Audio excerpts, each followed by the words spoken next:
Thank you for joining us today. We appreciate you, all of you. Thank you so much for being here. It's Saturday, June the 20th, 2026. Welcome to another edition of Have Your Say 247.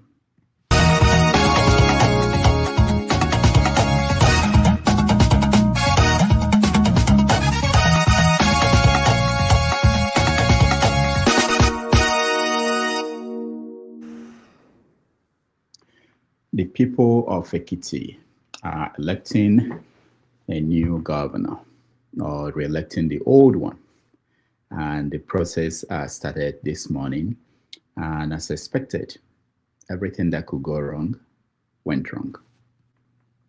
Take a look. Kí ló kọ yín? Ọkọ mi kọ sí. Ṣé ti dìbò àbí? Okay. A gbọ́ pé wọ́n fún àwọn kan lówó, àwọn pátì ò náà fún lówó. APC. Èló náà fún wọn? 10,000. Ó lẹ́yìn dìgbò fún. Ẹ bá sọ APC lẹ́yìn náà. Èló náà fún yín? 10,000. Ẹ dìbò fún yàrá wọn tẹ̀lé. Ẹ mọ̀ bọ́ APC yẹn ló sọ pé 10 bill. Báwo lè ti máa ń gbà sí ẹ̀ ń yàrá tí fóònù tẹ́lẹ̀ ọ̀gbà náà báwo? Wọ́n lọ́dọ̀ ní tó lọ́gbà rẹ̀. Wọ́n lọ́dọ̀ ní tó lọ́gbà ọ̀dọ̀ agent. Ó ga rẹ̀. Bí wọ́n ṣe rí adúgbò owó òun ṣé tó pé ní jẹ́ ọ̀rẹ́ ilé ìyá rẹ̀ nàbí báwo? Àbẹ́tí gbó ti ẹ̀fà náà ń bẹ̀ náà. Ẹ̀fà náà ń bẹ̀.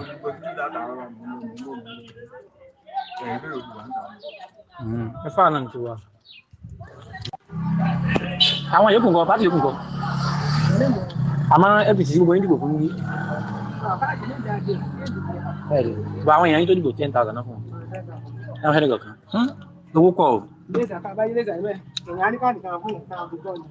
Wọ́n fún yàn ní àzìn ẹgbẹ́ káàdì fún yàn.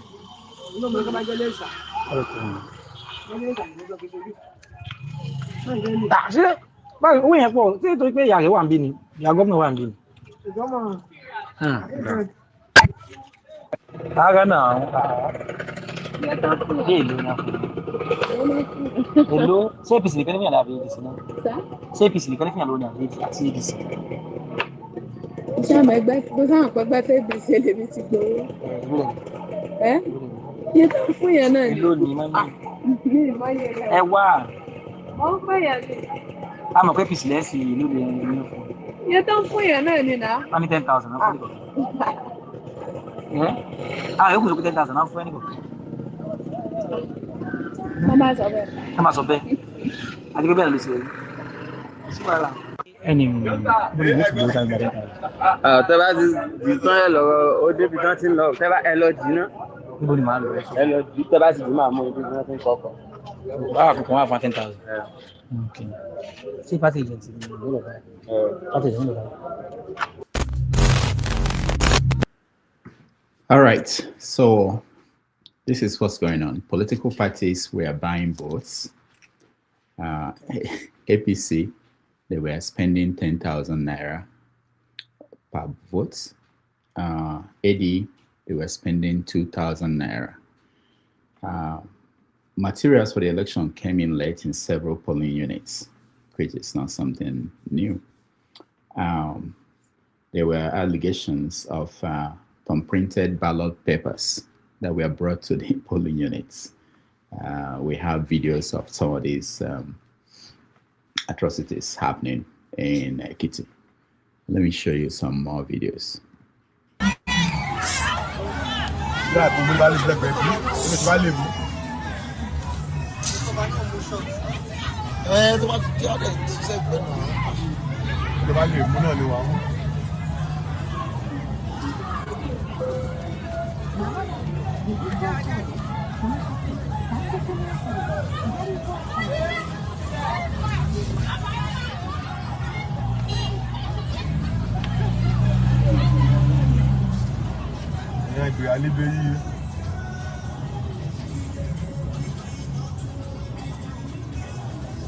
So ti wo platform ọlá.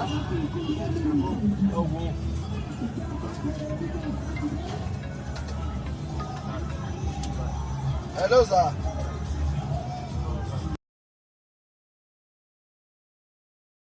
That was APC operatives throwing out bread to voters to vote for them.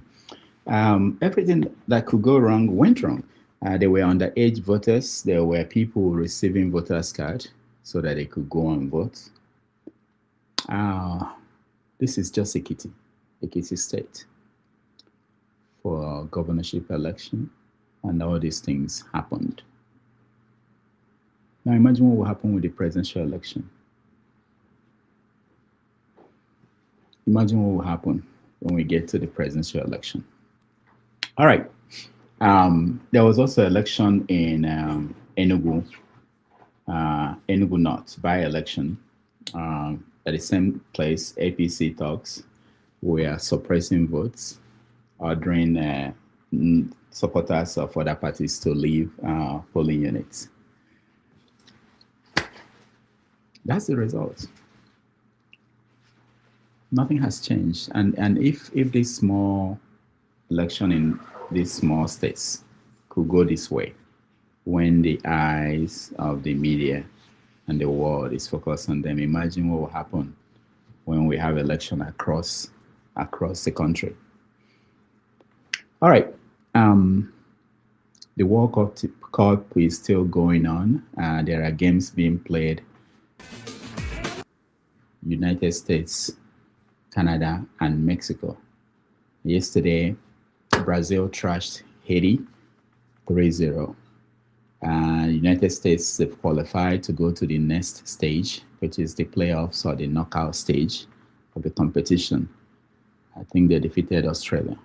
So that's what's going on here at the World Cup in America. This week, we also had the Knicks. We gave them a parade in New York City. Let me show you our mayor speaking at that event. Kristaps Porzingis, J.R. Smith, Iman Shumpert, and the whole Knicks tape era. I'm talking about guys like Tony Douglas, who I watched tie the single-game franchise record for threes from the stands in 2011. I'm talking about Amari, who got this whole city fired up when he joined. And I'm talking about Jared Jeffries and Lance Thomas and Langston Galloway. Players who gave everything every game, even when a 20-win season was all that was in sight. This championship belongs to them too, because championships aren't just built in one season. It belongs to Emmanuel Quickley, R.J. Barrett, Dante DiVincenzo, Julius Randle, and also to a coach who helped lay the groundwork, Tom Thibodeau. Thanks to each of these New Yorkers and too many others to name, New York City has just had two of the most magical months in as long as any of us can remember. All right, that's New York here. We honored the Knicks for what they were able to achieve by winning the NBA championship the first time in 53 years. Back to Africa. In South Africa, the situation is still bad for immigrants. They're still going door to door, kicking out African immigrants. And we know that other Africans are beginning to take action. One of the things that was reported was that musicians from South Africa who had shows scheduled in other parts of Africa, they have to cancel because the shows were canceled by these African countries. So things are changing, things are happening, and we're going to discuss those things on the show. Let me show you, I think an African, I'm not sure if it's a Nigerian, who was confronted and told to close his store in South Africa just this week. What I was trying to say, some of you are from here in Petroleum. You know when the Chinese was running this shop. It was when the Chinese was running this shop, the Chinese have one worker or two workers. But since I started running this shop, I created an opportunity for about 20-something South Africans who are working here recently.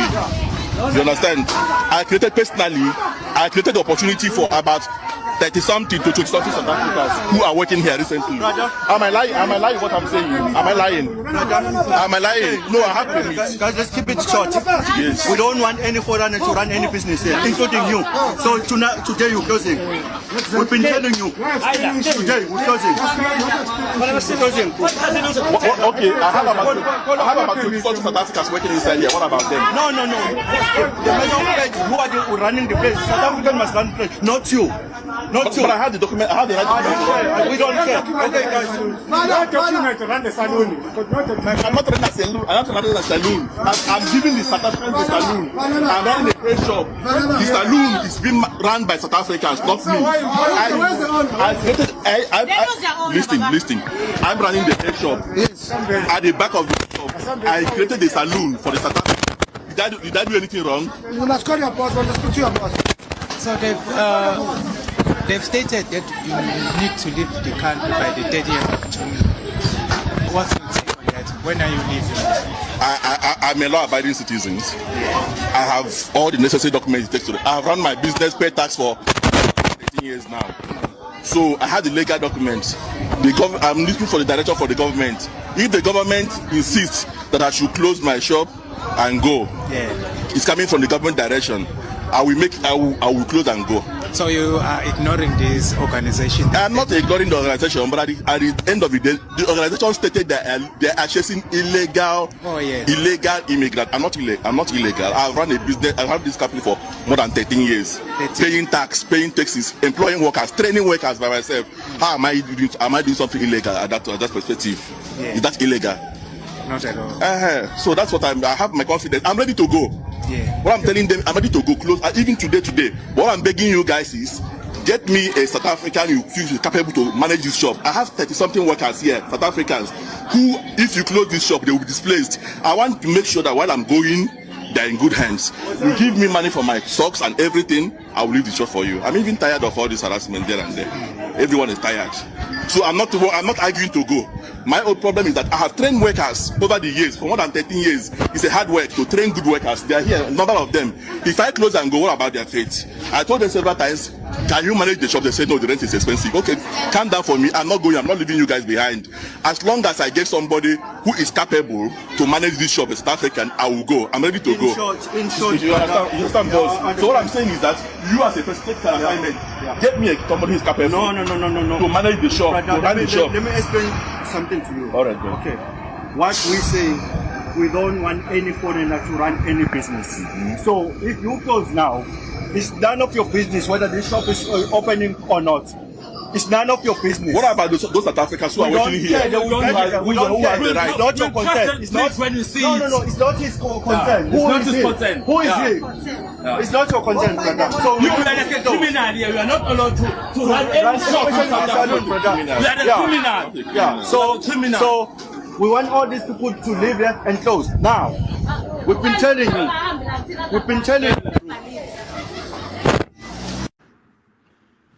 All right, that's from South Africa. Meanwhile, in Chicago here this week, the Obama Center finally opened what is often known as the Presidential Library. Obama built one for his legacy. It opened in Chicago, and let me show you part of the speech he made. 40 years ago, on a late summer afternoon in 1985, I arrived here in Chicago, entering the city through the very spot where this center now stands. I can still picture myself heading down what was then Cornell Drive in a janky used car that I'd bought in New York, with all my worldly possessions stuffed in the trunk and the back seat, so I really couldn't see out of the rearview mirror, and I was a safety hazard. And I was 23 years old. I'd just been hired by a group of churches on the South Side to help organize a part of the city that had been battered by steel plant closings and chronic neglect. and I didn't have much organizing experience. Didn't know anybody in Chicago. But I had been inspired by the civil rights movement, and I knew I wanted to make a difference. And although I wasn't sure exactly how I was going to do that, I was possessed with this abiding faith that if we could give people more of a say in the forces that govern their lives, if we could bridge some of the differences that drove us apart, then we could build an America where everyone counts and everyone has a fair shot and everyone belongs. Even a mixed-race kid with a weird backstory and a name nobody could pronounce.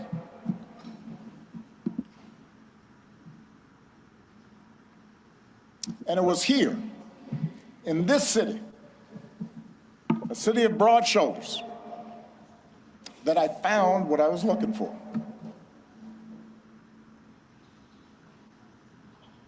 Day by day, block by block, I got to know the people who lived here, their hopes, their dreams, their tragedies and their triumphs.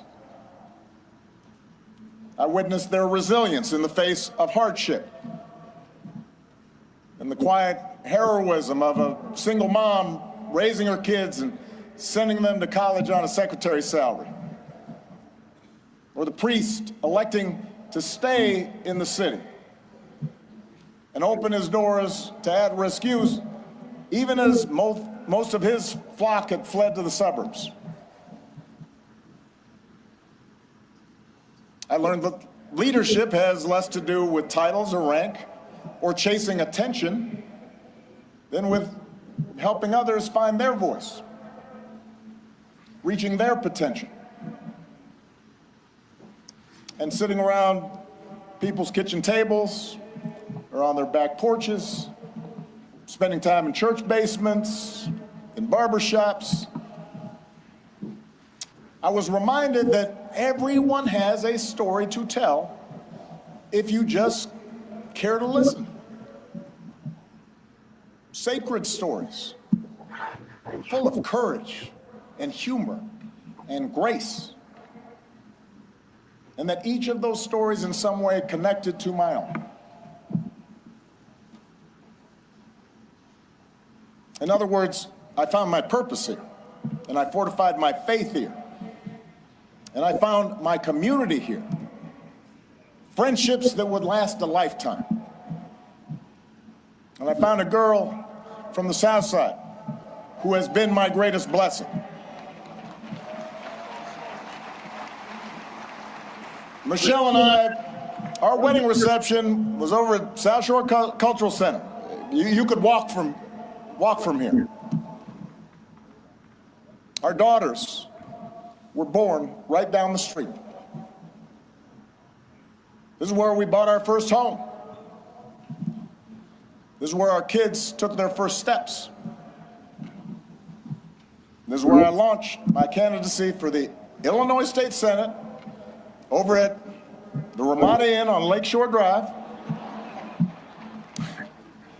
serving pretzels and soda, embarking on the path that ultimately and improbably led to this day. All right, that was Obama, a brief part of the speech he made on that day. And Nigeria's musician, Thames, also performed. She was one of the musicians who performed on the opening ceremony. Something interesting, Dora Akunyili, her daughter, painted Obama and Michelle. The painting is one of the works that you can see at the center. Let me show you a video of Akunyili's daughter, Angelica. I feel the energy shift. Hi! How are you? So nice to see you. Before we get any commentary in, we just got to soak it in. It's us. And It is all so pretty. of the stories Look within at the story. Your house was behind there. Euclid. Oh my God, you got everything in there. My only real question is, how come you didn't dye my hair in the photo? It's Don't they usually touch it up a little bit? I thought about it. What was your sort of sequence? So I did the drawing first of the two Right. of you. We read all your books. We listened to all the interviews you all have done, podcasts and videos. My whole studio got to know you. I wanted to make these decisions that tapped into those memories. So when you saw this, it felt familiar. It is beautiful. Was there anything that surprised you? It was good. It was so challenging because it made me push myself. It took me out of my comfort zone. Well, it looks fantastic. Oh, In fact, my I'm God. going to have a suit made with this pattern. You know how long I've been wanting this woman to do something with and for me. It was an honor. I mean, It was an honor. we did it.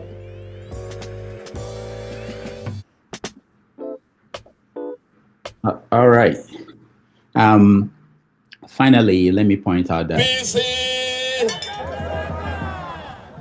I bring you greetings. the governors of most of the states in the Southeast came out to endorse Bola Tinubu as the next president of the Federal Republic of Nigeria, that they will vote for him. Everybody in the Southeast will vote for him. They had an event, and this is Soludo speaking for most of them. From the All Progressives Grand Alliance, APGA. And I am here on a solidarity march. Solidarity march with my own brother, my friend, my brother, the Right Honorable Governor, who by the grace of God is Governor of Ebonyi till 2031. I am also here in solidarity with you because today you are endorsing the President and Commander-in-Chief of the Armed Forces of Nigeria for a second term, Asiwaju Bola Ahmed Tinubu GCFR. I've come in solidarity because progressives are working together. Progressives are working together. It is time for progressives to unite. We are going to have our own day. APGA will soon be meeting and will make its own statement. And I believe thereafter, progressives all over Nigeria will be coming together under one umbrella to make sure that Bola Ahmed Tinubu continues the great job, the foundational structure that he is laying now for Nigeria. So I join you in solidarity on that, and to also say to Umunne Mundibo, enough of the politics of lamentations. We must now move from the alliance for protest to alliance for progress, alliance partnership for prosperity for Ndibo. Ofeka amara mgbe eke nkokwa. Kama efi anyị ga-agbafela ọsọ anyị egbubeli ọdụ. We must now unite as Ndibo, and we must not waste our votes again. We must not waste our votes again. Kana ụgbọ na-agaga, ụgbọ ndị ọma, ụgbọ na-agaga, ụgbọ ndị ọma, ụgbọ Tinubu, ụgbọ ndị ọma, ụgbọ na-agaga. Thank you very much, and God bless you all. All right, that was Soludo speaking for governors of the Southeast. So the politics is kicking in and it's changing as we speak. One last thing, P2B granted interview to Rufai Oseni, and he said some interesting things. Let's listen a little bit. There were allegations that came out recently that Kenneth Okonkwo made you take him to court for 5 billion as regards monies exchanging hands in your political party. The issue of taking Kenneth Okonkwo to court wouldn't have been there if only Kenneth stopped at even allegation. But he said he has a lot that he will talk in the future. Yeah. And I'm happy that when I said, I'm taking it to court, he said, now that he's being taken to court, that he will now be able to disclose or bring in the open all those things he wanted to keep behind. I think Rufai, as a leader, this is time to scrutinize, avail ourselves for scrutiny by the public, so people can hear all the bad things about us, because it is important that our future leaders must be who they say they are, in terms of character, in terms of integrity, in terms of competence, in terms of qualification, in terms of everything. So once he said that, I said, wait a minute, we must go further. So they can help. Because some of the things we're seeing today that the young ones are doing are examples they've learned from our leaders.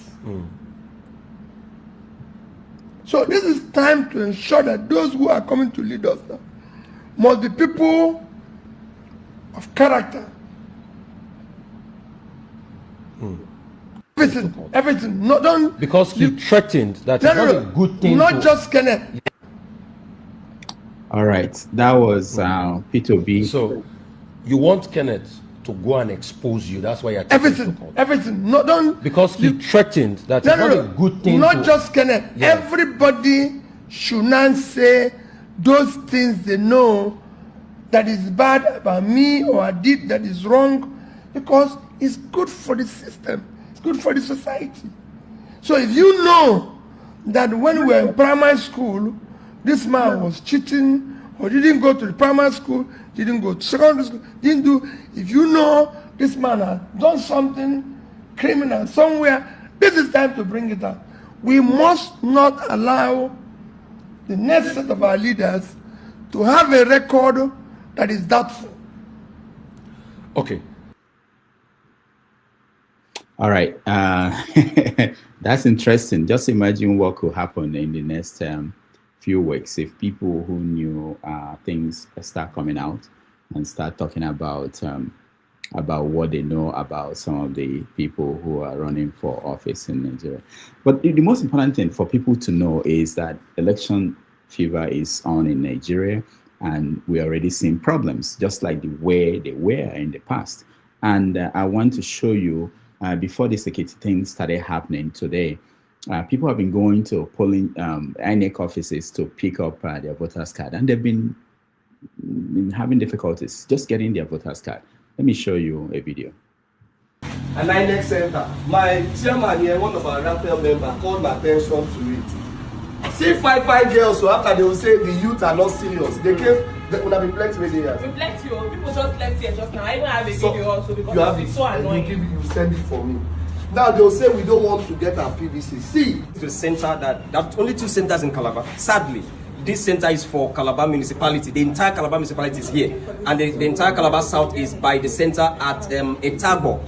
And I've been here since morning. Nobody's here. Now the INEC chairman has given a deadline. And how do you give a deadline? July 11th. You're giving a deadline, but your set may not be like say, you know, they will think. Everywhere is locked. It's locked. Not even security person to even address us. See, the whole Calabar municipality here. Calabar South is the one by and it's down though, intentionally. But this place is completely down. It just be like an abandoned. But INEC, they collect billions of naira. And you tell me this place now where we they collect PVC. Billions. So come show them. Come and see the rooms. See. What do you see here? You see any? Nothing there here. Nothing. No laptops. No, nothing is. If your PVC there here, PVC don't lost. Because tell me how somebody will not have access. I just feel INEC have already closed PVC collection before that date. That date is just formality. Yes. INEC has closed. It's wrong. PVC collection and registration. Like this is supposed to be a well sophisticated sent when we say the entire go dey see system, no single machine dey here. Even the Etabo, they won the Calabar. Only one. The lady wake up one day say for she's full having local spinal cord government issue. For full local government, only one machine that was working. We're calling on the attention of every well-meaning Nigerian youth, parents, and all. Yes. There will be a sensitization awareness campaign. Yes. Hopefully, we'll pass the date. You see it in our flyers. It will be coming out. Youths are coming out to get voters card, but people are not yet to give the voters Thank you. card. Tomorrow now they will say, we don't want to. We don't want to get our PVC. But when they mark this one, this will be the highest vote that will happen in the history of Nigeria. More than relax. Yes. INEC give us PVC. Open. They're supposed to do it 24 hours. 24 hours because there is a deadline. deadline. This fine girl, no get. You see your face. How will you now go home? And she wastes transport. Imagine wasting your transport to this place and you be coming. 3 places.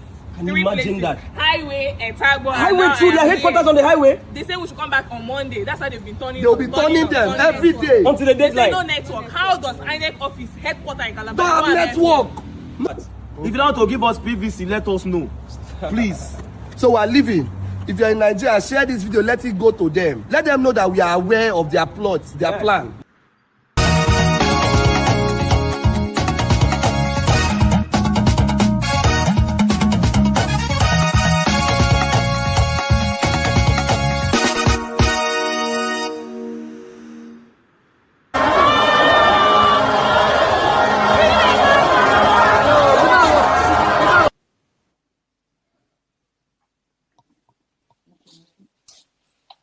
No, this rally make my blood pressure go up. And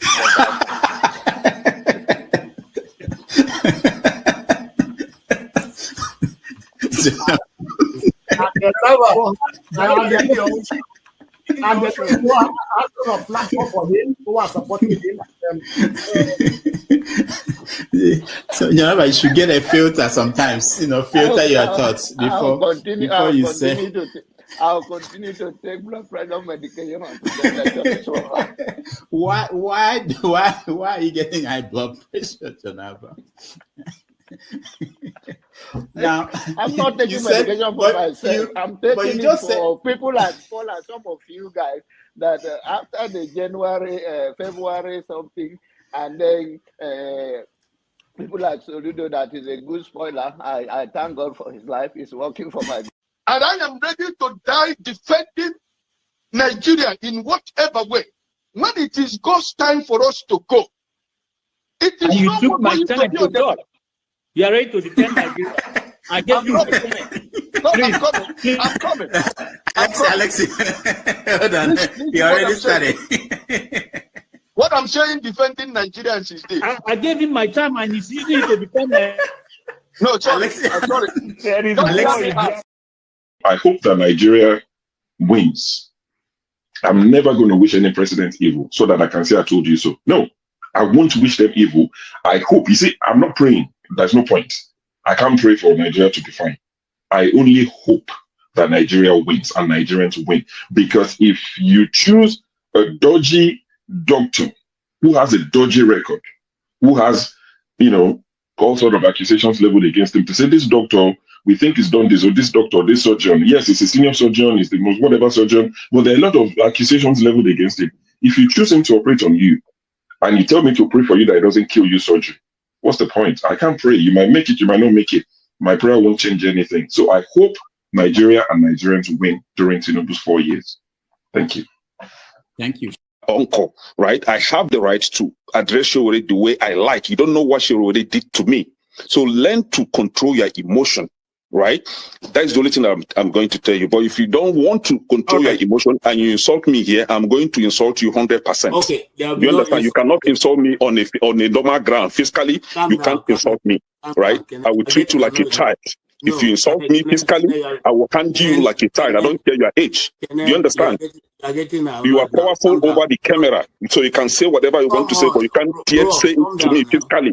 You understand? I will handle you like a kid. Can we arrange the meeting ground? Can we arrange the meeting ground? So learn to control your emotion. You understand? Okay, please don't take him out. I also have a right to respond because you mentioned my name. There's no need to take him out.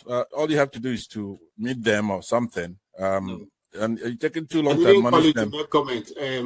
Huh? Answer, please. What did I'm you not say? asking for comment. I didn't. I know, but he mentioned my name, so I'm asking to respond to him. So when he gets your time, then you make your No. He mentioned my name. If you want to make it rowdy, I will take you out. Take me out, you son of a bitch. Take me out. You you think you're a big boy because you're moderating. Take him out, please. Hello, come on, don't use such word now. Don't forget, that state is now an oil producing state. So they now have derivation, if you are not aware. So if you want to speak for anybody, please do not defend a character like Yabelo. Please do not. Okay, let me You can respond speak to for him. anybody, One but second do not there. defend a character like Yabelo. Do not. All right, thank you, Mohammed. The people of that state. Can I respond to him? No. Then go to hell. Rudolph, go to hell. All right.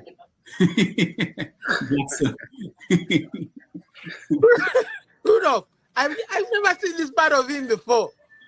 Tinubu is a criminal, yes, of course, a categorical grade 1 criminal. The only person more criminal than Tinubu in Nigeria is probably Babangida. But he's a criminal, and is he fit for purpose? Absolutely not. Should Tinubu be the president of Nigeria? Categorical no. Is there a better option than him? That is subjective. So show me who he is. Dr. Damages, please, I want Soli to tell us who are the fools on this panel. I consider you a fool. Yeah. On this panel, yeah. Who are the fools? I will explain the foolish statement that you made. When you were talking about Sowore. I made a foolish statement. Yes, you did. You must be very stupid if you don't know how to respect your elder. You are very, very stupid. Are you crazy? You must be very stupid to use that word on your elders. Am I your mate? You're a very stupid boy. Can you learn how to talk? If you cannot handle it, don't ask me. Can you learn how to talk? Mute your mic. See, don't be fooled with the comment section hype. So excuse me. Okay, hold on, guys. I expected you to ask him to withdraw that word. Nobody is a fool on this panel. Okay, hold on. Be stupid. Can you call your? Okay, hold on, everybody. I know we are ranting. Can you call your father a fool? No, hold on. If my father behaves like you, yes, I would. No, please, everybody, calm down.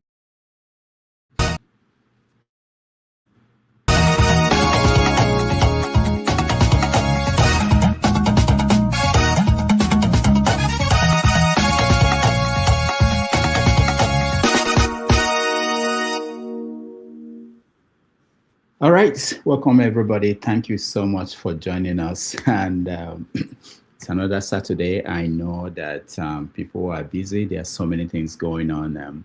In the World Cup is very important to so many of our people. In New York here, we have US Open for golf is going on, and a lot of people are on the island participating in that.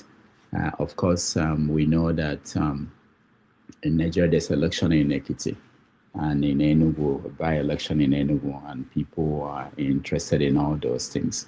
But we're going to start the show the way we normally do and have conversations around those topics. If you are able to join us, if you're in the studio, if you're around, if you're in the studio, turn on your camera. If you are watching at home, we appreciate you. You can like and share the stream now, and that will be helpful. If you can support us, we will appreciate that. So some of the stories in the news today is Diezani Alison-Madueke. You guys remember her, former Minister of Petroleum under Jonathan, was acquitted by a court in London for all the charges. So she came out and said for 11 years, the trial had been going on for 11 years. She said she was vindicated by the court.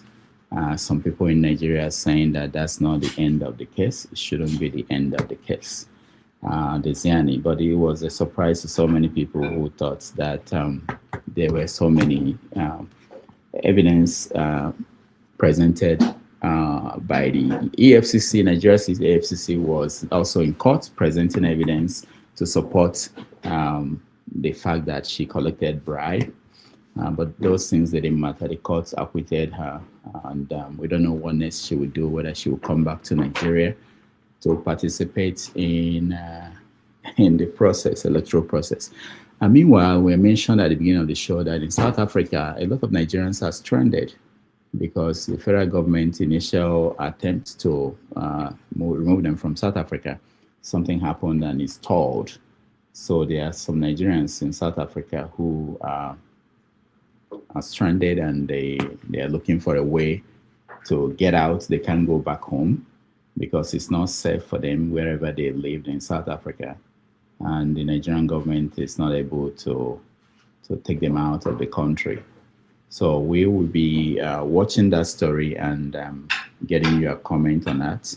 We said that there's election in Ekiti as we speak. The votes are coming in from polling units, and it didn't look good. The INEC didn't do a good job. Again, it's not a new thing, but it's something that is very important to point out that Nigeria is not yet learning after so many years of trying this democracy and this election process. BVN didn't work in many cases. I don't know what we're going to do. Really, it's an embarrassment that after so many years we're at that same point where we were. All right, this is your show. This is a show that we set up for you to share your views and tell us what you think about issues in the news. So I'll bring you in and we'll begin the conversation. All right, Mr. James, welcome to the show. Yeah, thank you very much. How is the Gambia? The temperature is very high. Real temperature is high? Very high. What is it? It's above 30 degrees. Oh, I don't know what that means anymore. Oh, sorry, centigrade. That's in Fahrenheit. That should be about 80 something to 50. No, it should be more than that. It should be more than that. No, 28 degrees centigrade is 80 degrees Fahrenheit. Okay, now you're talking. Okay. Yeah, 28 degrees centigrade is equal to about 80 degrees Fahrenheit. Okay. All right. But it's really high. Okay, that's good. But politically, well, go ahead. No, I wanted to say politically the country is stable. It's more than stable. Okay. Election is coming up this year, but you don't hear any noise at all from any quarter. Okay. I traveled extensively today. There was no sign of any noise or even billboards or nothing. It's as if nothing is happening. Interesting. Yeah, it's more than interesting. Okay. Thank you, Mr. James. Let me say... you forgot to mention South Africa. Some South Africans were deported from Ireland for being illegal immigrants. Oh, I didn't know that. From Ireland? Yes, 42 of them. Wow. They were deported to Johannesburg from Ireland for being illegal immigrants. And I think less than 5 of them had criminal records. Mm.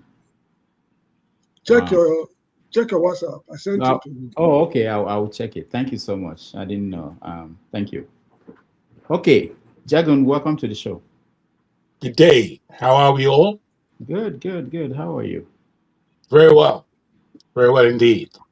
Thank you, Mr. James. Thank you, Rudolph. Yeah. So, is your prime minister still in trouble, Jagun? He is, I'm afraid. It's a very strange thing that's going on. I don't necessarily follow it too much. I don't know the difference necessarily between him and the rest of the Labour Party. They're all much of the muchness, really. I'm afraid politics in the West, the whole of the West, is in a big dilemma. They have no way forward, I'm afraid, in the West. Most of the politicians, as I've said before, aren't necessarily worth their salt, and they are bereft of ideas in going forward.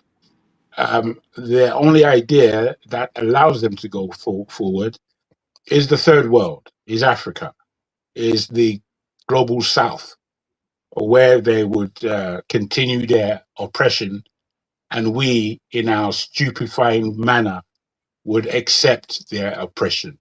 So having a new prime minister from the same party largely won't mean much, to be honest. Do you want Kemi to take over? She is the worst of them. No, without laughter, I really mean it. I don't know the type of personality she is. She may have achieved much by being in her position, and I would applaud any black person who reaches that level. However, she reaches that level on all of the wrong ideas, on the wrong side of history. She will be, I can't see her being voted as prime minister. However, skillfully, she's doing the job of being a coconut, a white person in black skin. And that may be a cheap thing to say, and I don't want to say that kind of thing, but anytime I listen to her, and I view her a lot. And for all that she has in her, she could have been a great leader.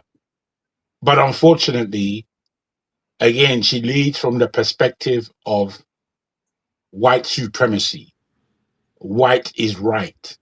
Everything else is wrong. And without her being that kind of person, I'm afraid she would never have got to that position. So Kemi Badenoch, she's the worst of the worst. In fact, I'll put her as the worst politician in the whole globe. She's not somebody who represents herself, her people, the country of the UK necessarily. She doesn't represent us very well at all. Do you think, Jagan, do you think that the Reform Party may win this election whenever they call for an election? And how would that impact Africans in the UK? It would impact us very, very poorly. It would impact the nation in itself poorly. And again, between her and between Nigel Farage and Kemi Badenoch, I'm afraid Nigel Farage would win. And this would set the UK in a completely idiotic direction. Because the direction, what you've seen in the UK so far is Northern Ireland going up in smoke because of the badly constructed notion of immigration. My understanding of immigration, especially in Europe, is that I do not understand how a country like England, who in the last couple of centuries has run the world, and they expect nothing to come back to them. It really doesn't make sense. So these issues aren't being spoken about well enough. I'm not so political, but if I was, there's a program in the UK called Question Time. And it's a political show for an hour where they speak about things that are going on in the UK and globally. And if I was to be on that show, on the panel, I know I'll be speaking a completely different rhythm than most panelists that go on that show. Mm.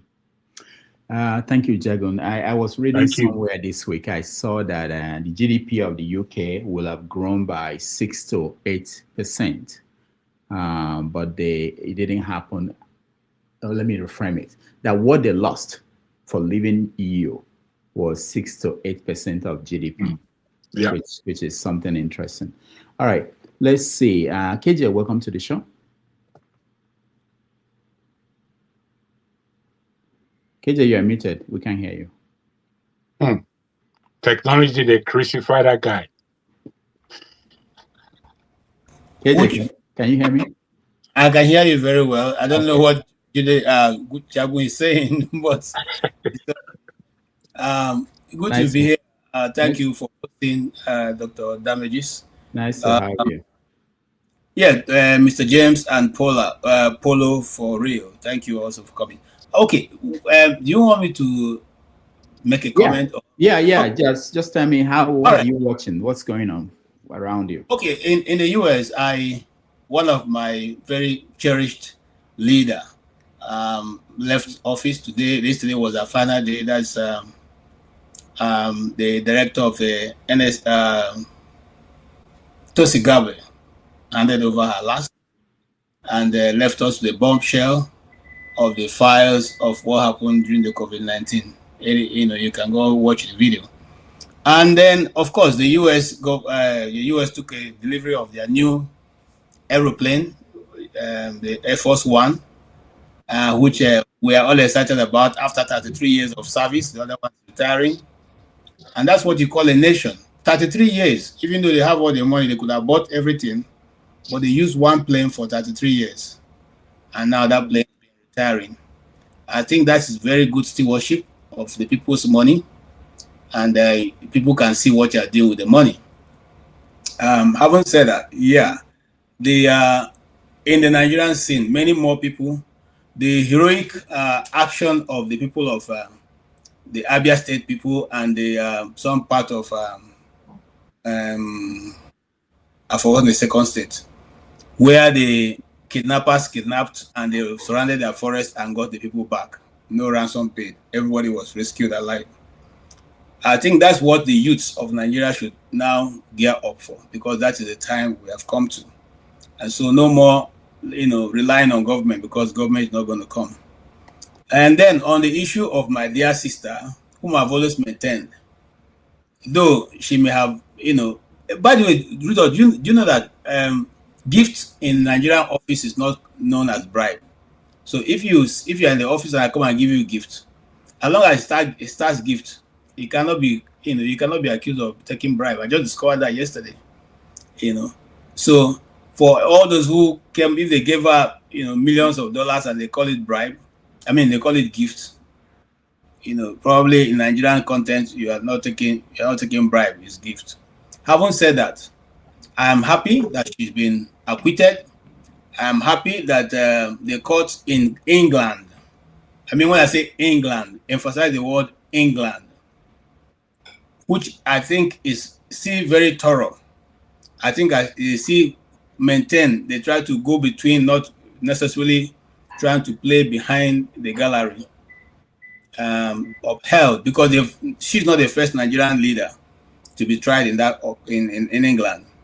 Others were tried and they are still in prison. People like Ukweremadu and people like former James Ibori.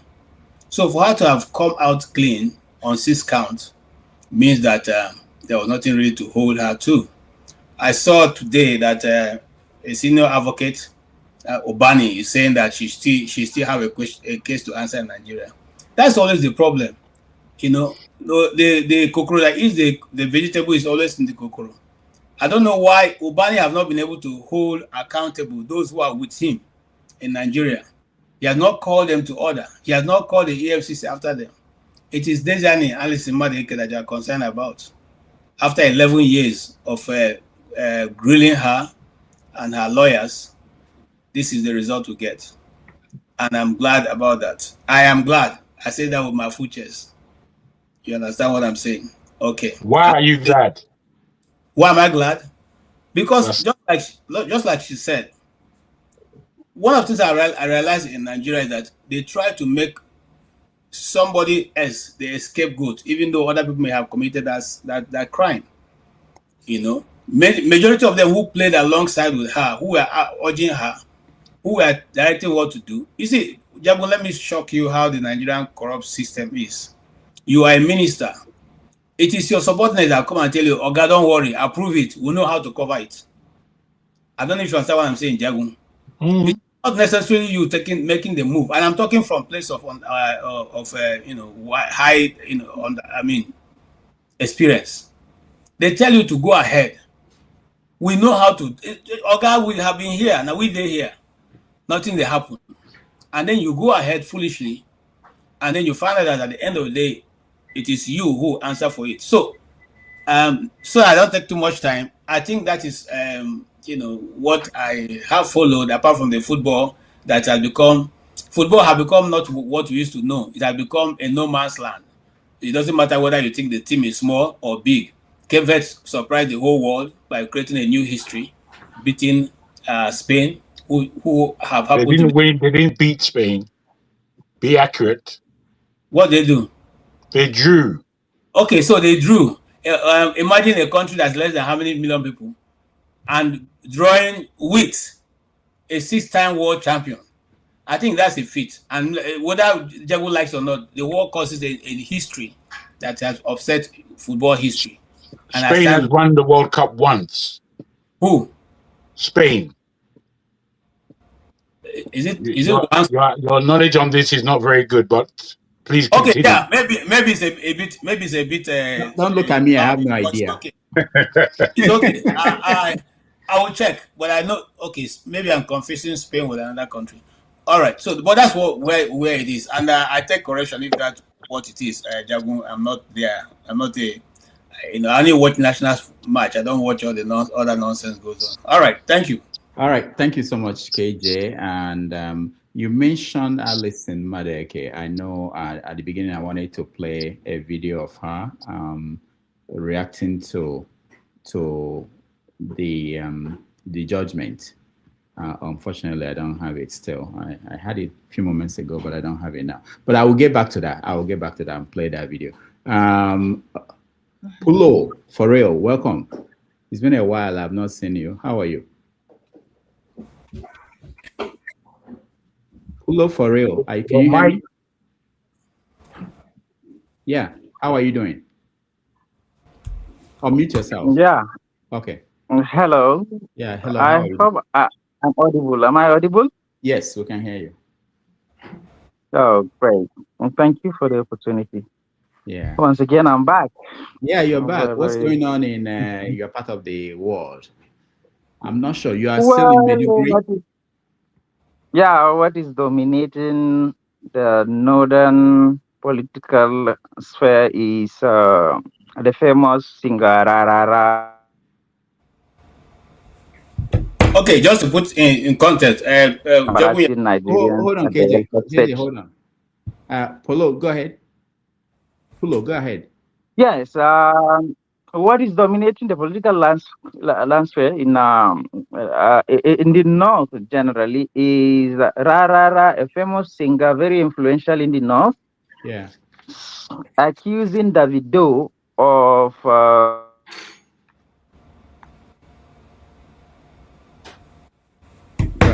All right, Pulo, you are.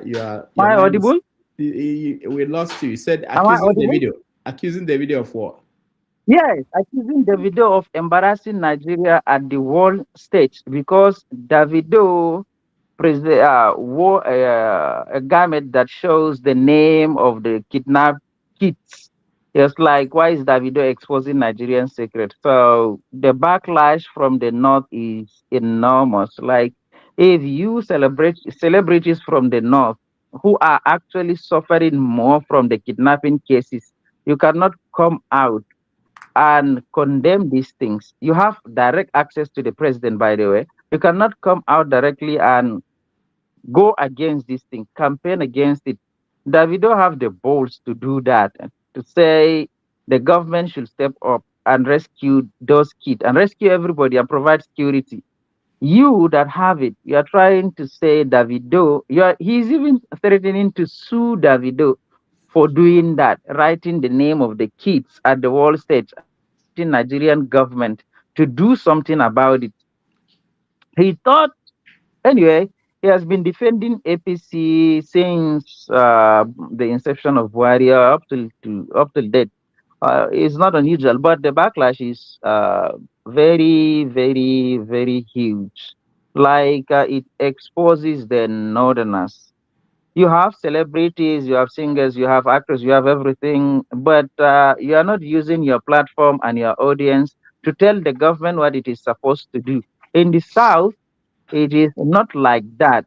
If 1,000 people will be kidnapped in the North, it's just another day. If 10 people will be kidnapped in the South, they will come out and protest and their celebrities will speak against it. So why is he not coming out to speak against it? In fact, his mother was once kidnapped It took about a week for him to be able to settle the ransom and get back his mom. And now Davido is trying to call the government attention to end all this. He is saying Davido is exposing Nigerian secrets. Like the people that actually did it are the victim of kidnapping, because there are people who are kidnapped. So they went and kidnapped those kids so that government will intervene and pay the ransom to. All right, we lost you again, Pulo, for real. I want you to maybe rejoin, and we will want to hear your perspective on this story and many more. I want to hear from someone from Maiduguri. You know, we have Maska covers Kaduna, Kano for us most of the time, but I always feel that Maiduguri is somehow different from the other part of the northwest. So Pulo, for real, you can join again. Just log off and come back in, and we will hear you to continue your thoughts. Maska, welcome to the show. Thank you, Mr. Rudolph. I actually was watching from the back, but when my brother KJ made the football statements, I had to rush in. But thank God, Jagun had clarified things. But I just wanted to let KJ also know that Nigeria beat Spain in World Cup. So Spain is not a... You guys are getting me wrong. Now, hold on. Spain has won the World Cup once. The female team have won it once. So if you're talking about World Cup, Spain has won it twice. If you're talking about cup organized by FIFA, Spain has 2 World Cups with them. That's 1. 2. You are comparing Spain. Hold on. You see, I used to follow. Nami decided to retire from football. Let me say, I know sabi the history. Nigeria cannot be compared with Cape Verde. Come on, what are we talking about here? If you follow football, how do you even talk about Cape Verde vis-a-vis Nigeria? So let's not leave it there. I know that I'm no longer very current in the football business, but I'm not a novice. I know these things. I followed it. The time I thought following Nigerian football was when Super Eagles, the day you expect them to perform, that's the day they will flop. And so I didn't want to have high blood pressure. I said to retire quietly. Nobody say I don't follow football, though. I play and I follow. All right, thank you, KJ. Maska, finish up your thought. No, I rest my case, Mr. Rudolph, on the football matter. When maybe we take another, KJ is my friend. I cannot be the one to wrestle him to the ground. Why now? No, now we can talk now, Maska. You know me, I have a friend. No, I have some. No, I can't see. It's all right, but I'm sure you get the point. All I'm saying is that your point is solid. Football generally is beginning to be a bit more egalitarian at a certain level, but I can put it to you that come semi-finals, I can list the countries that will be there in the semi-final. Are you saying Haiti will not be there? Haiti will not be there. I'm saying that your point is right, KG. Yes, it's a bit more egalitarian now, but we are still making progress. But the issue me and Jagun are having with you is your choice of the country, Spain. If you are taking any other comparison, we would have probably kept quiet. But it's all right. Like I said, there's no need for us. The thing is, it's not that KJ is wrong, but you see, there's a difference in levels in the league of football. When you're going from your local or your country's league, there's a difference between first and second division, as we understand it. Premiership is at the height. When you go to the European levels, the technicality of those teams that qualify and that get to the finals, their technique of football is completely different. World Cup, however, you see, if your country is not versed in playground football, that your footballing criteria, the culture of football in that country, if it doesn't come from the playground and people playing football as a child, there's a great difference, because by the time you get to World Cup, it actually returns to the level of playground football, where you are cultured in football, you understand what football is, and you play to win. as a away from playing to draw. That is the level of football at the moment, at the World Cup stage. If you can play, it's 11 against 11, and if you can play, you have a chance of winning. Full stop. All right, thank you so much. Let's get back to Pulo and get him to finish his thoughts. Pulo, you were talking about the video and what he wore to perform at the World Cup, I believe, opening, and the reaction from the musician from the North who was. So go ahead, continue with your thoughts. Yeah, this really is a very, very sad story from the North. An iconic guy. Here is a guy who could not write his name properly, but he is blessed with thinking ability. He is gifted, so he can swear opinions. He can campaign for people and get votes. He gets close to the president. He even learned Yoruba and sang in Yoruba language to impress the president. But he cannot stand for his people while they are getting killed every now and then in the north. Somebody from the south have to do that. And when that person did it, he is like, why will you go and why will you wash your dirty laundry? I mean, what? Davido, he is even threatening that he will sue Davido. Why will he go and expose Nigerian secret abroad? Like, this guy is trying to do what you are not able to do, what all your famous and celebrities are not able to do. Whenever something bad happens in the north, it's just another day. You guys cannot come up and speak with one voice. The entire Kannywood industry, the Hausa film industry, the Hausa music industry, none of its famous people came out and condemn what is happening in the north. So it happens in this house. As I was giving an example, if 1,000 people be kidnapped in the north, just another day, the celebrities are quiet. But if 10 people will be kidnapped, especially children in the south, the celebrities, they come out and say, no, this has to stop, Mr. President. And somebody says it. He is not trying to say, Mr. President, concentrate on the South and save the people, the Southerners only. He is saying, save Nigeria, prioritize the life and security and safety of Nigerians first, which is your duty. And telling it to the world is like, since the president cannot pay attention, let me get the attention of the world. Maybe they can put pressure on the president to take the necessary action. And this is a bold move. You have balls to do that. You don't have it, and you're trying to make an entire almost 10-minute video ranting about why Davido could go there and do that. I mean, and try to say you can sue him. What a pathetic state we are here in the north. I don't know, except political opposition. Nobody is coming to say the kidnapping and this and that is happening, and it should stop. And once we give these opposition politicians a chance to get into the office, they will go there and keep quiet again. It's just like Pantami, his video cycling when he was given a minister. He was like, "Oh, I forbid. I would rather die than to see a day when Nigerians will be killed in mass, and I will not be able to come out and condemn it."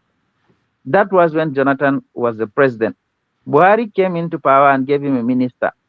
People were dying, including his state and the president's state. But he could not open his mouth and criticize them. He once said, if you want to make heaven, don't join politics, because it's not for the people that are trying to get to heaven. Now he's contesting for governorship under PDP. He once prayed and cursed PDP.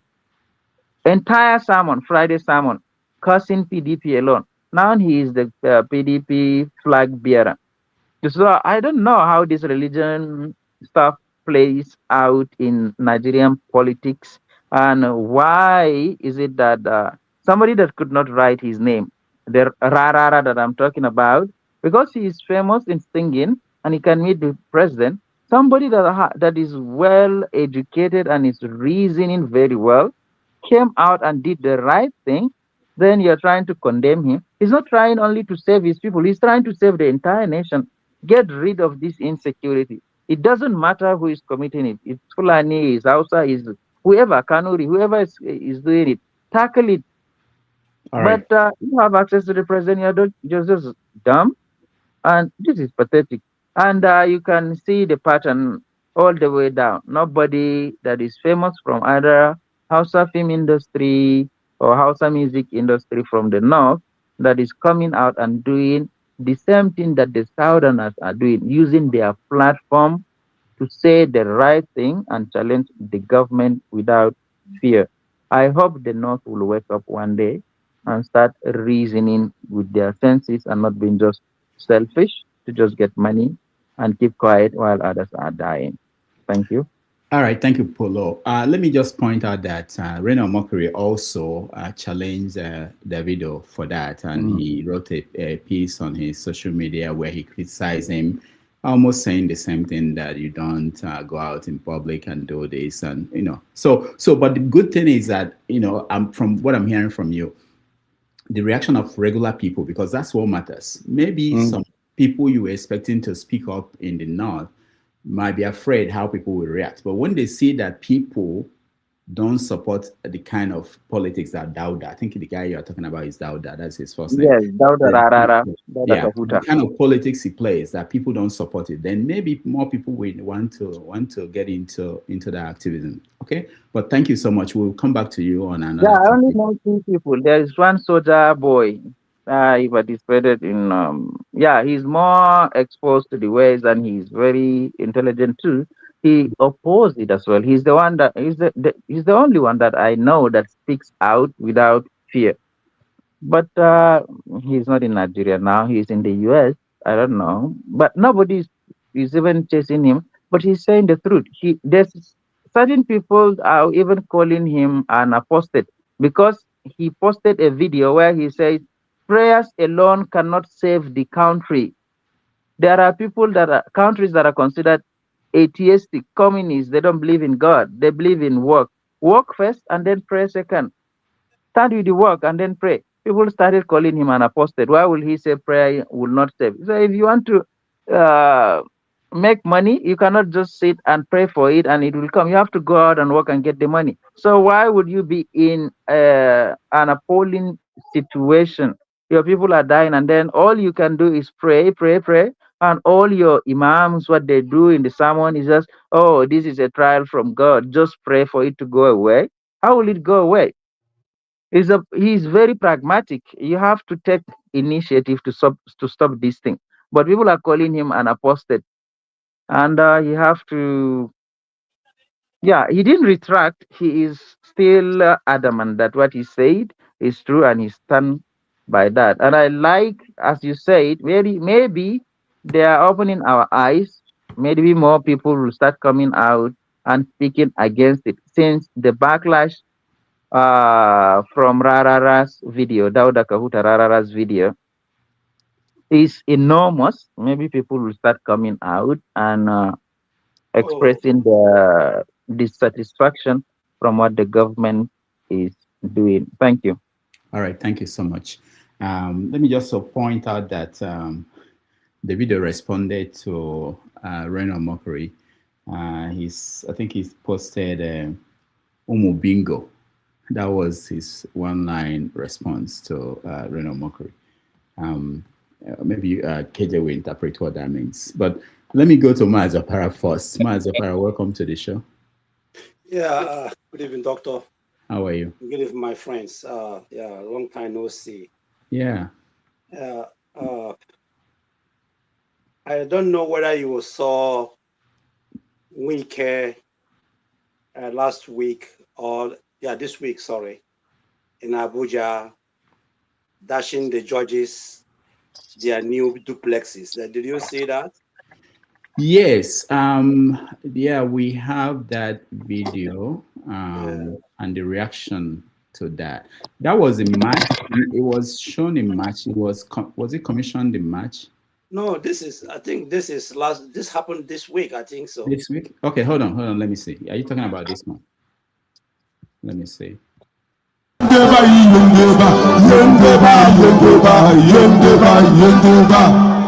that's why I have told people, those who say they don't see, may God never allow them to see. I think those who intentionally, when God has given you eyes to see what is happening, to see development coming to satellite town, and you say you are not seeing, may you never see again. For those of us who have seen that development has trickled down to the satellite town, that the people are getting the impact of government, God will continue to allow us to see. And I do know this community, one good turn deserves another. Not be so.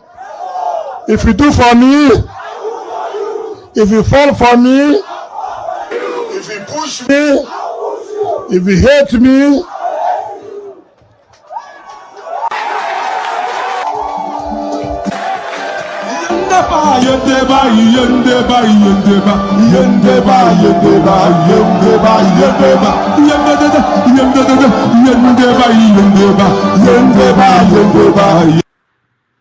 All right. Mazapara, was that the video? No, because this happened. It happened last 3 days. Yeah. When he handed over judges' quarters. Yeah. Oh, okay. When he handed over the buildings quarters, to judges. Okay. So what were you saying about that? You were saying what was the issue?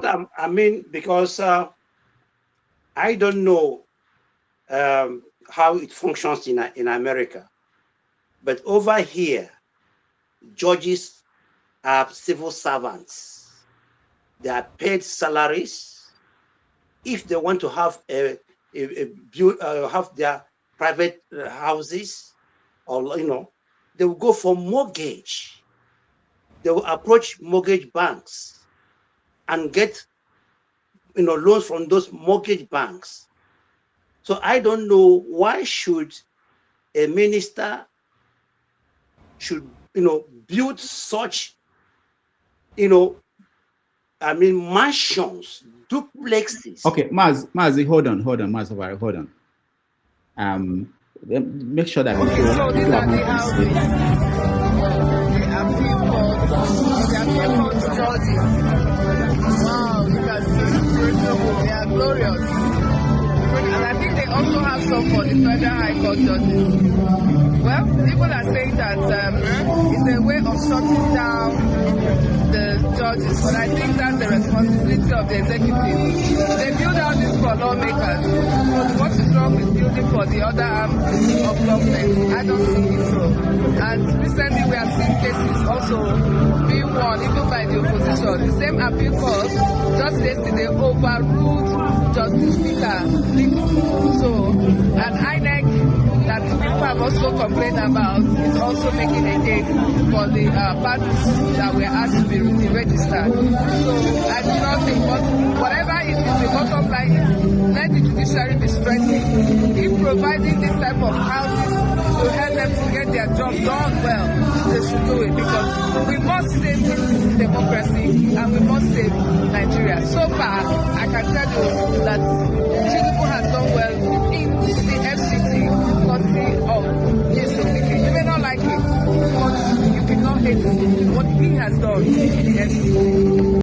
All right. So the video we played, I think I understand that it was from yesterday's commissioning, and those were the buildings. All right. So you're talking about conflict of interest. You're talking about something that doesn't. I agree with you. I understand what you're saying, Mazapara. But in Nigeria, it's a different structure. You have lawmakers. They have. I don't know if they have houses now or they used to have. You have government officials being given houses. In most parts of the world, it's not that way. But the question is, how does that influence the role of the judges when? Exactly, Doctor. You know that there's I think an English adage that says, "Who plays the piper? Dictate the tune." I don't think so. As a human being, you give me this kind of, or dash me this kind of magnificent, this kind of mansions, and then you bring case against your opponent in my court, and I will look at your face, and I wouldn't kind of give you some favors. I think nobody, your conscience will judge you badly. I believe that is not appropriate in democracy. That whether to the lawmakers or to the judges, or I think is improper. Here where I live, I have a friend who was one time, house of rape in Berlin. He couldn't afford Berlin, a flat in Berlin. He was doing his attachment with somebody. In fact, when our group visited him in Berlin, he didn't take us to his house. He took us to a place like McDonald's because he told us that he's sharing an apartment with a friend. That's federal house of rape, and this guy, he only served for one term and he lost the election. He came back here. He's living the next house to me here in 2-bedroom flats here. In fact, what he does now is he's a driver for the party, SPD. He's a driver for the SPD. What he does is, like, if there's an election now, he will drive their buses and put their postcards placards everywhere. That's what he does now. He lost his election. Finally, let me come here now. The president of Germany in 2012, Christian Wolff, resigned. In fact, he was the governor of Niedersachsen, that is Hanover. So, because he was a good politician, he lost the election and then he became the president of Germany, though ceremonial, because Germany president is a ceremonial something. This guy, do you know why he resigned in February 2012?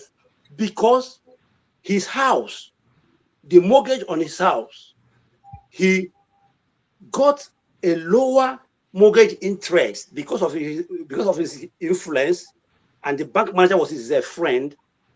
He went there and got a very lower interest than ordinary Germans could get. So when they investigated him, they saw that his mortgage loan was lower than average Germans. That is why he resigned. Google it. His name is Christian Wolff in 2012. So this is where transparency works. I have lived here for a very long time. I have not seen German judges dining and whining with politicians. It's taboo. That means this is conflict of interest. You cannot mix up with these people. So the problem is that people are looking at, like you see that woman was praising him, but unfortunately that's a proceed of corruption, the way I say it. It's never done anywhere in civilization, in all these civic places we like to live. It's not proper. Finally, did you know that Wike came there with a Rolls Royce? Rolls Royce. Doctor, can a minister in America drive or ride Rolls Royce or Maybach? Mazi, we can explain to you that his father was a general manager of several companies. Okay. And he was driving a Mercedes when he was in high school. Okay. Why are you not believing Wike? It's all right. You are right. You have reminded me, whom his father was. It's fine. But this is and finally, our sister, Deziani Alison-Madueke. I'm happy for her because this is the campaign against her was just mere political propaganda, because that's how APC destroyed Jonathan and his government.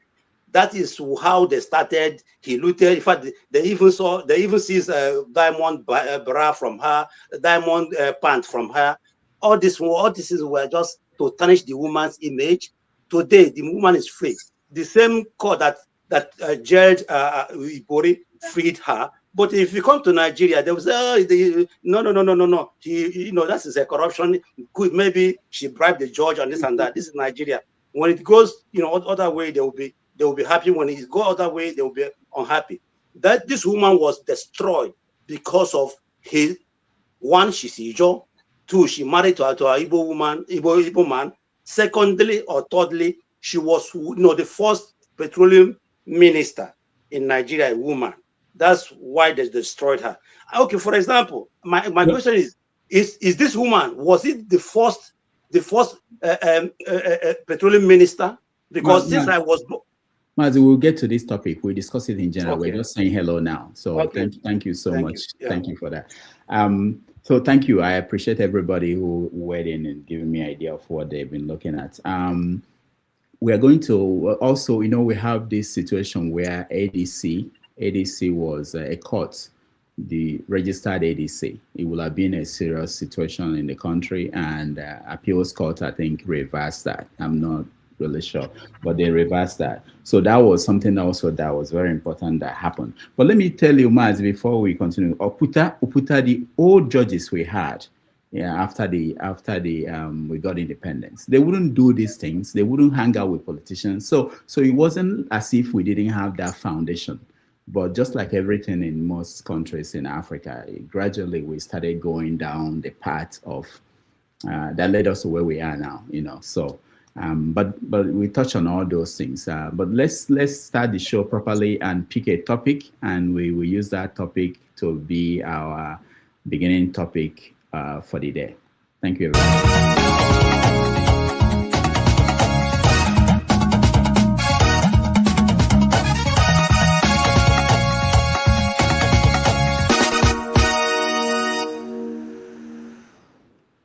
All right, Ekiti decides. Today, the people in Ekiti State went to the polls to elect a governor. And let's watch some of the things that happened. Good afternoon, sir. Yeah, good afternoon. Yes. Will you meet you, sir? Okay, I'm Celestine Okudili-Odo. I'm the co-convener of the Nigerian Civil Society Situation Room and head of programs on police, Action in Nigeria. Okay, so the 2026 gubernatorial elections for Ekiti have been held across the 16 local government areas. And of course, the Situation Room in collaboration with other international organizations and civil society. Maybe you'll be louder. Sorry, okay. I said the Ekiti elections have been held across the 16 local governments. And of course, the Situation Room has been on the field. Now, could you give us thus far what you saw from the process? Okay, so Nigerian Civil Society Situation Room, we deployed with our partners to 16 local governments, Claim Foundation, Action Aid, Kimpact, and others. So we deployed across many of the communities within the local government. And to say that with regards to the deployment of material, which is the starting point on election day, so most of the places we observed, the material arrived on time. Is to say that around 7:30 on average, there were material, including the rural communities. But there were a shortage of material in some places, leading to intervention of the polling agents trying to support, but this was just pocket areas. But in the commencement, the vote also commenced on time, on average, let's say 9 a.m. But in some places, they were ready even before the 8 a.m. So they had to wait till 8:30 to commence the accreditation process. So it's to say that the opening of poll, there wasn't much hitches. So with regards to access to the polling units, there were a little challenge in some places due to the location of the polling units. So in some places it's hilly, in some places there's staircase, and even people find difficult accessing such, especially the PWDs. So, and there's some also there's a particular case of the PWD who moved from 4 places, without a wheelchair, was struggling, crawling to 4 places, it was still unable. So that was quite sympathetic.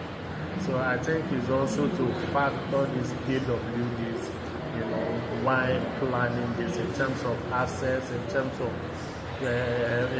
facilities to enable them also cast their votes. Okay, to say also that in terms of positioning within the polling units, the polling booths in some places were deliberately positioned that the party agents, can view what the voters are doing.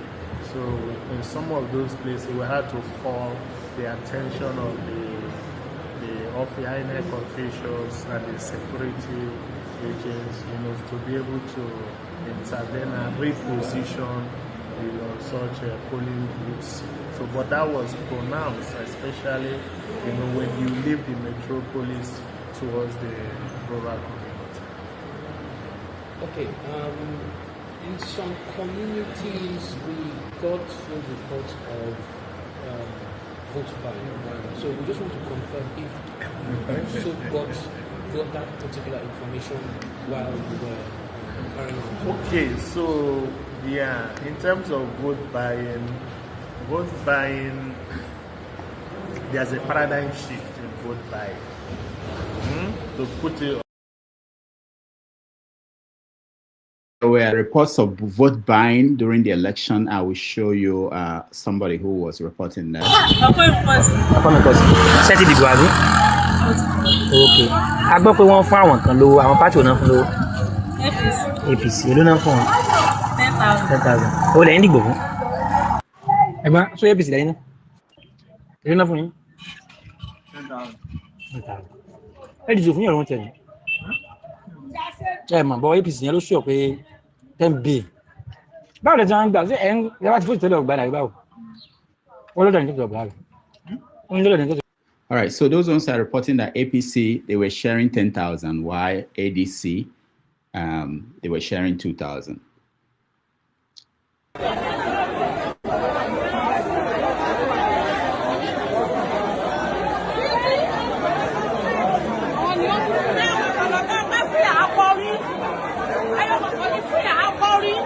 So what's going on here is they're sharing a voter's card that people can use to go and vote. There were also intimidation of people who are not with the political party that is in power. So these are common things in Nigeria. There were underage people who voted in many places. Nothing changed. In fact, I think we went bad. It went back to what it used to be. And this is just Ekiti State. The election was not across the country. So people were watching, the media were watching. There was a concentration of police, military, whatever, security agencies, yet it didn't pass basic tests of a credible election. All right, let me hear you guys. Let me start from you, Maska. So the question is, for me, when I see something like this, I find it difficult to now say that this person won.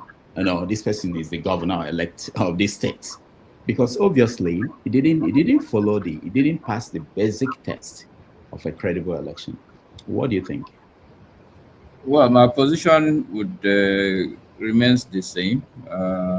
My fundamental position is that there's a total institutional collapse within the country, and I believe, like I keep saying, the current political class does not mean well. Actually, they don't even know what they are doing right now.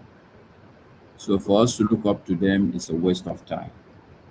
And also, we cannot look up to the general masses. The situation is very dire. And at least the little I know of psychology, you get yourself into a circumstance where you are no longer thinking right. All you're thinking about is survival. I saw something today that really made me feel very, very bad.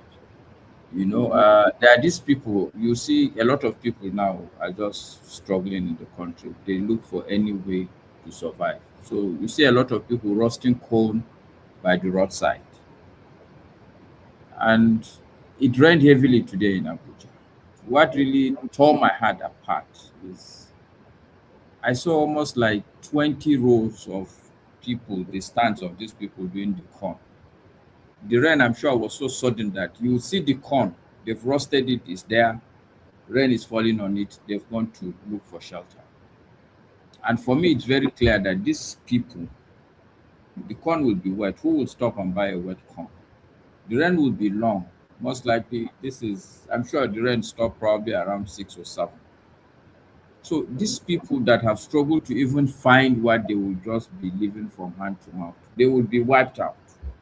This is the reality of our people. Do I expect that kind of person to say, oh, you should take your fate in your hand, go on the street? Or what do I expect from people like that? I don't think we should be looking up to them. So it's people like me and you, Mr. Rudolph, and people like KJ, Mazi. We are the ones that would have to think through how we solve this problem. And the way to do it, I believe, is incremental. Incremental, not really that we have to do everything simultaneously or sequentially, no. But there are a lot that we can do. For instance, I've been canvassing. So yes, there's vote buying, there's everything, but you can't solve all the problems at the same time. At least if I buy your vote and you vote for me, let it be counted for me, because that is the starting point. So when we finish that issue of if this is the number of people that vote for this person, let's see the clarity of the votes. We can then move to the next stage of saying, okay, let's wipe out vote buying. But right now, like you rightly pointed out, everything is upside down. So we need to, the second part, we need to be educating our people, which is difficult. And that's why I like what Pulo was saying. Because we need to understand some of the basic facts of life. Like just because somebody is getting money and he can sing a song, and we all, because we like the rhythm of the song, and abandon logic and reality of how this song is going to culminate into hardship for us. We need to also start a counter narrative to start educating the people. And I will still say it's people like me and you.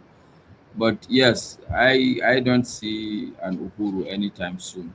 And like I said, it's only people, us, when we start taking life seriously, that things will change. But as it is, the political class, I really believe they are confused. I really believe they are confused. They're so confused now that they don't know even their left from their right. I mean, the things that they are doing ultimately, it's just going to collapse the whole country. And if they know what they are doing, I don't think it will make a lot of sense to. I would expect that at least there will be some sort of, I don't know the word to use, but it's a total collapse now. You know, they are just, it's like, you know, when you just, like you throw caution to the wind, everything is just upside down. It is going to come back and hurt all of us, including them.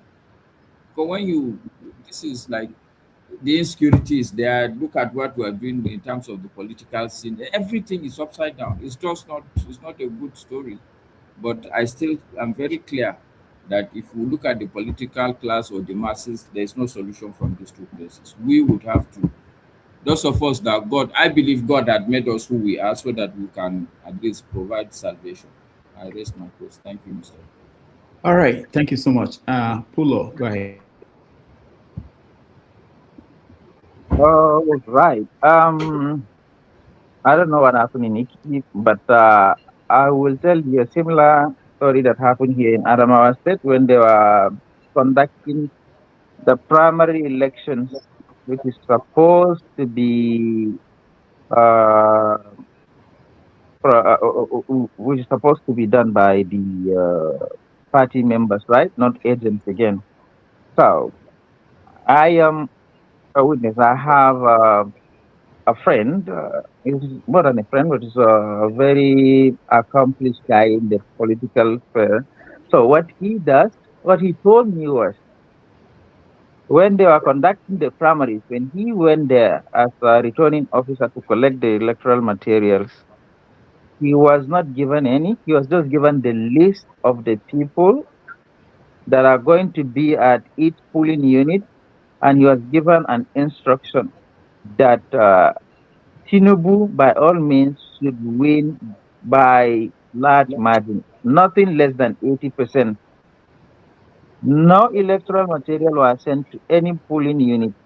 And whatever is going to happen in those polling units, doesn't matter. What he does, he sat inside his car with those forms, and he did all the math, and he figured out the way to give everybody that is on the ballot the number of votes that they will have, and then created everything in his car. He didn't even go. Doesn't even care what happens in those polling units. That's the primary election for the president. And then last week, local government chairmanship election was held. So the governor is in APC now. I think what the agreement was, okay, allow my candidate in CDP to win the chairmanship, and after swearing it, they will all come to APC again and join me. So that is what they did. On election day, wherever they know, if they took a polling electoral material to that polling unit, the PDP will not win. Nothing was sent there. By 10 a.m., election were over. And that is when we are expecting the accreditation to be completed before the voting starts.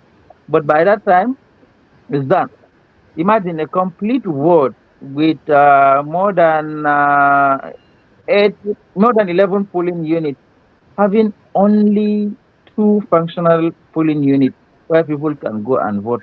And those places were fully controlled, and all the voters have to vote for PDP. That is what happened, and nobody said anything about it. They were declared winners, they were sworn in, and life goes on. I think this is Nigeria. I don't know how we're going to start changing this narrative. Who is going to pick it up and start saying, hey, this is wrong? Why would you do that? Everybody is just like, hey, that is how it goes. If you dare say anything about it, you will find yourself in trouble. So keep your mouth shut. Or if they think like you are very useful and you cannot be discarded just like that, they will find a way of incorporating you into their cult to join, get your own money, be rich, be famous, on top of the blood and sweat of other people with no empathy and no sympathy. This is what we're doing here, and this is what is happening. This is not a fairy tale, this is a reality. I live here and I see it. And I think probably this is what is happening across the country. This is just a sample. Thank you. Thank you so much. I just want to reemphasize for those watching or those who may not think about it. So it's this saying that when the premise of an argument is wrong, that the conclusion is also wrong. This is just the premise. If you can get the process of electing people, the right people, or whoever in place, what it means is that you are in trouble in trying to now make those people to change the system you don't like, because they don't owe you anything. And I don't know how people don't see that. After the election, when they are sworn in, we complain that they're not doing the right thing. Tinubu is not solving security problem. This governor is not doing anything. Well, how will they do anything when the process that brought them in, you had nothing to do with that? So that's the thing that we need to make our people understand. I understand the hardship Master talked about and the difficulty in selling people not to collect money when they are looking for a way to survive. But for those who are thinking about that country and how to solve the problem, we have to get this fundamental first in order. All right, let me hear from you, Mr. James. We're talking about the election in Ekiti, what we've seen, and what it means for us in the next time. I frankly have nothing to say. Remember, there is an agreement between you and me. If the 2027 election is free and fair, put me before a firing squad. It's an agreement between you and me. I concede my time to either Jago or KJ. I have nothing to say. Thank you. All right. Thank you, James. Let me just say that you already won. You know, there's no need to wait for 2027 because this what is happening now is part of that 2027. You know, all these processes. If we are still dealing with BVN, we are still dealing with materials getting there late, and this is just one state. We are still dealing with.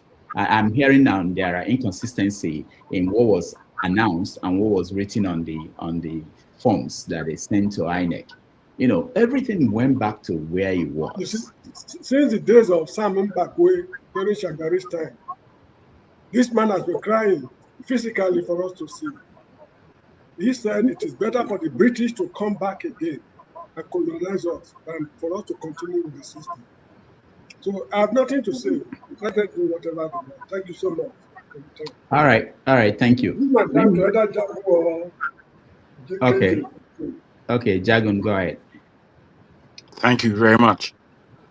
I've said it on this platform many times, and it seems to me that very few people, if any, understand at all what I'm saying. For the words and the pronouncement that you just made, Rudolph, it's an oxymoron. It's an oxymoron because people like yourself somehow believe in the democratic procedures that we have in Nigeria. And I say that not because you think one way or the other, but because you speak a lot on the Nigerian issue of politics. The Nigerian issue of politics is non-existent. The politics on a global level has broken down to a clear appreciation of two sides that the world is going through at the moment. One is the continuation of white supremacy, fundamentally. The other is the Eastern world, Russia, China, and such, who think very differently to the kind of politics that we are doing in the West. Where Nigeria is concerned, I have said categorically, there should be no election 2027. None. It's a waste of time and energy.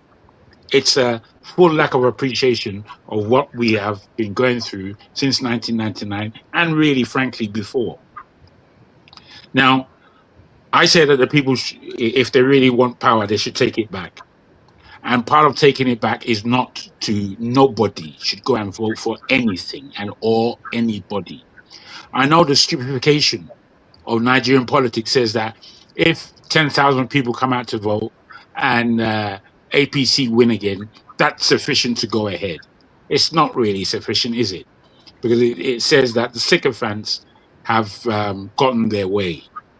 There should be a campaign going on from now, right this minute now, that says nobody's going to vote on the 27th for the same old, for the parasites that are eating our very flesh in this thing. I mean, just look at what you just showed us. What you showed us is a disgrace, apathy at the greatest level, where you can pay someone 2,000 naira and earn their vote because of desperation, because they're hungry. I mean, what are we doing in that country? What are we doing? You see, when I look at news, all news that comes out of Nigeria, I try my best to look at good news, things that are somehow moving the country forward. And these are coming from individuals, artists, business people, culturally minded people. When I look at the rest of Nigeria, it's just a state of grab and run. It's just a state of complete materialism. It's not a state of nationhood, heartfelt representations, understanding of the depth of pain, suffering that's in the country. There isn't these kinds of things. And I don't like this, our panel sometimes, because we're taking this politics seriously. How can you take it seriously?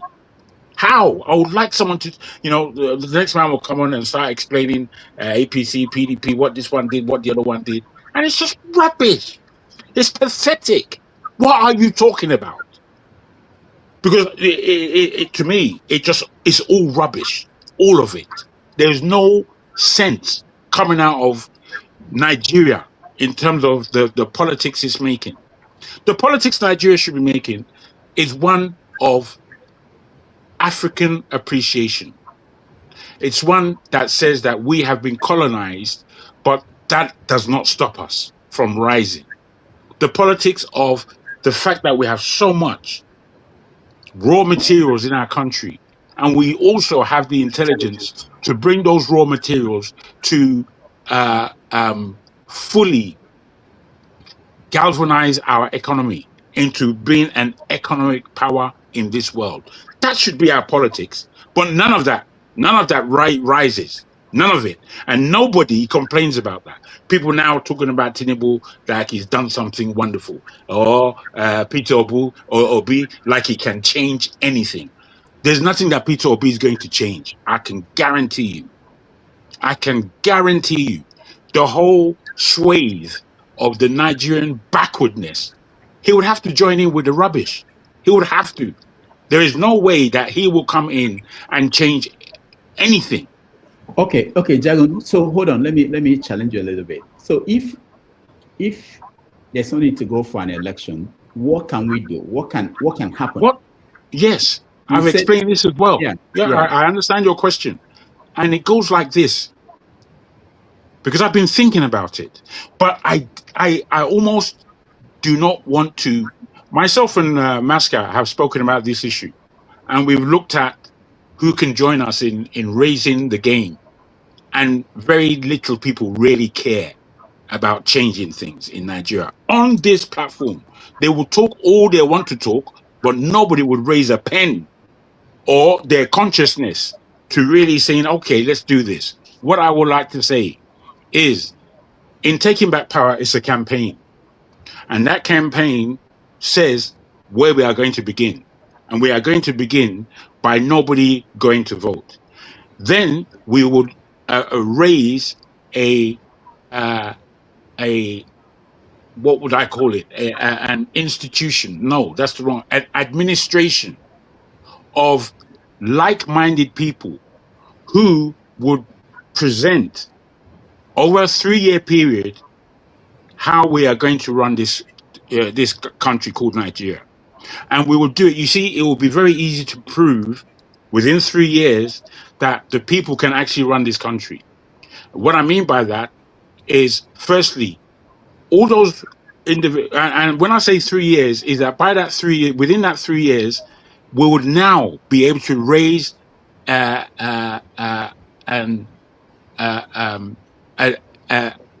democratic procedure that would work for the Nigerian circumstance.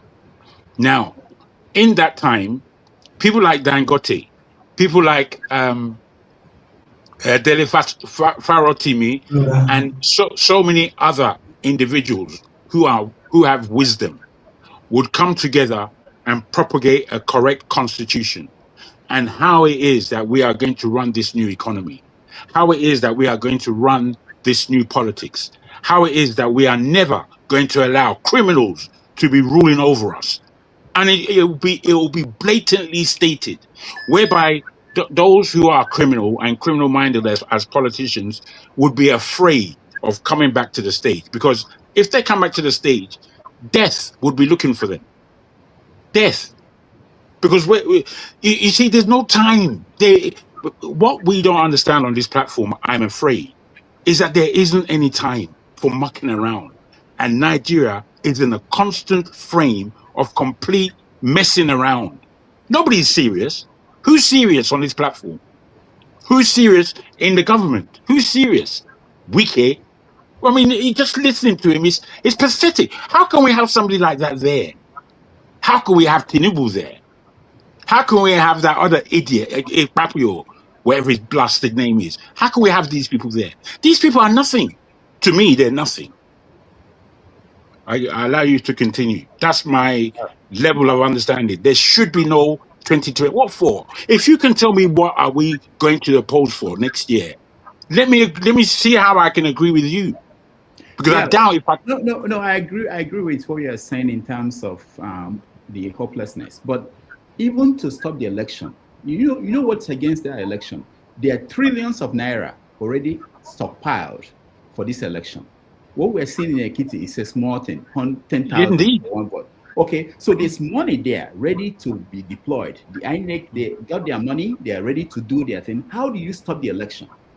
Now, money, the whole money issue of Nigeria is another thing that why I depict 3 years.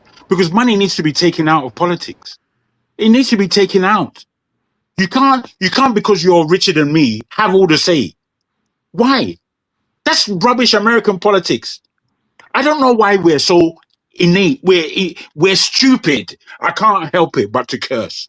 We're stupid people. We propagate stupidity as though it's natural. The position of Nigerian politics right now is such going backwards. We don't even know how to turn it. We don't know how to look forward. That's where we are. Jagan, thank you. Let's get other people involved. Pulo, I'll come back to you. Hold on, okay? Let me just get few people. I know you are joining from Nigeria, and you may not be as powerful as Maska. Maska can join, and his internet will be okay. I think I have to step in now. No, Maska, I'm kidding. No, I'm kidding. I know, but you see, the problem is that they say like play. Now in butterfly, they take enter bush. Or you've never had that. Oh, you mean I was actually going to come to you to say that you have been planning with. No, KJ, I'm coming. There are other people. I'm coming. I just want to. So you as it too. But so Jagun and Maska, they've been plotting something, So I wanted to give you the chance to maybe you can explain to us maybe there's something that Jagun left out in the plot. I really want to know how to stop the election because people like Tony Nadi, they've been campaigning that this election should not happen. There are people who actually believe that this is taking us nowhere. Okay, my only contribution there, but before I make my contribution to Jagun's statement, I need to clear this air. My internet is working now. It's not because of money. This is the problem with the Nigerian thinking. KJ here and a lot of other people can attest that there was a time where my network was very poor. What I've done is to go back and look at the whole process, because this thing is important for me to be in touch with like minds week in, week out. So I had to go sit down and do a lot of investigation, and I've cracked it. My network is okay now. Okay. Can you share what you did so that people who might want to do that may be able to do that? Can you share? No, because that's okay. All right. So the first thing that I did was I checked the machine I'm using, the laptop, and I noticed that there's what is called, for every laptop there's a radio component, like a receiver, so to speak. I have some small technology. I'm a bit technology savvy also, so I did some diagnosis. I noticed that okay, the laptop is a bit of a problem. At that point, I didn't have enough money, so I saved. I changed my laptop. It's not even long that I removed the old one. It was still here. That's one. Two, the network I was using then was called, I think, Legend. But I noticed that the service, sometimes it comes, it goes. So that I changed also. I moved to what is called IPNX. And actually, it was even much cheaper than the Legend. But most importantly, what I did also, I moved the location of where I normally join the call from to a place which is almost just like outside my house. So these three things in the end have solved all my problem. I just, the cost of the internet remains the same. It's nothing changed, but it's just I think the diagnostic part of it that is really the most important. So that's that. But the key thing is, look, I'm broke. I have only 43,000 naira in my account today. So people should know. Yes, I've been lucky in my life. I've worked with good companies and I've been exposed, I'm experienced. But because I wanted to be on the straight and narrow road, I'm not the typical Nigerian big man. I've been driving the car I've been driving it now for 18 years, you can imagine. But I'm also savvy enough to know that, okay, this is how you maintain a car if you want to drive it for a long time. So if you think it's a very expensive car, yes, but it's a car I've been driving for the past 18. I just want to make that record to be very clear, So because as it is now, people are beginning to say Mascot, like I know, but that's that. On what Jagun said, what I would say is that, I also maintain the fact that Nigeria's problem is not just a Nigerian problem. Therefore, any solution, any plan Jagun, I'm sure inadvertently, in annoyance, in anger, mentioned something like that. The truth is that if we are going to succeed, our planning cannot be public. Because I've said it on this platform at some point about Newton's law of motion. The Action and reaction are equal and opposite. I think it's the second one that says so, like if you push, there will be a pushback. Yeah, that's it. The balance is that if you fight corruption, corruption will fight you back.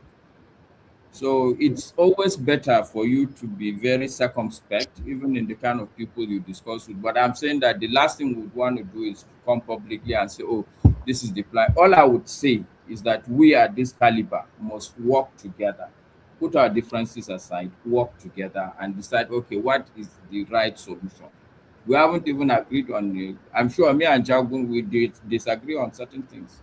But at least if we're all together, we would finally agree on what would be the right thing to do. Let me just say that that's where I would want to stop. But the point Jagun is making is that we all need to be a bit more serious. It's not about complaining and raking about the country. When you say, okay, come, let's have a meeting, nobody will come. This is what he's saying. If you say, okay, this is your response, for 2 weeks, nobody would fulfill its own part of the obligation. But we are okay to come and sit and criticize the government.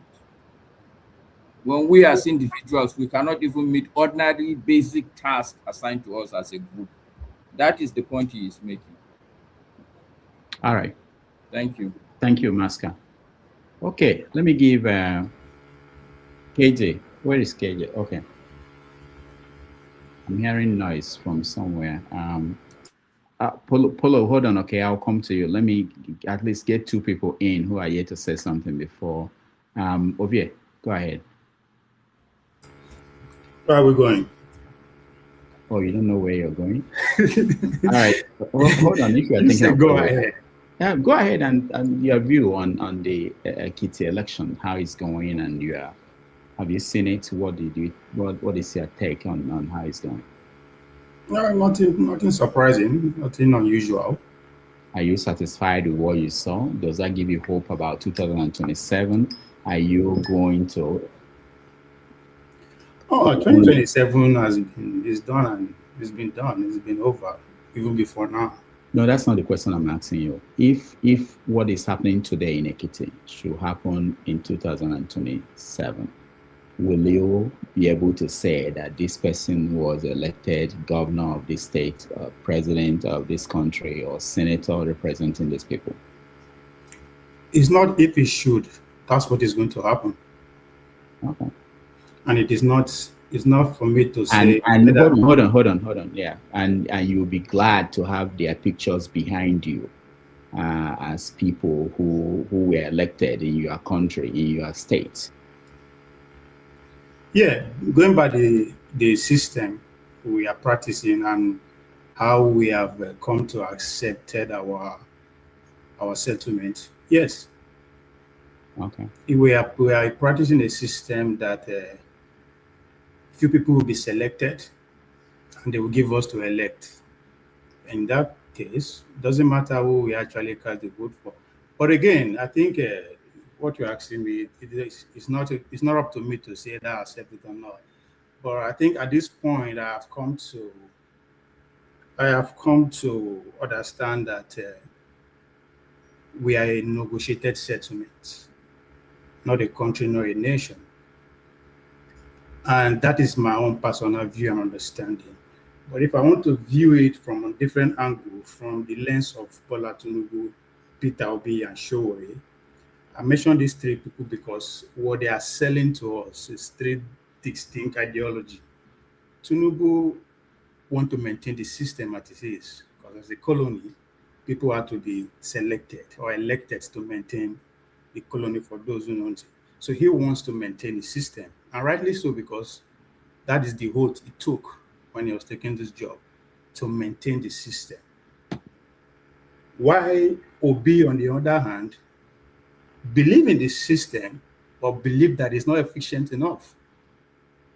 They believe that something needs to be injected, discipline, not necessarily to change the system, the structure as it is, But I don't believe it will succeed in 2027, because if you want to change a system, you have to have the guts and capacity to go and bring different people that will bring that mission to bear, rather than recruiting from the system. So that's why I see from. Then Showore, on the other hand, believe we should burn the system down, politically speaking, and rebuild another one. But is he getting traction? How far is he selling that ideology to Nigerians? It falls short. We are talking about the question of 2027. So that's the lesson I'm serious from. And I've always used competition as an Olympic, for example. When in every major competition, there are three winners. One, the person that eventually emerged as the gold medal, that took the overall position, won. There are another winner who just happened to be among the finalists. In this case, top three, they are satisfied. Then they are winner. They are in national conversation. When then the third category are people who just happen to be in that championship. And if you look at the Nigerian 2027 competition critically, they are obvious. Champions don't do anything different, but they do things differently. So that's why I say what we are seeing in Ado Ekiti, Kabe Ekiti, it's what is going to happen. So that's what to do. That's what they know how to do. So, I mean, I don't see anything surprising, because again, what is happening is not new anyway, especially with the adults. They continue different actors and different names. Last week, 2 people or 3 people sent me a release from Edo State Ministry of Education, and it was about Ososo Grammar School that is closed due to insecurity. They said that I should forward it to you. I know that. I mean, I'm on ground. I did forward it to you. So when something like that gets to you, this is your hometown, insecurity. Yeah. Who do you blame? Who do I blame? Mm-hmm. Those in charge of the system. Who are they? The elected officials and elected leaders in our community. Those behind you. Oh yes, they have come by a part of the system. It's not an Edo problem or my village problem. No. It's in Nigeria. I'm bringing it close to you so that you address it like somebody who is impacted. Our people. So you blame them. I mean, are you happy that your grammar school is closed? Hold on. Our people say who they cry, they see road. No, are you happy that the grammar school is closed in your hometown? I am not happy, but that has not. Hold on now. And you are blaming. If we are doing it this way, we are not going to get to the problem. No, you are blaming the people behind you. Dr. Dameji, allow me talk. If we are doing like that, we will never get to the problem. Because what is happening also is also happening in Nnobi. It's happening in Meduguri. So it's not something new. You're trying to put it before my face. I said, who they cry, they see road. You understand? This problem no start with Tinubu, with Monday or Pablo. Does that exempt them from complacency? No. Right? So, as I said, people are selected for us to elect. Give me different people and see if I'm going to wave them away. None of them is different. All of them are the same in terms of what is going on. Right? So I'm not going to show my support for my governor. No. Ovie, how do you hold your governor accountable for that? Did you show concern? How will you hold him accountable for what is happening in your hometown? How will I hold him accountable? Yeah, is he not accountable? Is he not responsible for that? He's taking a proactive measure already. So what else am I going to do? Okay, the people failed him from local intelligence, told him, oh, this is what they heard that is going to happen. And he took a proactive action by making sure the children stay safe first by staying at home. And now, don't just stay in Ososo. If you come to Tiri village before Ososo or after Ososo, actually, the same kidnapping happened in school yesterday. So imagine if Ososo people did not give information before and the governor take the project, maybe it would have been a different case today. So I am not blind or deaf to what is happening in Nigeria. right? But to say that these people are responsible, that means we are not going to get to the situation. We are not going to get to the solution. Now, if we don't want them in office again, we have to present a different people that I believe, okay, they can do a better job than what these people are doing. All right. So we are, and again, I've seen this before, Dr. Damage, I've been saying it. I've seen this in 2013, 2014, 2015, which eventually took Governor Goodluck Jonathan out of office. And majority of those people who actively work on that transition are regretting today. So it's not new what is happening to us. Okay. The same playbook has been carried out before. They succeeded. It's just that the people who are architects of that playbook are now in power. And that's the situation we find ourselves, unfortunately. But we need to, as I said, from my own view, my own assessment, we are in negotiated settlement. But the biggest problem for me is that what are the negotiating terms? I mean, there's anything like the closest I get was the Abore Accord, which the Southeast was trying to say, hey, let's stick to this game. But there could be the other items on the table that I'm not aware of. Okay. And I stand to be corrected until that issue is revisited. We talk that we will either negotiate away against it or we'll fight our way off it. There's no progress that is going to be made. So whatever that is happening to us security-wise is at the foundation of that. Because if your house no open, nobody will come inside.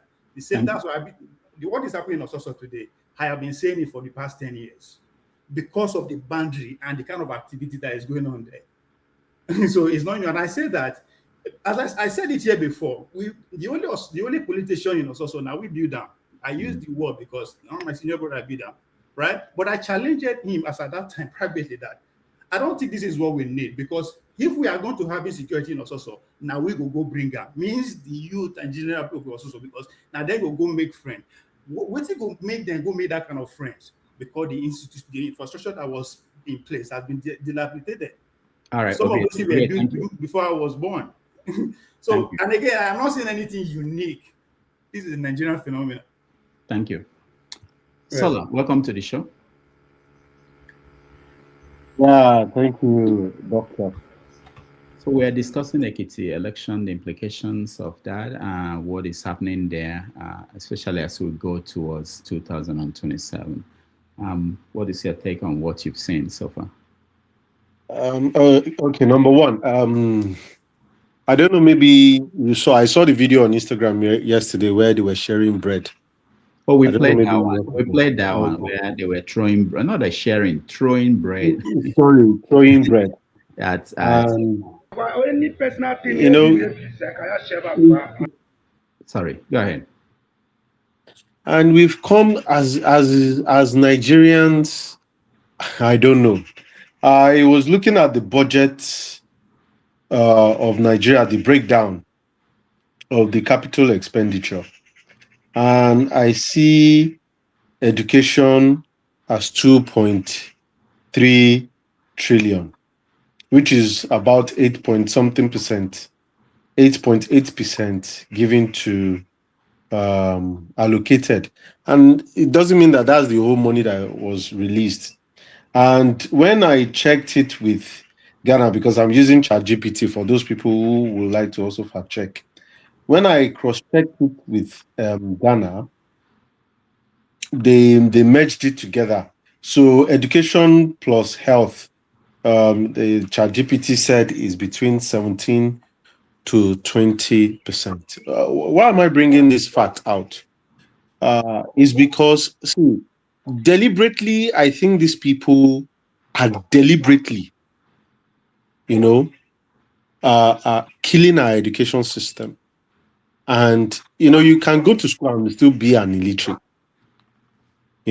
So, and at the end of the day, it shows that if you even go to school, you can't come out with anything, or you don't even know anything. At the end of the day, if they ask you to come and collect money, you collect.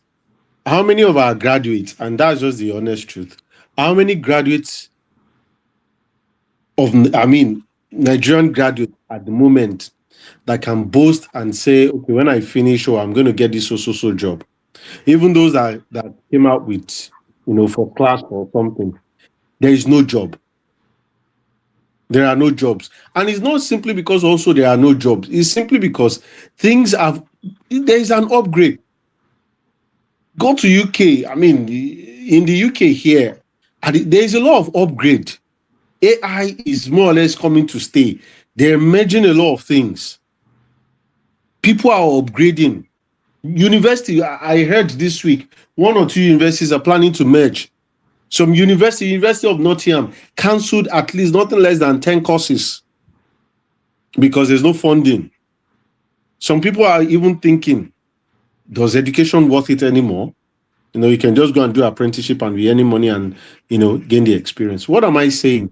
When people at the end of the day are illiterate, you will see these kind of things happening in Nigeria. And you cannot, it's just like a lion cannot give, or a goat cannot give birth to a lion. And I'm sorry, Ovie, I'm sorry, Okpebolo, I don't know what to say about Okpebolo. Don't just be sorry. You don't have to be sorry. As a governor of Edo State, haba. Are you telling me that Edo State, and I'm not single-handedly picking only him out, but we know that in the southern part of Nigeria, and no disrespect to Masker or anybody from the north, we have sound minds, technical minds from every counties of, I can say every counties of Nigeria, but me, I'm from the south. But from the southern part of Nigeria, we are sound. So it's only a Okpebolo you can pick out. So at the end of the day, these things will not stop. And Jonathan did a brilliant job. The Confab 2012 is gathering dust. What have we done with it? They brought a lot of people, everybody from everywhere. Jagun said it, we should do this, we should do that. But they've done it. Why can't we implement it? Everybody from the whole country came out together to draft this thing. And this is what is going to move Nigeria forward. To today, they've not done anything. See what Jega did during Jonathan time. See the way Bubu and this new Kompu, this Tifnubu, see what he has done. And there's no way. If we continue like this, there's nothing we can do, Doctor. Nothing, except we change that constitution. When Obama was talking this week, go and listen to what he said. He said the forefathers, they gave us a good constitution. I'm paraphrasing anyway. They gave us a very good constitution. It doesn't still mean, yes, they still made some mistake in terms of they did not end slavery. But that constitution was the fabric of the development of the greatness of America today. That is the reason why you and everybody living in America can still be living in America. And at least even if you're oppressed, you can still speak out. But we as Nigerians, can we speak out? Somebody else will speak, they'll go and carry him. They've killed 4 generals. 4. Can you see the wedding drone the army is using? I call it wedding drone. This is the drone that you buy from Temu. That is what they are using to chase bandits in 2026. And if you tell me how much was budgeted for that drone, it can't be less than maybe 200 million or 100 million. That Temu drone.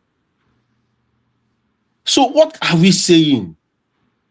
So we'll keep on, and Nigerians need to see, nobody will come and save us. And that is the reason why, what Jagun is saying is that we need to start more or less broadcasting this thing. Also, probably people from each state in Nigeria should start talking. We should have them on this panel. Let them be reporting what is going on in their place so that we can make it big. The platform can be bigger. So these are the only ways we can more or less, those people on ground, and I mean good people that are not thieves that maybe you send money to do jobs that are going to do all that thing else. But we need to make it bigger. We need to make this voice to be heard so that they'll know that people in diaspora, they're also speaking. They want to be collecting tax, but yet they're not doing anything with our tax. Anyway, I leave it for KJ. Let KJ continue, sir. All right. Thank you, Sola. KJ. All right, sorry, Mr. Rudolph. Before KJ, I see people like Pansat out there, so you can take me to the backstage so that Pansat can come and insult me. Is Pansat inside in the studio? I don't think so. I saw him on the comment section, but I'm just saying you can come back. I'm sure there are other people who want to. Okay, all right, no problem. KJ, after KJ, I'll come back to you, Pulo, too. I think you want to say something. I'll come back to you after. KJ, go ahead. Thank you so much, Dr. Damages. And Sola, I like to disappoint you. The system is not going to change. Because since the system, those who run the system are the same who make the rules, who is going to change it? Nobody. You know, and for those of us who were here when the former administration, this administration came into power, we, you know, I personally, I pontificated what's going to happen. I said Wike was going to move to the center, and he will now execute what is going to happen. Is it disappointing? No. Go and look at, if you listen to Dr. Damages, I have a copy. Go back to that when the election was lost, what we said. So I totally agree, and I'm in the same position where, you know, Mr. James is, because sometimes it's frustrating and you sound like a broken record when you keep repeating these things. So what's the way forward? Is there any way forward? Well, we have said here again that if you want to wrestle a pig, you must be prepared to get dirty. So as long as we are playing elitist politics, it's not going to happen. What is going on right now in Ekiti is just a sample of what is going to go ahead. And I'll pontificate two things here. If they insist, and that, because I heard that same voice come from the National Assembly last week, that they should suspend elections. If they insist and that voice takes center stage, just believe me, this man will not live there until he dies there. So that voice should, as quickly as possible, be killed and not allowed to generate traction in Nigeria. Now, what is the other option left to us? And I still go ahead, I'll go back into the judiciary. Look, what you see happening to ADC is not the end yet. And Peter Obi himself should be watching out, because his own time is coming. When they finish with Atiku, they will come for him. And they will come for him at the time that there will be little or no time to react. So I don't still believe that they're going to allow him come into that election timetable with his name on the ballot, or his party in the ballot, or him himself as a candidate. Because what's happening now is that there's so much money in the system out there, lying just waiting for dirty games to be played. And those money, already we know the philosophy of the president and his steward, Wike. What money cannot do, more money will do it. They are ready to buy off anybody and everybody to make sure that the system is totally bastardized. I was talking to a friend, you know, who I didn't even know played a lot of parts in the election. And one of the things he shocked me with was that, you see, these people are so ready to buy off anybody. Anybody. Doesn't matter what your price is, you call it, they'll pay. Because they want to keep in that system. And it's unfortunate that the people of Nigeria cannot see that we are gradually becoming slaves in our own country. It's very unfortunate. It's not going to change. They are not about to change the system. And they are going to do everything possible within not even within the law, because they've gone beyond the law now. Whatever they can do to achieve that purpose, they will do it.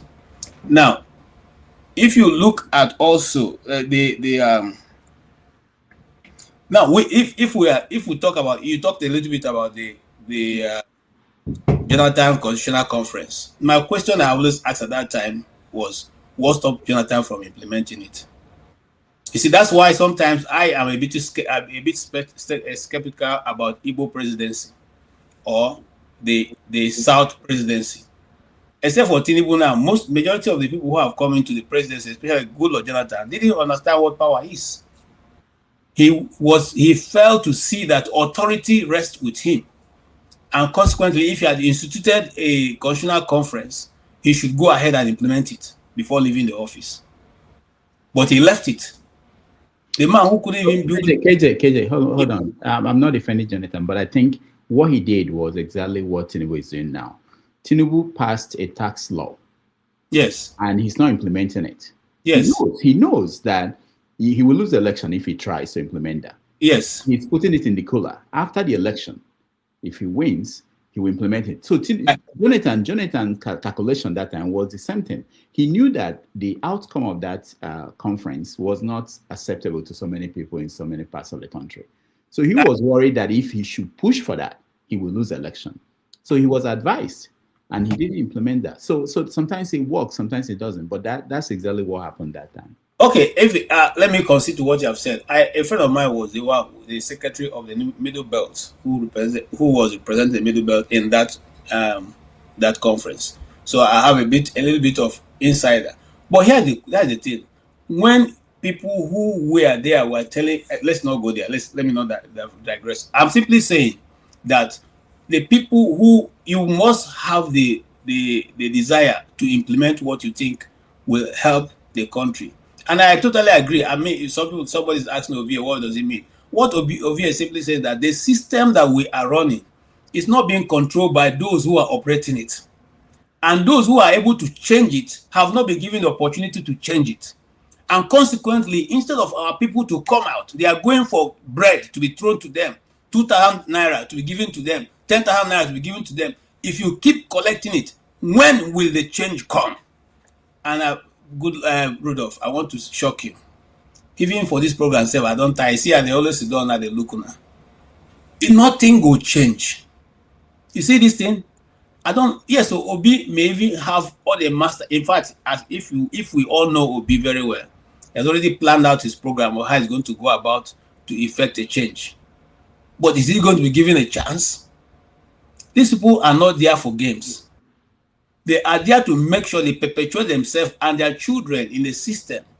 Now, think about this world. How many countries where this kind of thing going on in Nigeria is going on, and the government and the people of Nigeria are just okay. Nobody bothers themselves. As if not human beings that are being affected. As if it's just you see on a live TV or rather not live TV but on a social media, they are beating a man. Beating his wife, and we all go home and sleep. We're okay with it. So what else will happen? Then there are people who will now change. Coming to Ekiti, what you see in Ekiti, is it new? It's not new. And so I want to dwell on maybe what I consider to be the way we can solve the problem. I said on this program, the youths are more in number than the elderly people. If they know how to mobilize and they can hold on to the youth, maybe giving them, I don't know what to say, give them or promise them or tell them but educate them on the reason. See, I am talking this way because during the time we were youths, the system didn't allow us to perpetuate or bring up our own ideas. Consequently, me, who was reading Adamu Chiroma as Federal Commissioner for Finance in primary school, still met Adamu Chiroma as a practicing journalist, as a minister in Nigeria, where he could no longer even walk. He was being wheeled on a wheelchair. And I said to myself, we are finished. So this is where we are. Has it changed? And don't get me wrong, because before some people jump in and say, I'm giving Adamu Chiroma as the example. Okay? It has nothing to do with North or South at this point. The same system is being perpetuated everywhere. Everywhere. And look, let me reverse a bit to tell you how bad this situation is. Ebonyi State is one of the worst states in the East, one of the poorest. But guess what? The governor of the state drives an Escalade, bulletproof Escalade. Okay? In a city where majority of the city is not even tarred. And they are telling you that they have the authority to do with anybody who goes against their desire for this election, whatever they can do to him. Is that the people who want to change? Nobody says anything about it. Okay? In other clients, after being seen what Wike is doing with the lawyers, certain lawyers, MBA as they call the Nigerian Bar Association, will have taken a stand. But no, you hear what the woman said. No, if they can do for these people, why can't they do for us? So even the hope of the common man have been lost. Consequently, there's no common man again in Nigeria. It's unfortunate, but that's the truth. And it is now dog eat dog, all for one. Defend yourself. Onward, because that's what it is. So okay, how are we going to fight the people who have the authority over the monopoly of violence? How do we fight them? So we just have to find out how we can be strategic and take over. If we totally believe, if the Nigerian people believe that what is going on is against what they want. Thank you. All right, thank you, KJ. Pulo, can you hear me? Are you here? I'm seeing two of you, and then you're black. All right, let me go to who is the next person? Obaramazi. Yeah, Mazapara, go ahead. Doctor, thank you once again. Maska, Barikade, I've said this here several times that we black people, sub-Saharan Africans, we are not ripe for democracy. We are not ripe. Democracy cannot alleviate our sufferings, our predicaments. Sub-Saharan Africa. Anybody who is telling you go and vote for this person, do this every 4 years, that person is deceiving you. Democracy, we are not ripe. We're too primitive for democracy. We're too poor. Because I just googled now, almost 139 million to 150 million Nigerians are living under poverty. Under poverty. That means these people cannot even feed. So why do you blame them when somebody is throwing bread to them? These people, they have to eat. It's just like in a zoo where there is the animals, they have to grab another animal to feed.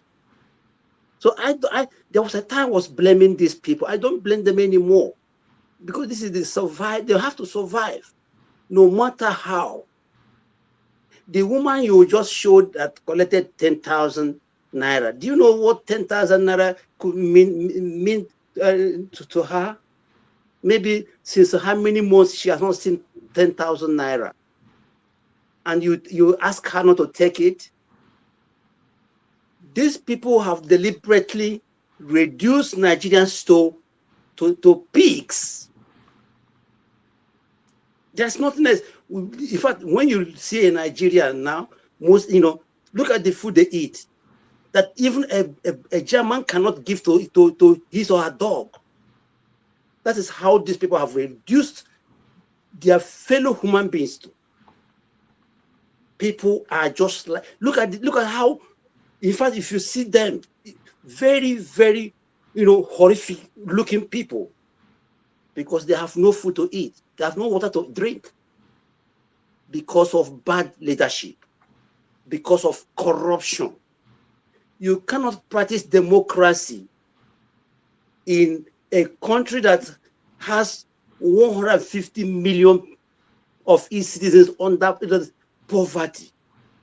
There's no way, even in this world, you cannot. No way, the democracy cannot work like that in that society. So this thing will make every 4 years they go to vote for somebody. It's waste of time and resources, because they're all the same. I could remember Ibrahim Mantu before he died. He told Nigeria that elections Nigerians have been conducted is fraudulent, that they have been writing a results by themselves. It has not changed. Anybody who's expecting this election, the next election, to be or free and fair, that person is delusional. It's not going to happen. Because these people, they don't mean well for the citizens, ordinary citizens. I just lost a nephew a few days ago, after spending millions of naira to, for his colon cancer, whereby there was nothing in the clinic, where nothing, this and you see how they live large, the politicians, how they live large. Look at how their children are shining. Look at how big their children are. Look at Akpabio's daughter, because they eat, they don't even know what to do with the food, while ordinary people are not feeding.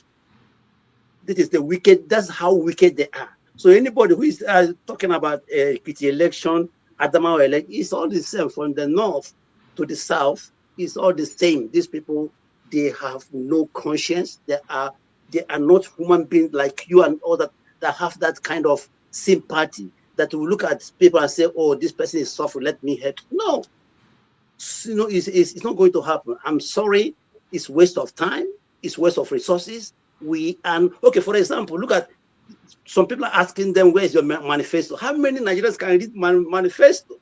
How many of them? How many of us can read manifesto? You are conducting an election, a democratic, democracy in a country that, how many people are literate enough to read those things? Let us come down and examine and decide the best, governance, system that can help in Africa, not only Nigeria, Africa. China is not democratic. China has almost 5,000, parliamentarians. What they do, they go to every ethnic group and select one of the best of them, and every ethnic group is represented in Chinese, parliament. That is the way. If I should suggest, that's the only way to make Nigeria go forward. Because with the total that we have almost 500 ethnic groups, bring each of them, at the parliament, and let's discuss what their people need. Because what I need could be different from what somebody's in Adamawa or in Kotorokoshi or in Ogoja needs. Let their people represent them, not these people. Not these people. These people are time wasters. They waste time, they waste money. Dr. Damage, how can you tell me that a minister will be riding, riding, Rolls Royce? Here in Germany, the governors go on little Passat, on little BMW. What the heck are we talking about? And we are not, look, we can't get it. There's no way. The system is rotting. The system is not, it cannot never make progress. Look, like, finally, for me, when I left Nigeria in 1990, do you know how much I bought the dollar? 18 naira. And that was under the military they accused of being so corrupt. Dr. Damages, 1990, I bought a Marine, 18 naira a dollar, under corrupt, military regime. But look at where we are today. I mean, sorry, we can't help ourselves. I'm sorry. Mazi, imagine if you had bought $1 million that time and kept it in in Nigeria.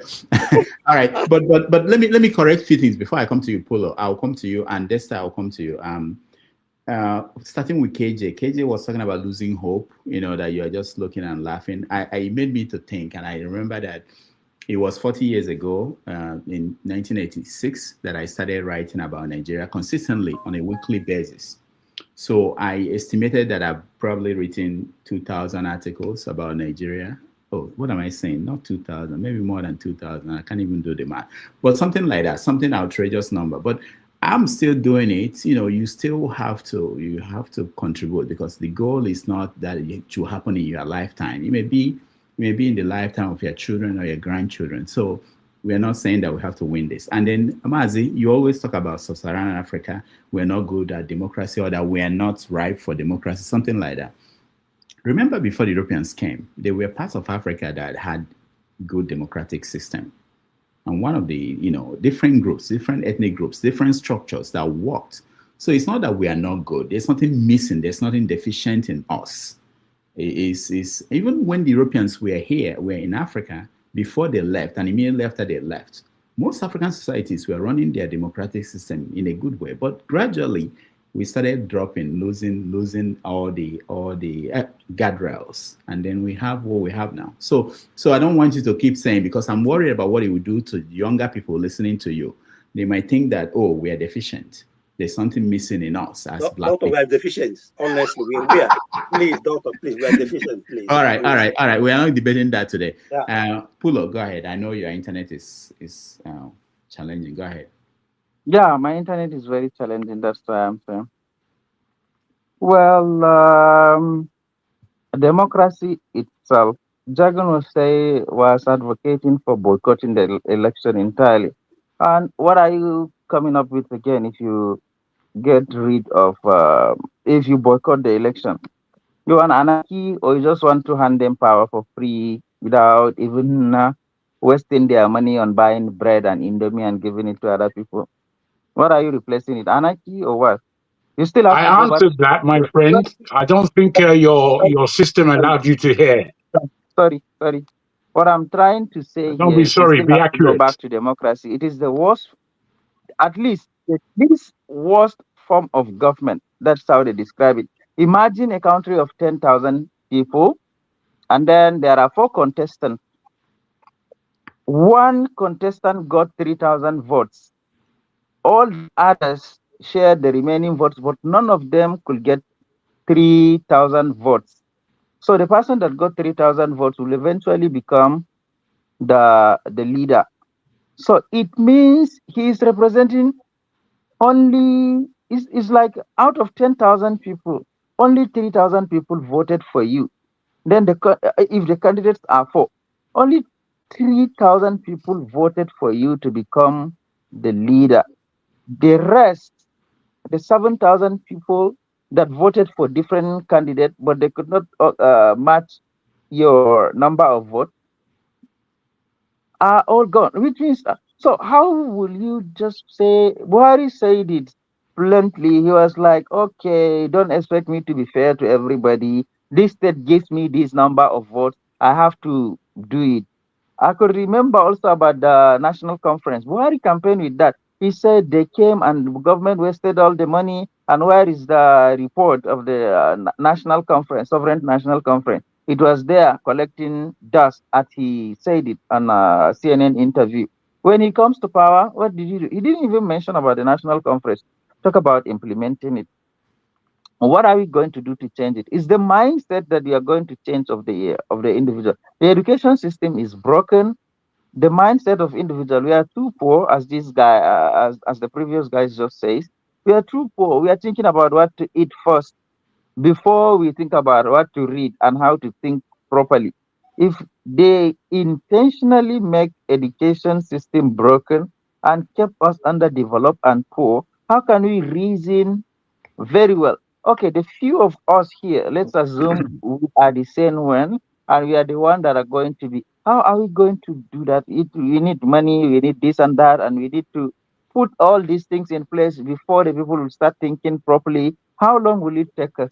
And are we still going to say, okay, we are building elitist kind of government? If remember, the returning officers during presidential election are professors, most of them. So almost all of them are professors or VCs from certain universities.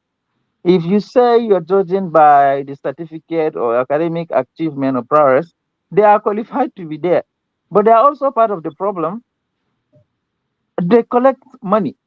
If you hear what they're saying, sometimes it will be, you will feel ashamed. Like it is a professor that is saying something so stupid like that because he have nowhere. Maybe then he was offered 100 million. He has never seen 3 million naira. He was offered 100 million to just come out and do certain things. And you come out and say rubbish. So about just getting education, get into professorship. I don't see it as changing the mindset of the people. But how are we going to start slowly changing the mindset of the young, the mindset of our young people that are coming up?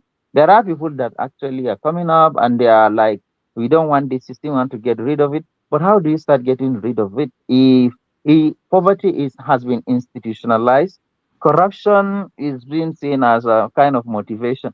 They cannot say they're giving you no conflict of interest. If they give you money, they will say, okay, the person needs to be motivated before he approves your proposal. If you are going to get a government contract, when we know in reality it's a bribe, not a motivation, you just change the name. How are we going to the members in this platform?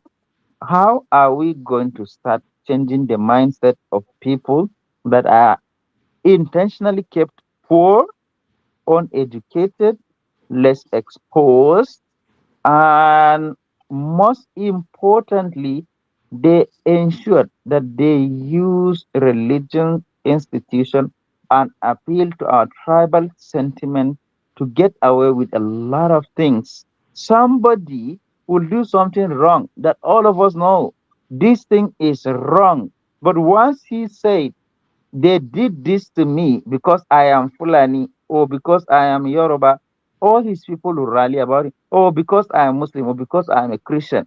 The pastors, the imams will rally about defending them, the member of their faith. Probably they are getting something out of it. They are funding the. How do you think that those malams get money? You don't have a shop, you don't have any business running. You're there preaching, and all of a sudden you're riding 10 million naira car. Your house is a very huge car. Your children are studying in a private university. Where did you get all that money from? And the pastors, the tithe. I think religion and tribal sentiment is one of the factors that are killing us because we are ignorant. And those same people that benefited from free education, free feeding, when Nigeria is growing. Those we see as elite now, they enjoyed free education, free whatever, free whatever. They are the same people that are trying to institutionalize ignorance and then keep us hungry so that we cannot think properly and use some of us that are very agitated and channel their agitation towards banditry and then tell them that, hey, if you can do that, you'll get this amount of money. And the government will vote for a huge amount of money because there is insecurity in that state and the governor benefits. So if the whole system, if the whole system is running smoothly, the security vote will vanish. The governors will no longer get that money. The military guys that are there and are collecting more money because they are in a high risk or red zone will not get that money. I don't think they are in their best interest to stop this from happening. But in the end, we still have to come back to democratic way of doing things. But even if we are going to do it in a democratic, we have to restructure the voting process. So Madam said at the beginning, this if we did not vote for the flag bearers in the right way, this is what will actually happen during the general election. It is giving us a clue. No election, no voting materials. Somebody will be declared a winner, and nobody will will bet an eye, and that's it. Oh, it's like we're becoming dictatorial. APC was allowed by the PDP to contest, to challenge the PDP, to do everything they want as an opposition party. That is how they came to power. And now it is the same APC that is trying to quench all kind of opposition force, either by frustrating it, banning the big platforms, and keeping them busy with courts and so all kind of things. They're trying to become dictatorial. They were accusing PDP of doing that, but now they have become worse than the PDP. So I don't know if you guys have other alternative to democracy, which I said, if there are 10,000 people and one person, five contests and one person just got 3,000 votes, and he is the winner. So he is just voted by 3,000. 7,000 people did not believe in his ideology, did not believe in anything he is doing, and we still have to give him that way. So let's have another. Maybe you guys can help me out here. Thank you. Yeah, thank you so much. I'm here to help him out. No. Can you hold on? Don't jump in. Don't jump in anywhere. No, actually come to say thank you to Pulo. You know, I was having a wrong notion about him. I never knew, but somebody commented on the comment section that he has gotten himself some education, you know. But Pulo, yeah, I think you made a very valid point here. You know, I was thinking that you are one of those tribal and religious bigots, but I think you are different. I think I was wrong. Yeah, good to hear you. Good to hear your submission. Thank you. We'll go to Dexter, but before Dexter, let me just say, Pulo, for the question you posed, which is how to make democracy work better. So there are some countries where you have to get 50 plus 1 votes before you become anything. So like example you are giving now, which is I think what happened in the last election where Tinubu got about 30-something% of the votes. You have to get 50%. So if you don't get that, they do a runoff where the top 2 candidates will compete. So if Nigeria had adopted something like that, what would have happened in the last election wouldn't be that Tinubu will be declared the winner. Tinubu will go contest against Atiku. And then that way to be more like what you are saying. So there are different versions. In New York here, we have what they call ranking, votes ranking. It's a different structure where you rank choice voting. Yeah, exactly. So there are many options out there that people put in place to make sure that what you are afraid of is not happening. But again, what happens in Africa is that we don't adopt what they call best practice. If something is not working, there's always it's not new to the world. And the solution is out there, but sometimes we don't look around and say, okay, they've done it here in Switzerland. In Switzerland, for instance, they solved one of our biggest problems, which is that this region is not having the opportunity to govern the country. So in Switzerland, they have a structure where they have vice presidents that rotates, you know, where the president will be this person for 2 years. After that, this other region will bring a president. So, but at the end, every time, they all have present vice presidents. So in the case of Nigeria, say we have 6 geopolitical zones, and each of them will have a vice president. And one, let's say Tinubu is now the president. After 2 years, maybe someone from the northeast will become the president, one of the vice presidents from northeast. So it's all possible, but we just don't want to think. We don't want to adopt anything. We don't want to change anything because it favors the people who run things. All right, Dexter, you're next. Yeah, thank you, Dr. Damages, and everybody on the panel, for all the contributions. I think I kind of agree with what a lot of people are saying. I don't know if there's lots to add.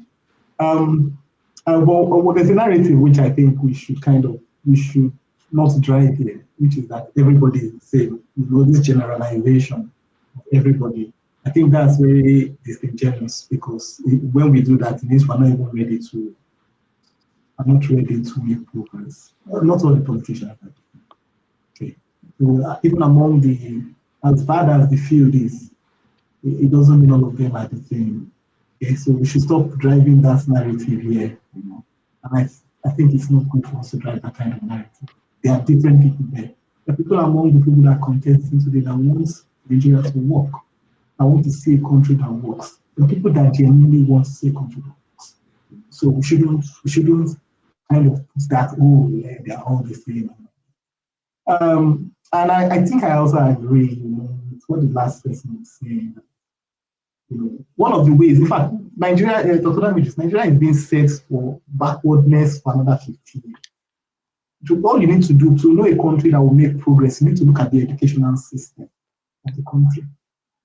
Because that's the next generation. If you want your country to move forward, if you want democracy to work, you need people to be educated, you need people to be enlightened, you need to be able to know the value of their choices. But look at what is happening today in Nigeria. They're literally destroying the school system. So, Dr. Damages, for some of us, people that schooled in Nigeria back there like you, at least your school in Nigeria could be able to take you outside of Nigeria. The way it's going now in Nigeria, the average person that goes to a government school in Nigeria, I'm sorry, there will be no way out. there will be no way out. You'll just be stuck in there. And you have to keep on taking the palliatives from these politicians. So I think that's the way it is going. And it's a model that has worked. Sadly, it's a model that has worked in northern Nigeria. Model has worked very well in northern Nigeria. Keep the people out of school, we use them as political tools. It's moving down everywhere. We must kind of agree we have a problem. And that's why I always say we need to, the Bob Marley song that says emancipate yourselves from mental slavery. It's actually directed at us. Because there's this mental slavery we have. I mean, think about it. Professors are the ones rigging the election. You show that the the professorship means nothing. In Africa, we're so more interested in titles. But if you go to the Western world, you see somebody that is the professor emeritus. You don't care about it. You don't care about whether he's professor emeritus. What he's doing is what is he churning out. That's what he cares about. He cares about the work he's putting out, not the title of professor. So it just shows that we have completely missed it. Maybe the solution, sometimes you can't keep on moving in a direction and you're not getting to where you want to go. And you just say, let's keep going. And I think that's what we have been doing in Nigeria. Let's keep going. It won't get better. If we just keep on working in the direction we are going, it will get better. I think I saw somebody put a post up and say that, I don't know if it's true, but I think, okay, The Guardian, I think it's from The Guardian of today. Abu Salami said that people in Nadeco did not want him to hand power over. They came to meet him to stay back in office. So we shouldn't be surprised that it's the same Nadeco group that is in power today that are perpetrating these kind of actions. So it's the same group that are perpetrating these kind of actions that they want to stay in power forever. So maybe the solution to Nigeria, we should start thinking out of the box. We should stop thinking that the things we think are problems are our problems. Maybe actually fragmentation of Nigeria will help us to move forward. Because there's this big bulge in Nigeria and there's so much to loot. And so the people want to loot it. They don't care about the progress of the people. So they want to keep that big bulge and keep on looting. Maybe we should chop it into bits and pieces and let everybody become responsible for what he has. And maybe when we now value what we have individually, then we can now decide to come together and decide how we would make it work for ourselves. Because if you look at historically from the Nigerian history, the coming together was not actually because we knew what we were really bringing. It was one of the things we saw what the colonial masters were doing. I would say, no, we can take this back from ourselves. We can take it back. We can take it back. Oh, they are making so much money from this. We can actually run this by ourselves. Maybe it's time for us to run it, create it by ourselves, because we really have not created anything. Nigeria is still living on the oil discovered in the colonial era. We've not created anything new. We've not done anything new that is genuinely ours. So we're still fighting over the resources that were discovered. What is the new resource that has been discovered? What is the new game we have added to the Nigeria of old? What is feeding the Nigeria of today? It's the same thing that was discovered a long time ago. So maybe since we cannot make progress this way, we have to decide. Because it's either we continue like this and maybe next 100 years, there will be another Dr. that made this saying the same thing. Or we decide we have to try something new. We have to try something. We have to be ready to fail. Well, because one of the things, no, we should do the SpaceX model. Fail, try again, fail, try again. Not, let's keep just managing, and no rocket will ever make it from the flight deck. That's that. Or let's be managing, no rocket will make it from the flight deck. Let's try and fail, and try again and fail, and then we'll learn from our failures, and then we'll get better. When we don't want to follow this, continue, there's no way. Because these guys are, if you look at the systems of rigging the election they've created, man, you just know that it would take something extraordinary for us to have a free and fair election. And, democracy would not, it's not like we don't want it. Yes, we do want it, but it has to fit. It has to fit us. Thank you. All right. Thank you, Dexter. Kene? Yes, Dr. Damages. Thank you. Actually, I come up because of what I've been hearing. I think we are all suggesting on how to fix Nigeria, throwing solutions left, right, and center, But it's unfortunate, when you have a criminal armed robber with sophisticated weapon in your house, this armed robber has taken over your household. You are now powerless. You can't confront an armed robber with an empty hand, right? So now, the armed robber is in control, flexing your resources before you are very forced in your face. I mean, you can't do anything. That's the situation we find ourselves in. We have, just like Ovie stated, they selected and then you voted for criminals to be in charge of your country. And you dare expect that they will be able to let go of what they are benefiting from that country. Talking about Rolls Royce or something. That one is even a Kabu case. Somebody bought himself a nyash or whatever they call that nonsense. A president that the citizens are hungry. Citizens could not even afford a 1 square meal. Now, this is it. If you are trying to find solution for Nigeria's problem, no, unfortunately, Nigeria has missed that opportunity. Nigeria has missed that critical window of opportunity to course-correct its economy and infrastructures or whatever, that they've lost. They've missed that opportunity. They could have done that some 15, 11 years ago when we still had a sane president. Not when we had terrorists like Buhari or this thief like Tinubu, and you expect that we'll be able to correct that country. I commented on the comment section that the youth, most of the Nigerian youth today are cowards. And somebody was like, oh, that I was reckless with my word. No, I wasn't. They are cowards. What do you expect them to do? They can't even do anything. So they can only sit down, look, make noise on social media. If somebody like, what do they call that guy? VDM made a post, you see them running their mouths left, right, and center. These are the people that country is sinking. And all they do on social media is to run their mouth like parrots.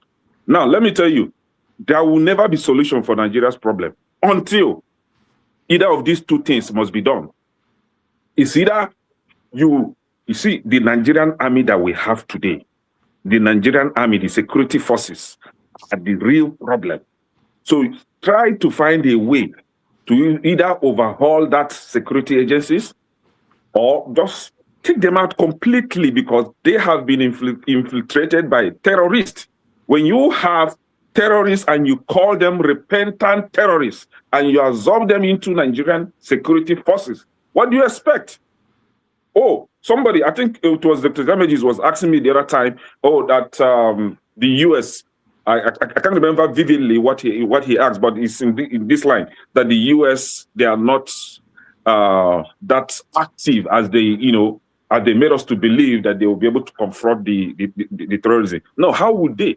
For them to confront the terrorism, they have to do away with the Nigerian security forces, ranging from the army, because there's where you have the terrorists right now, right? So you see that you have that terrorist taken out, and the likes of Sheikh Gumi, his son, anybody related or being submissive to Sheikh Gumi must be taken out from the Nigerian security forces. First, have Sheikh Gumi imprisoned or just take this element out.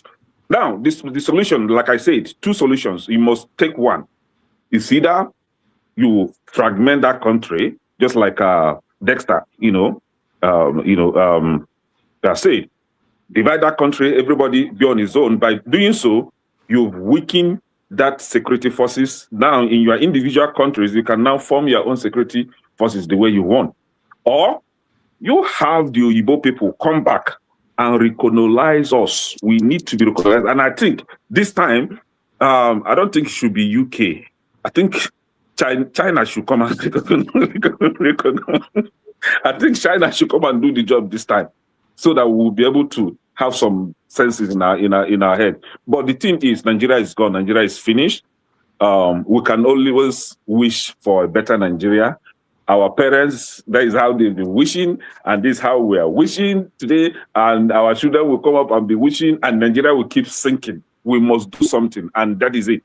It's either you have that country divided, or you have some white-skinned people come and recognize us because we know to get sense.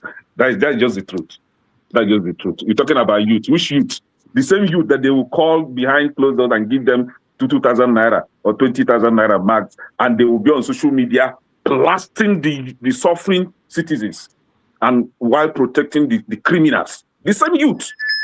Right. See, is it the same youth that you're talking about? When if the youth want to go and protest now, somebody like Showore, because he is not the lead for the protest, will go against the protest. For him to participate in the protest and his clueless followers, it must be Showore that is in charge before you participate. See, Nigeria is gone. Sorry, Nigeria is gone, and I'm happy. I'm very, very happy the way Nigeria is turning out now.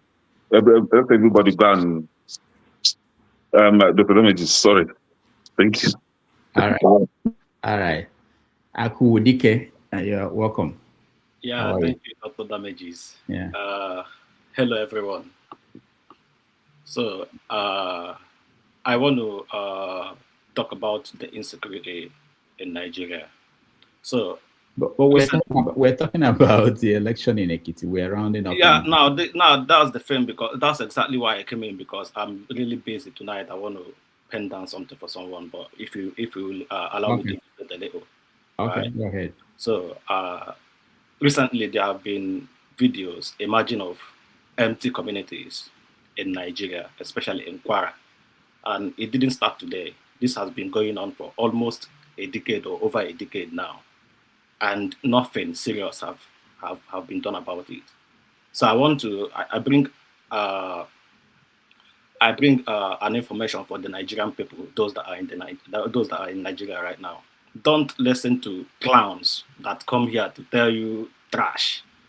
Don't listen to clowns that come here to tell you that let's get more men into the Nigerian military. The Nigerian government, as it stands, the present Nigerian dispensation, is not ready to do anything, and they are not going to do anything. Right? Don't ever listen to those clowns. They don't mean well for you. Today, as a Nigerian, wherever you are, be you in Nigeria or outside of Nigeria, right? I dare you to send this information to those in Nigeria. I dare you as Nigerians to stand and defend your homes and ancestral lands. Don't ever run away. I dare you not to run away from your homes. For people that for someone that have not taken his bed for almost 3 months to come and chase you out of your homeland. Come on. Chase you out of your homeland, you will abandon your house for someone that have not showered for almost 3 months. No, this is not an insult, but we have to say the truth right now. I dare you, as a Nigerian, don't ever abandon your home. Don't ever leave your ancestral homelands. I dare you not to listen to clowns that come here, right, to defend the megalomaniacs in power. They will sacrifice you on the altar of one Nigeria. And come here and gaslight those that will try to talk about you. And any person that tries to keep them on the topic when they try to deviate will be labeled as a hater of Nigeria. Don't ever listen to these people. They know exactly what they are doing. Previously, I used to think that maybe they were talking from a patriotic perspective. No, these people are deliberately telling you lies and profiling solutions that are far from being feasible. Don't ever listen to these people. I dare you today, join the vigilantes, join your local vigilantes, arm yourselves legally and defend your homelands. Don't ever run away. If you keep running away, one day, these people will take over everywhere and you will have no homelands again. This is just a little information I just want to, for those that are willing to listen, because I'm very sure, right? I don't want to talk about the issue of Nigeria can never progress. Nigeria can never work. Nigeria can never stop deceiving yourselves. Even in the next 20 years, we'll come here and defend and do the same thing. This talking we are doing, in the next 20 years, we'll come here and talk. Nigeria can never work. Akudike. Everybody should stop deceiving themselves. Akudike, where are you? I'm in England. Okay. I just want to make sure that you are abroad. Yeah, I know what that doesn't mean I won't be able to say what no, it's not about being able to say. It's about, telling people who are home, who are watching other villages being wiped out, that they should join the local vigilantes and arm themselves legally. Yeah, and they should stay and and defend fight themselves. when you are outside the country. That's how they will No, say. they can still arm themselves illegally. It's not legal. No, I've been in England just barely 3 years. Yeah, I know. It doesn't matter, but that's how they. That's how I know they see. exactly what I'm saying. I'm not talking from the blues. That's how they see these things when we say things like that's a lie. People are actually listening. Okay. I know that Danjuma also told his people in one speech that they should arm themselves and they should defend and people started asking him right there, where do we get the guns? Give us the guns. You know what Danjuma said to them? Mm-mm. He said, if you know where the other people are getting their guns. So that's exactly why I said arm yourself legally. Right? Even a police chief. This thing is not going to stop. What you see happening in Nigeria today, it's not going to stop. And if you think it's not coming to your, it will arrive. It will arrive at your doorstep. It must arrive at your doorstep if nothing is done about it. Forget about Nigeria. Nigeria is not going to work. Defend yourself first. Stay alive first. Because Nigeria will never work. Thank you. All right. Thank you. Let me give Mr. James opportunity to speak on something I know he cares about, which is South Africa. At the beginning of the show, I played a video of an African that they basically forced to close his shop. This is what has been going on in South Africa. Nigeria moved a few people out of the country and told people who wanted to leave to come and register and report themselves. They did. But Nigeria, being Nigeria, they didn't have contingency plans, and people got stranded, that they don't have a home to go to. Nigeria is not providing for them. So but it continues, and there are repercussions about this South African thing, to the point that their musicians are getting their gigs cancelled across Africa. People are debating whether their businesses should be told to leave other parts of Africa. So, James, because you've not weighed in on the Nigerian issue, this is topic I think you have something to say. I'll give you 5 minutes. After that, we take a break. When we come back, we will rant. Okay, Mr. James, go ahead. Thank you very much. I'm sure you can hear me. Yes. Good. You see, this South African problem is both good and bad. It's good because the owners of the country are telling the non-indigenous to leave. The Constitution of South Africa and the Constitution of Nigeria guarantees freedom of association. If I don't want to associate with you, you have the right to tell me, keep off me. So they're telling those that don't want to leave them, so they should leave. That is one point. Now, I'm not surprised that the Nigerian government disappointed those who want to be lifted to Nigeria. While I was there about 20 years ago, while I was there, if you don't have a valid residence permit, if you go to the Nigerian High Commission, whether in Pretoria or Johannesburg, they send you back as a Nigerian. Now, what does it mean to have a valid residence permit? You can apply maybe to go to South Africa on a visitor's visa. They might give you 6 months or 1 year or whatever it is. For that period, your permit is valid. If the permit happens to expire, you have to go to the Home Affairs for extension. They might extend it 1 or 2 or 3 occasions. Then it got to a point whereby they no longer extend it. Then you become an illegal immigrant. Even if you are killed, the Nigerian High Commission of those days, I don't know of now, will not even blink an eye, let alone coming to your rescue or finding out who is responsible for your murder. So this is the situation that is still playing out. When the Ghanaians lifted their people, they did it swiftly, and there wasn't so much grammar over it. Now, remember when Nigeria said they want to elite their people, they said it's on the condition that you will pay for your flight. I still remember. If I will pay for my flight, why do I need to go it through Nigeria? I can go to Ethiopian Airlines, Kenya Airways, British Caledonia, what called any airline at all, pay on my own, I travel on my own to Nigeria. So why should the Nigerian government come to my rescue? This has been the problem with the Nigerian government and our people. What's his name? Airpeace director, owner, enlisted from Nigeria some time ago. He did it free of charge. I think he repeated the same thing in Sudan. Whenever Nigerian nationals run into problems, the Nigerian government is very good at turning their backs on these people in difficulties. Here in the Gambia, in 2016, when Yahya Jammeh refused to relinquish power, Nigeria had the thought of invading the country. And there were about 3,000 or so Nigerians resident in the Gambia.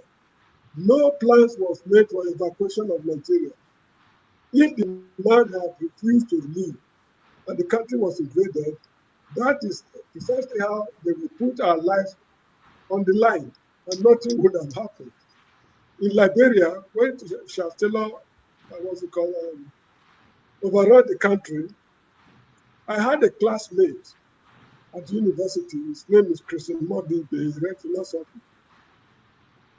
They went to the Nigerian High Commission for Refuge. The Nigerian High Commission shares the same fence with the German embassy. When Charles Taylor got there, they packed everybody to Banga, the town in Liberia where they were executed. You can check the name on the internet. Chris Imodide. He read philosophy at the University of Lagos. He later became a pressman. Anyway, the point I'm making is that I'm not surprised that the Nigerian government is dragging its feet when it comes to enlisting people. The first batch that was enlisted, do not be alarmed if you discover that money changed hands behind the scene. Though it's a remote possibility, but don't be alarmed because all things are possible. Now, coming to the South African situation, the path Nigeria followed to destruction is the path they are towing, if they like it or not. Because right now, in Nigeria, we have two major problems, religion and tribalism. But theirs is based on tribalism, not even racism. It is the Zulus who are creating the problems as far as this issue is concerned. During apartheid, there was a party they call NICASA Freedom Party, headed by Mangosuthu Buthelezi. They declared war on the ANC boys because the ANC is made up of people from Eastern Cape. Governor Mbeki, Thabo Mbeki, Nelson Mandela, what's his name? Winnie Madikizela Mandela, they were all from Eastern Cape. So it was a war between the Xhosas and the Zulus. They declared war on the ANC boys. Eventually, the ANC won the election. Nelson Mandela told them, let bygone be bygone. Despite the fact that the ANC had majority votes in the first election, they made Mangosuthu Buthelezi the Home Affairs Minister to convince him that let bygone be bygone. But ever since then, the Zulus have never allowed the country to know peace. Now that foreigners are being harassed, it is very disturbing to know that even the Zulus are saying that if you cannot speak Zulu language, you are not a South African.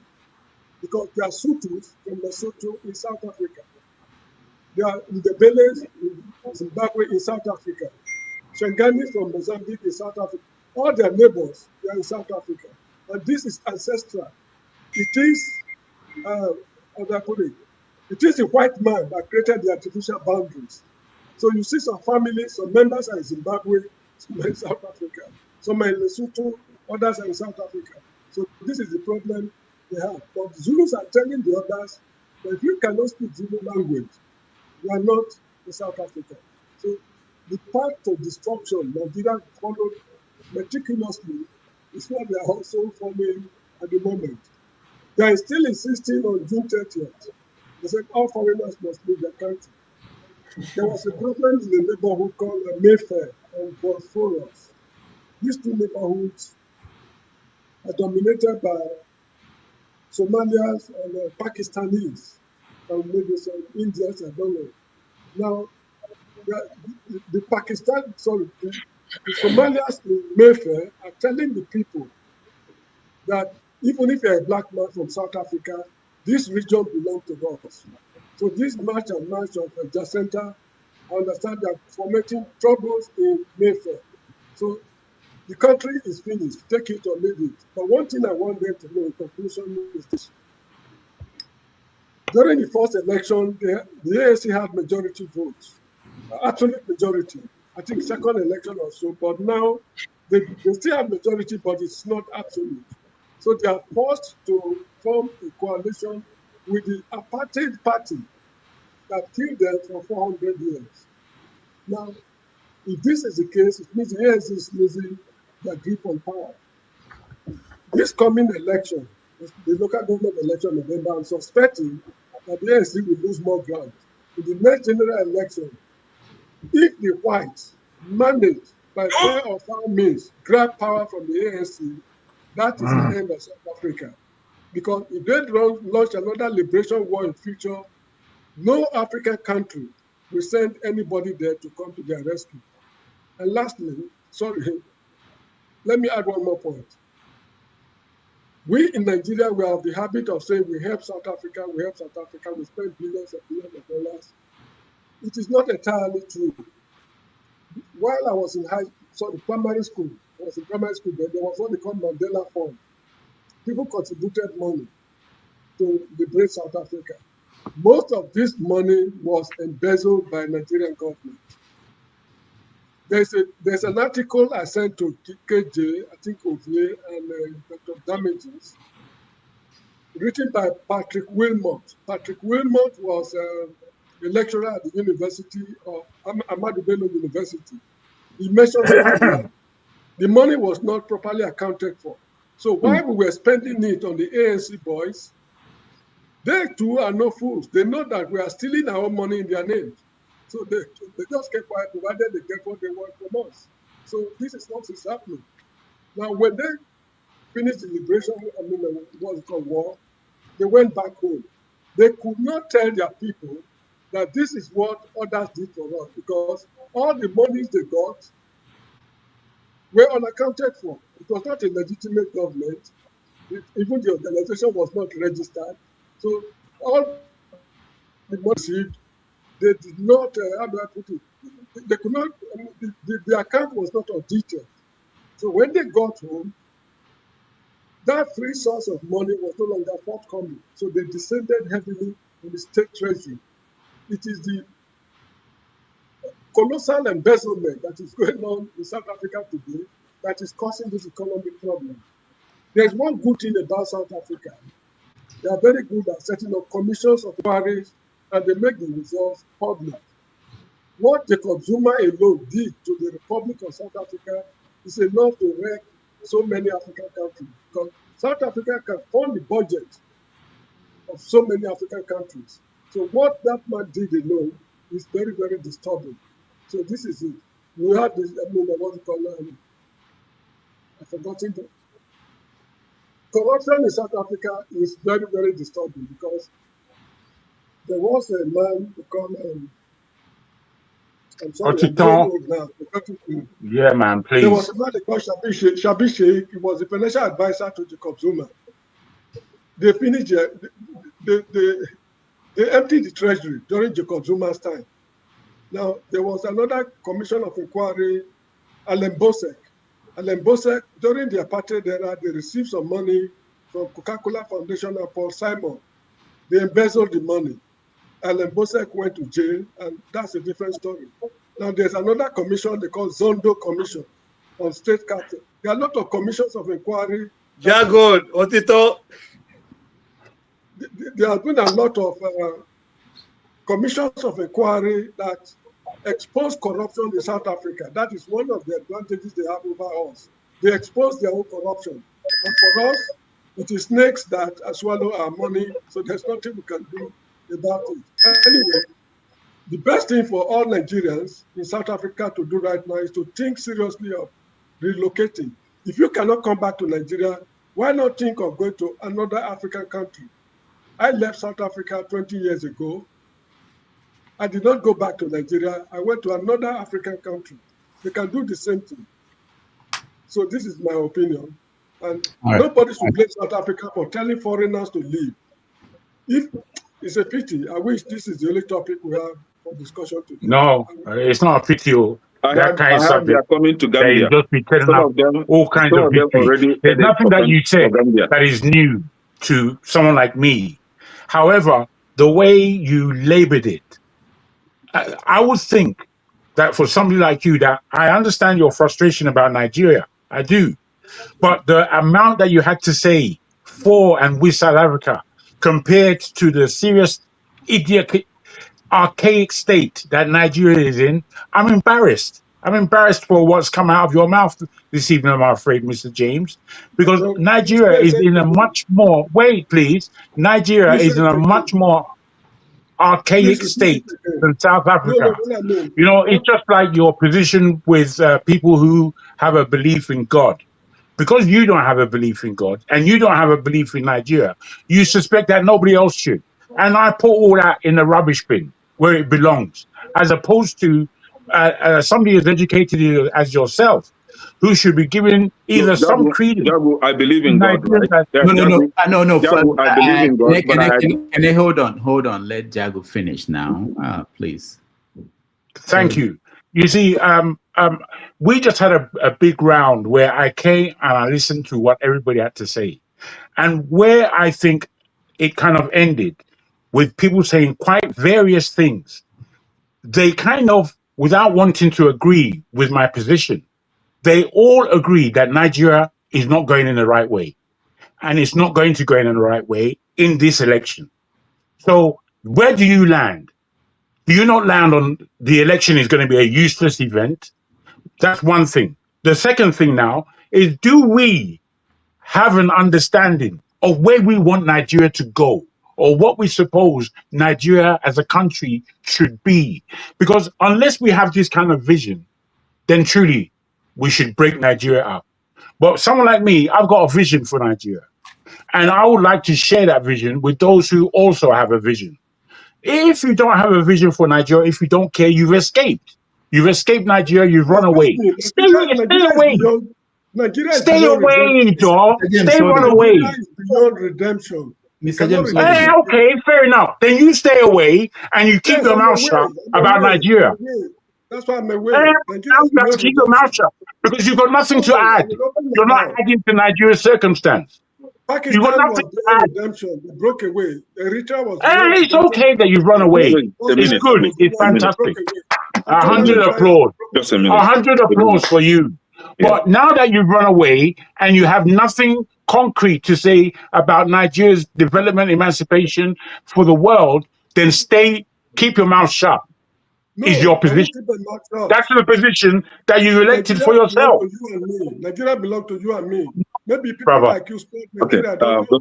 Nah, bro, that's all rubbish. Yeah, we may have different opinions. Yeah, we may have different. Can I hold on? I will let you speak next. Can I?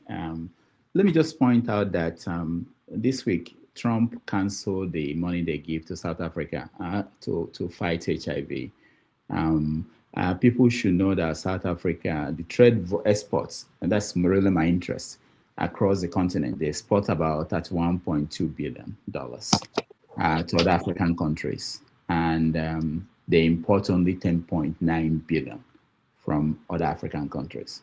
So if this should be a policy across the continent that South Africa, since they don't want other Africans in their country, that we break up trade partnership or all the other things, they will suffer for it.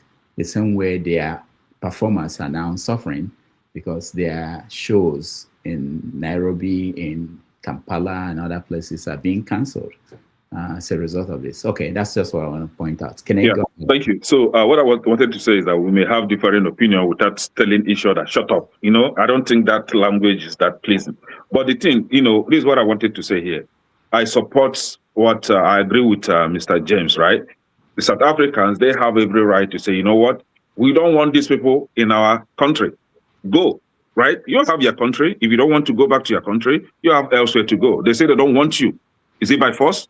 Now, yes, South Africans are being cancelled. And my question is, who cancelled Nigeria when Nigeria kicked Ghanaians out and said, Ghanaians, go? And we call them, Ghana must go.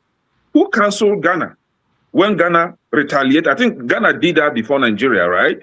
And recently, Ghana did the same. And a lot of us on this platform, on this comment section, a lot supported it because they targeted one ethnic group. Matter of fact, they targeted Igbos, that Igbos must leave their country, and fellow Nigerians. Those that call themselves Nigerians agree with Ghanaians that Nigerians must, Igbos must go, must leave Ghana. Nobody cancelled Ghana.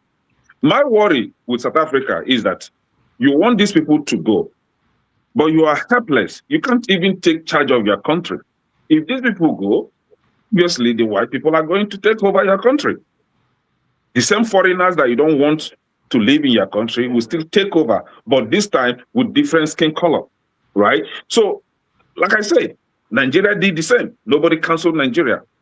Ghana did the same. Some Nigerians, a lot of us here supported them because it was targeted on Igbo. So, for me, if they ask you to go, you go, just the same way. In this country, Trump is saying that some people should go, you know, and I wish the real owners of America, the real owners of America will ask Trump, you and your people, everybody leave our country. Do you understand? So you go back to wherever your ancestors come from. Mama Chinedu could not. Exactly. It's same Nigeria. Tell Nigeria. Some people will say, go back to your Igbo land. Go back to your Igbo land. Right? The same Nigeria. The same Nigeria, they'll say, leave our state, leave our region. You know? So when you support evil, whenever you support evil, don't worry. The evil is just beside, it's coming. It's coming. It will get to you. And then you start crying. All right. Thank you. Whatever you support, just know that you are inviting it for yourself. It will come. It will come visiting. That is what they call karma. It's coming. All right. Thank you, Kenny. James, you want to round up or do you want to say something? No, well, I've got nothing more to say. The religion is that Nigerians in South Africa, they should relocate. The earlier they do, look, because, let me just say something before we go. They blame the South African police for not living up to expectation. Why people are being, attacked. The reason is this. In South Africa, during apartheid, there were a lot of illegal guns in circulation. Because if you shoot a man with a gun in South Africa, the ballisticians will be able to tell the gun that fired the shot.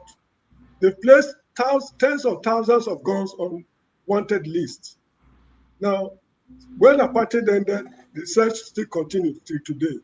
You see the mammoth crowd you saw roaming the streets of South Africa, virtually, I don't know if I'll be mistaken, 50 to 60% of them have got pistols on their waists.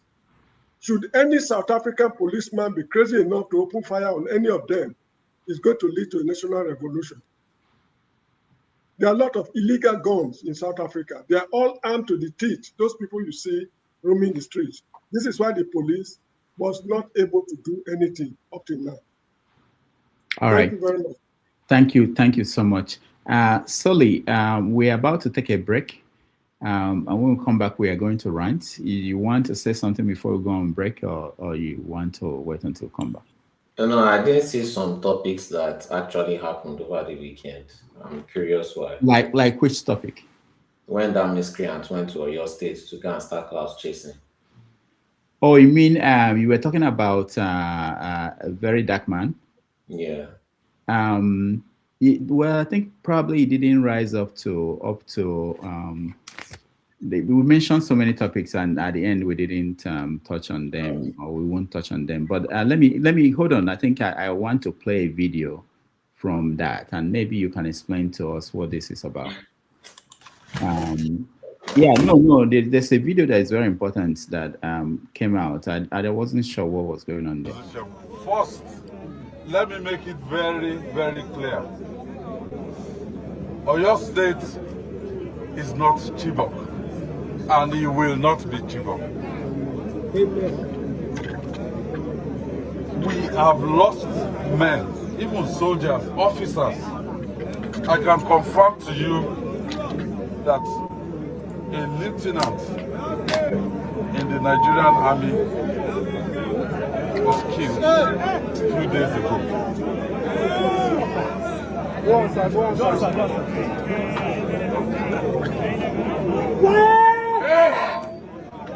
Everybody keep quiet. Yes, so if you ask me,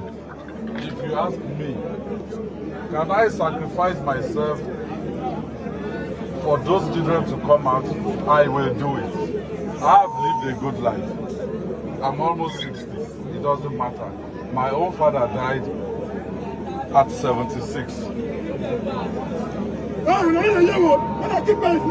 what we want to do is,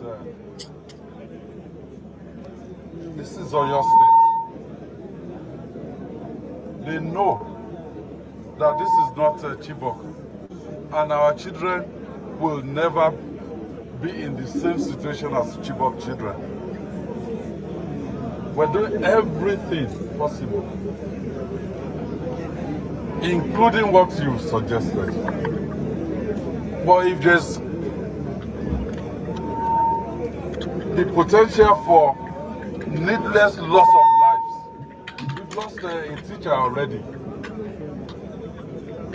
If we can avoid losing more, we will avoid losing more. But if we get to the point that certain people have to be sacrificed, including myself, we will do it. Was that Makinde? Yes. What was he saying? That if we get to a point where certain people have to be sacrificed, including himself, I think Nigerian politicians, they make you mad. Opa will say the same thing now. Okay, now. Wait. No, let me make sure I understand what happened there. He was saying that he's willing. He has lived a good life. He's willing to sacrifice himself to make sure these people are rescued. That what is holding them, my understanding is this: that what's holding them is that they are trying to see if there is a chance of not losing some people. So what he's saying is essentially that the military could storm there, and in the process they could kill most of the kids and other people that were held there. So they are trying to be careful. But if it gets to that point where people might be sacrificed, that he is willing to sacrifice, is he going to go in there and say, anyway? No, but he put a caveat. He said, if to say I no be governor, he is a governor, so he that shielded him from the reality of what he's saying. Sorry, go ahead. Those guys are clowns now. They're clowns. Yeah. So me, I don't necessarily find what Sheyi Makinde is saying is funny. It's only in Nigeria that you see that the oppressor is giving an activist for protesting against the oppressor. And Nigerians will claim they have such a high IQ, they are so smart, yet they can't read through the lines. Only in Nigeria. Only in Nigeria will, because you like someone, the person can do no bad. Even if you see the person doing bad, you will never want to call it that, right? Just because you like the person. And then they start to wonder, how did our politicians, this kind of politicians, get there in the first position? Most of them are not different from APC supporters, but they love to insult APC supporters. They love to castigate them. At the same time, when they go behind their back, they do the same thing as APC supporters. This miscreant took him and his gang, right, paid for flights to go to Oyo State, took weapons on the road and claimed they were protesting. You say you want to fight bandits. Are bandits on the road of Oyo State? The people that don't know why you came there, that are not internet savvy, they are not on TikTok, they are not on Instagram, all the old people, they don't know what you are doing there. They don't know. So a lot of people abroad are supporting this kind of protest. But where they live in abroad, if that protest ever happens, they know that most of those people will be arrested. They know most of those kind of protests, they could never allow it abroad. But they are always pushing for what will not be allowed abroad inside Nigeria. And you see how they'll start screaming and shouting. most Nigerians, a lot of them are just terrible, terrible people. Very, very terrible people. And they will never take the kind of things that they suggest for people. Now, he went to Oyo State, that miscreant. After he did all his nonsense, you went to go and meet Seyi Makinde, who is the cause of this issue. The security money, Seyi Makinde pocketed it. The Amotekun, that was some form of state police that could have kept the case state secure, he pocketed most of the money. He underfunded the Amotekun and understaffed it and undermanaged it. So they cannot even help in the situation. You have Sunday Igboho saying that he wants to come with 50,000 men and they have better weapons. They say they want to enter the bush. They don't even need any funding. They don't need any, just need permission. Are you telling me this miscreant is not aware that Sunday Igboho has gone? So that is why I say that all this thing is a clout chasing thing. That's what he did when he came to Nigeria, claiming that the government was after him. Government that stamped his paper, gave him back his passport, gave him his luggage for him to leave the Lagos airport. He still ran on the street up and down, claiming that government is after him just because he wants to clout chase. Now, you are coming there, you are using your platform to whitewash Seyi Makinde's image, when most of the people in Oyo State are already piecing it together that this Seyi Makinde is the one that is responsible for these people being in the forest. People are joining it together. You come and you want to ruin it like you ruined Mohbad's case. Seyi Makinde is now using his platform to whitewash himself, saying that he's ready to die for Nigerians. This is the person that is responsible for those children in the bush. You claim to fight for those children, but why is it that every time you are fighting for people and it is against the government, it always ends up with the government awarding you or the government using you to wash their image every single time? Every time. It is not a coincidence. You know, you are now using the lives of my people to do your cloud chasing thing that you normally do in Abuja. And most of the people that are supporting him, they are not from the Southwest. They are not. If they love this method of chaos, why don't they push it for it in their region? They will never answer that. Like I said, they always support what they will never allow in their own space. What is not allowed where they live abroad. But as long as it is another set of people, to them, it's not real. It's like GTA. You know, you see all of them. They are in the comment section. They are supporting somebody that was in court, proving to defame another person's wife. Until today, he has not apologized for it. He continuously uses his platform to promote fake messages like he did with Showore. Till today, he has not apologized for it. These are the kind of people that Nigerians support, right? There's a guy called Scott Iguma. This guy has been talking about meeting your local government chairman, right?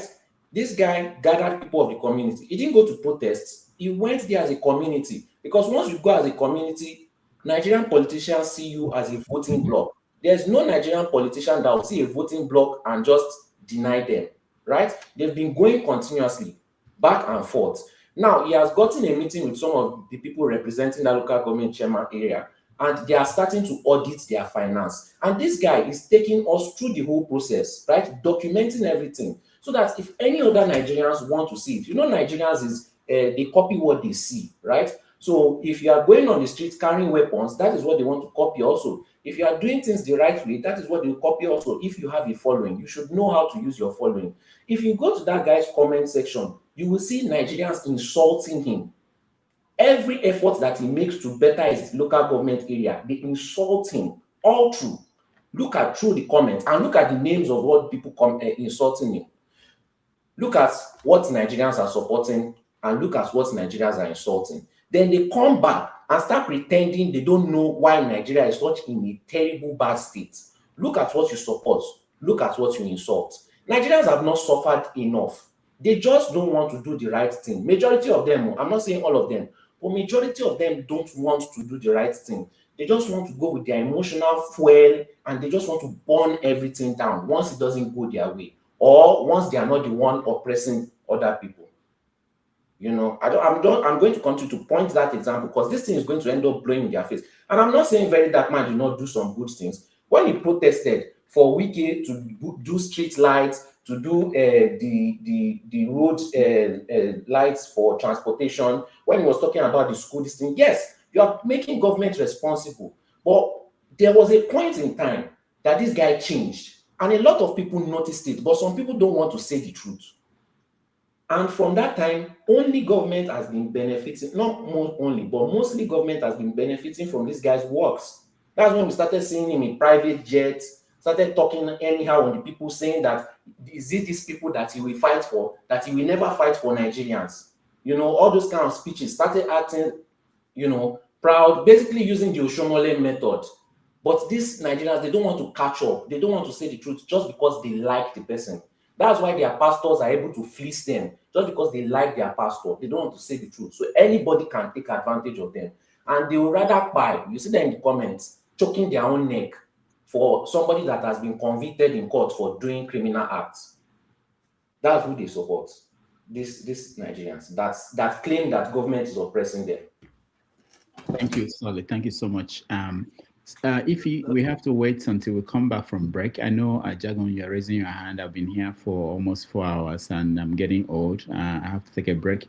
When we come back, we will do the right. How can you be getting old? Wait to know who is still a youth.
farko, the first three, I get all of people for the looking for me to hear what I'm saying.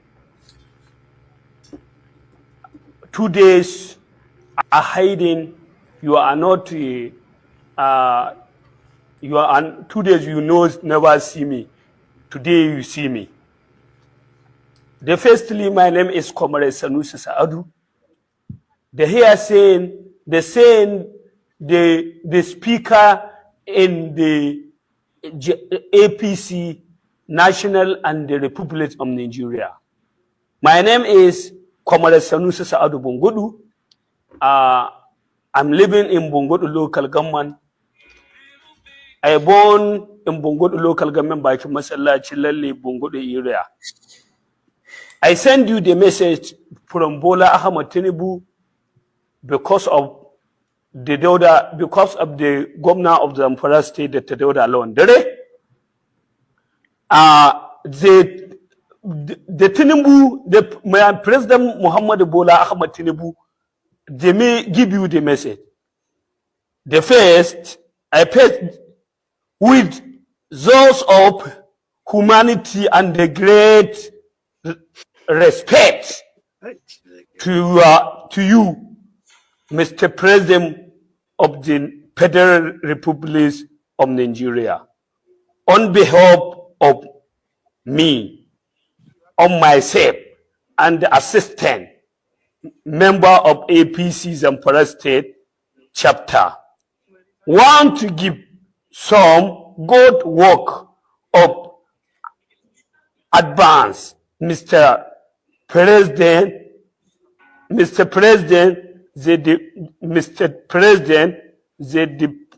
definition of the governor Dauda to APC in a major setback to your party, and we respect this move to join APC because we move your party for what Mr. President, the two is one of you accepted this defection to APC.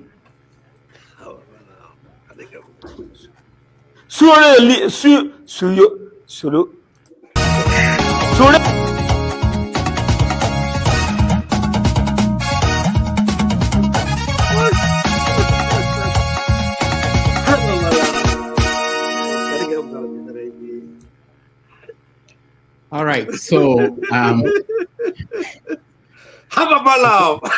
Dr. Damage, you are a great AJ, you are a great recruiter. Thanks for spotting that talent. I'm sure very soon that picture will be behind the veil. Yeah, is there? But I don't see any. Yeah, I don't see any difference between that guy and Okpobelo. I am looking forward to campaign for that guy as I know. I know. Pablo. All right. Yeah. Let's go to HP. On a more serious note, if that guy actually express himself according to our standard, he will make the damage show. Yeah, and he will make law for you. That guy will make law. Yeah. We promote people so you are promoting him for all. You say now we don't see talent. I will go look for that guy. That's a potential governor of Katsina State. There are still more topics that I didn't see you put though. Like what? Peter Obi's interview with we talked about that at the beginning. And then Sunday Igboho went to go and threaten the Fulani leaders. Where? He was in a palace. He was threatening them that if there's any other attack that is going to happen, that is going to go on full on carnage and start attacking every Fulani person that he sees. Oh, I didn't see that. There's a video of that? Yes, there's a video. Okay, I can send it to you. That guy is trying to incite something, and I've been saying it since. He's even in the bush already. I'll send both videos right now. Okay. He's trying to incite something, and I've been saying it that Nigerians should watch him, especially now that he has the backing of Tinubu. He's trying to instigate them to do something against him so that he can now have the power to, you know, he wants a tribal war. All so right. Nigerian government needs to watch him. Okay. Thank you. Okay, Ify, I'll give you, you want to say something or we go to rant? I don't have anything to say. Okay. You've joined Mr. James. Okay, so let's go to rant, and I will start with, let's see. I think there's somebody at the back end. Okay, KJ. Let me start with KJ. Actually, if you start with me, I will go once I drop my own. All right. All right. Yeah. 2 minutes. You know, I think it was in June of 1993. I don't know. Some of us on this platform were not born then. IBB made a quote, and I have it here. It says, "If I'm sleeping and I hear the Yorubas beating the drums of war, I will go back to sleep." I don't know how factual this quote is, but IBB made it. I didn't make it. So for Sunday Igboho, you know, is a coward. He can't do anything. But the thing is, he was of the opinion that you should go back to your country and fix your country. Just the same way we were asked to go back to our Igbo land and fix our Igbo land, that Lagos State is not our state. But you guys should stop making noise. You cannot choose and pick what to detest, what to speak against, and what to accept. The same way you are asking some people to leave your country. Now you've been asked to leave your state. Now you've been asked to leave someone else's country. And you are complaining. Stop. You can't eat your cake and have it, right? Now, we have a country where other countries like Ghana, Ghana and Zimbabwe, Mali, Malawi, the government made available vehicles or airplanes that pack their people from South Africa and move them back home.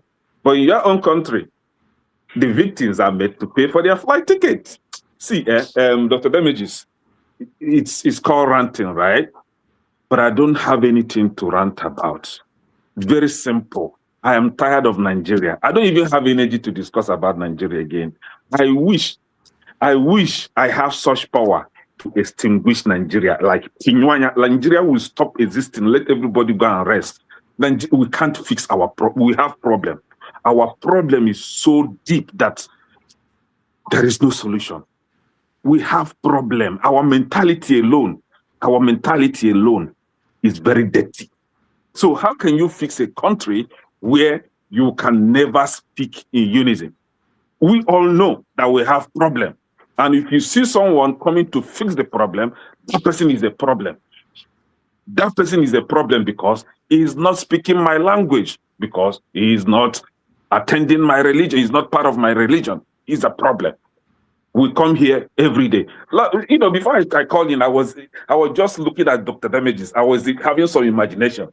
Like in the next 30, 40 years, I will come here with my glasses, down with my gray hair. I will see Dr. Damages with his own glasses. Like, yeah, because age has come now. You're like, what do you think about that?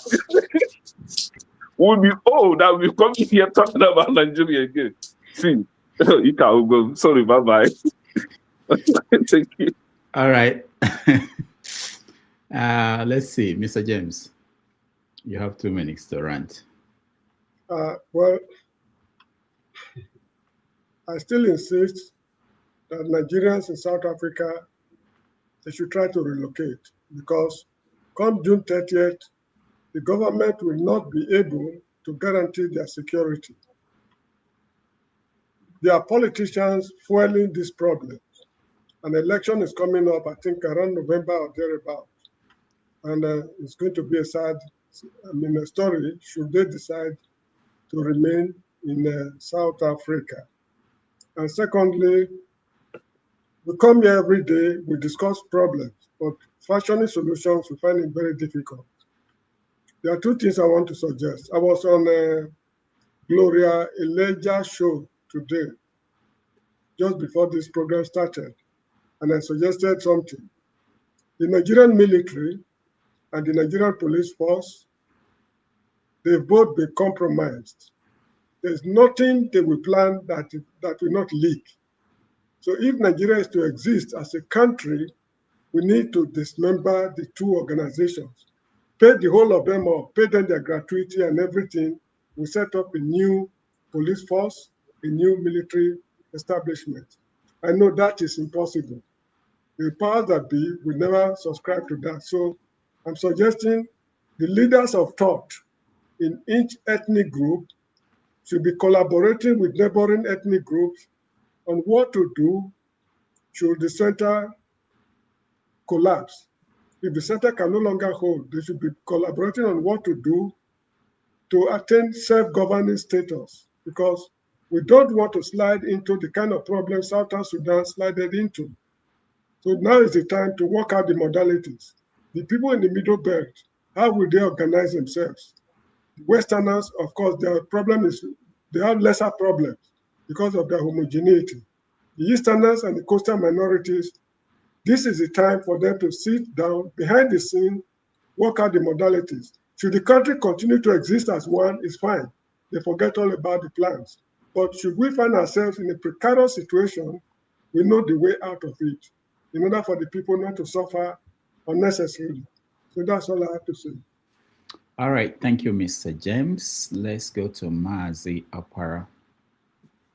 Yeah, Doctor, thank you very much. If you, my sister, thank you for coming here. Doctor, you know, I just Googled my state in Germany here is called North Rhine-Westphalia. It's the biggest state anywhere in Germany. It's about 18 million people. And the budget for education is 45 billion euros. Only for education. 45 billion. And I just Googled Nigeria, budget for education in Nigeria 2026 is about let's say $2 billion. You see where we are? A state in Germany is budgeting 45 billion for education. And the whole country of 200-something million, though we don't know exactly how many we are in Nigeria in 2026, is budgeting let's say $2 billion for education, both primary, secondary, and tertiary education. And you tell me that we are serious? We are not. We are not serious people. If anybody is telling that Nigeria is serious, we are not.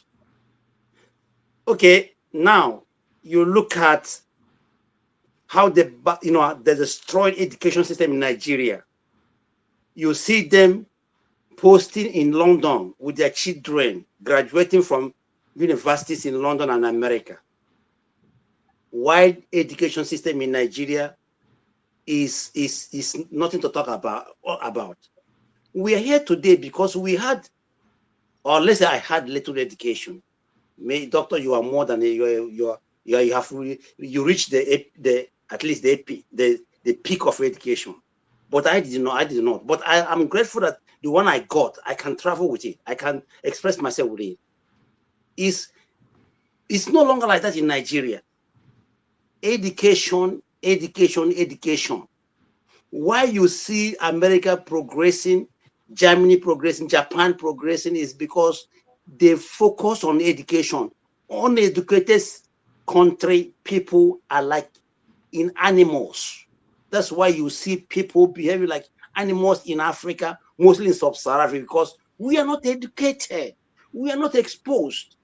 So these people who are ruling, in fact, Dele Foratomi called them ruling class. They have ruined everywhere. They have ruined the whole system. No system is working in Nigeria. No system. Both education, health, nothing is working. My solution is that let these people come together and decide way out. The only way out is to call for a national conference, sovereign conference. Let the people who want to belong to Nigeria remain in Nigeria. Those people who want to, opt out from Nigeria, opt out from Nigeria. The way I look at it is that the last time Nigeria meeting was on Aburi Accord. I watched a television, this BBC documentary on Surviving Africa. If you watch that documentary, you know that Ojukwu was a visionary. Unfortunately, people who are today clamoring for Oduduwa Republic, they didn't see what Ojukwu saw, because you cannot force people together, people that have we have different value systems, we speak different languages, everything is different. You force them together and you expect that country to progress. It's not going to progress. Do you know why the military is not? Do you know why the military is not working? Because those people, if you send a Yoruba man or an Igbo man to Borno State, he doesn't understand Kanuri or Hausa. So, and they'll communicate with Hausa people, you'll be lost. That's why you see them losing the war, because they don't speak the same language. In the military, it's not English as is spoken in those places. They speak their local language. That's why when you send a southerner there, they will get lost and they will become victims. Let these people calm down. Let us discuss. The renegotiate Nigeria is not working. P2P is not a solution for new Nigeria. New Nigeria is not possible with P2P. I've said it before, and I'm continuing to say, new Nigeria is not possible with P2P. Nothing is possible until we have to come and discuss our differences. Otherwise, we are wasting our time. Thank you from here. All right. Thank you, Mazi Apara. Let's see. Let's go to Akudike. And I'll come to KJ. Yeah, thank you, Dr. Damages. Yeah, we are ranting. So my rant today will be, in as much as I don't want to sound nihilistic, right? But a longitudinal study of the present Nigerian dispensation brings forth a very bleak result, right? And for that reason, I've come here to call out people that come here to intentionally mislead Nigerians because of what I may call a vested interest in the present Nigerian dispensation. People like this will never accept the existential realities in Nigeria because of what I would call their hatred for ideas from a different perspective or group. As a Nigerian, if you are listening to clowns like that, the joke is on you. If you listen to them, their ideas will make you vulnerable, to make you two things, vulnerable and passive, until the terrorists unalive you and run over your homes. You will be sacrificed on the altar of one Nigeria and individual interest. It has happened in the past. It is happening before our eyes now, and nothing is being done about it. Be very careful. These people will always bring about solutions that are very far from being feasible. They know what they are doing. I used to think that maybe they were talking from a patriotic point of view. No, these people are intentionally lying to you, right? Their lies are aimed at your mental side. Their lies are aimed at your mental side. Don't listen to clowns like this. They want to just protect the interest of the government in power because they have vested interest. Like I said earlier, I dare you as Nigerians to defend yourselves. Don't run away. Join your local vigilantes. Arm yourself legally. Stand tall and defend yourselves, because this thing is not going to stop. Right? It's not going to stop. Do not die in their complicity, because those that will sacrifice you will come online here and gaslight those that will try to talk about you. They will gaslight them. And if you try to keep them on the topic, when they try to deviate, they will call you a hater of Nigeria. Do not die in their complicity. Do not fall for their propaganda. That their propaganda, I will repeat it, is aimed at your mental side. Remember, it is grossly irresponsible to leave your responsibilities for God. That is all I have to say. Thank you. All right. Thank you, Akudike. Let's go to KJ. Thank you so much, Dr. Damages. Today have been worthwhile, and I enjoyed the discourse so far. Welcome to see Ife. God bless you. All right. Having said that, I want to say I concur with the last speaker. I'm not trying to I'm just trying to say, look, these things are deliberate. You see, if you listen to what the Oyo state governor was saying, you find out that he was actually saying nothing at all. Nothing. The guy is full of nothing. See, these are the people who have elected as leaders. And just before anybody would think I'm taking on him because from the Southwest, because people like to spin words here. We used to have an Okeze Ikpazu who said that he brought development, Mr. Biggs, to Aba as one of his developments in Aba. See, before he became governor, there was no Mr. Biggs. Now they have Mr. Biggs. So these are the kind of people we have elected. Let me put this on record. Rudolph, go and read. Maybe I'm wrong. Since Nigeria became independent today, we have not solved one problem. Is there any problem that has come up in Nigeria we have solved? If there's anyone, please remind me. One, not electricity, not road, not hospital, not education, not even unity. We have not solved one. But people are quick to defend and say we are moving forward.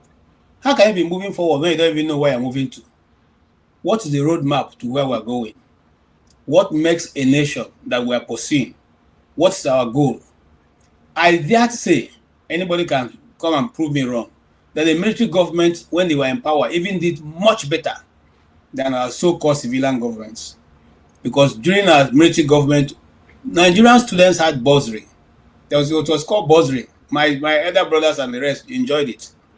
The NYSC was well organized with complete good uniform. Their uniform was second to none. Those who, in fact, my uncle's hat, still he has a plume on it. That was how the NYSC this thing. So we are all looking forward to serving NYSC. So we have that, that cap. But when we got to NYSC, we didn't have that kind of cap. In fact, what they wear now looks like the one they left in the garage. Some of the uniforms are so terribly sewn that you'll be wondering whether a carpenter sew them. So every institution that seemed to be will have helped the national, cohesion have been scattered, have been destroyed. The army had been destroyed. Before you can hardly find, tribal segregation in the army, but now it exists. In fact, a friend of mine told me a very frightening story. He was giving command to a younger officer who is from the north. I may not call tribe now before they will come for me. The guy refused to take his command. He refused. This is a way junior officer, what we call in the army NCO, non-commissioned officers, now refusing to take order from a lieutenant. So you can imagine how it is. In his lifetime, he may never get to the rank of a lieutenant. But because of who he knows and the side which he comes, he refused to take orders. What are they going to do to him? So we are building a nation, and unfortunately, the younger ones are seeing what we are doing, that we don't see where it's going to end up. Because even now, the younger ones are quick to defend whatever they are seeing as the right thing. Okay? When we were growing up, was it that there was no corruption? There was. But when you went to school, you segregate yourself from those people whose parents, you read them in the newspaper, they are corrupt. You don't want to go near them. Okay? You don't want to go near, you're not even friends with them, because you look at them and say, these are people who are eating Nigerian money. You people kind of, shield yourself away from them. That doesn't happen now. You call them and become friends. So you enjoy the Nigerian money. You fly about in presidential jets. When we are growing up, I'm just telling you, when we are growing up, we had gone to swim in the government house. And unfortunately, a child drowned in that swimming pool. The governor shut down his government house, swimming pool. Till today, as I talk to you. It was not the fault of the people, the guards. It was not the fault of anybody there. But he shut it down. Till today, that place was shut down till today as I talk to you. That was how Nigerians viewed people's lives. It was taken seriously. It was not something that you played with. We gave some kind of concern for what people and who they are and what is important. But today, that same Nigeria a governor comes and tells you that if he needs be, he will lead the charge, because he knows he never get to lead the charge. When he finished making that his so-called statement, the children are still in the bush till today. That's the end.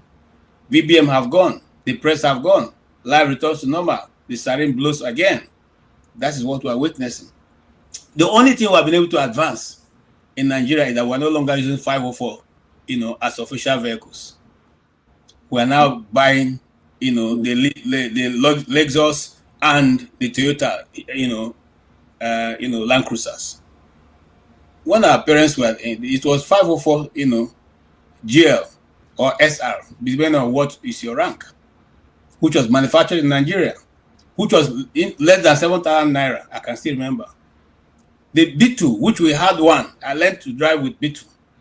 It was 2,800 naira that was bought. I still remember very well when my uncle went to buy it. But today, we are telling story as if it was when Nnamdi Azikiwe was a small boy. This is just in the 80s here. Just in the 80s. So we have constantly known that the situation, the country is going backwards, but instead of us addressing what we are supposed to be addressing, we are there playing tribalism, playing nepotism, playing political allegiance. That is why stupid Omai can go to the East and be singing stupid songs. And in fact, Rudolph, I'll invest with you. Your uncle, the professor, I wish I can find him. I'm telling you the truth.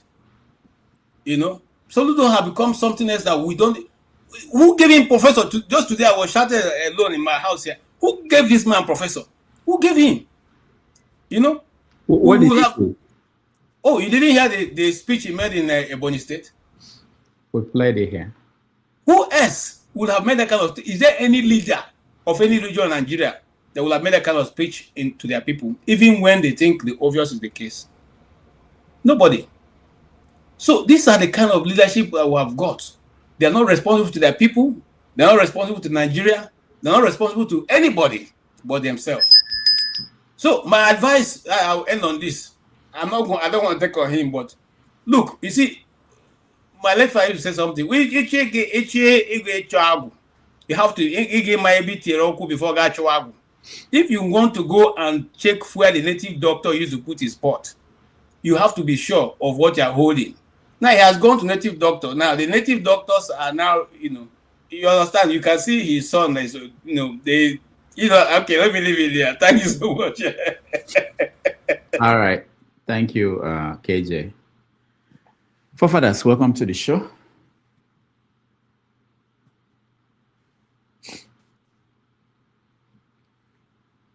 Forefathers, we can't hear you. We can't hear you. Just in case you can hear us, we can't hear you.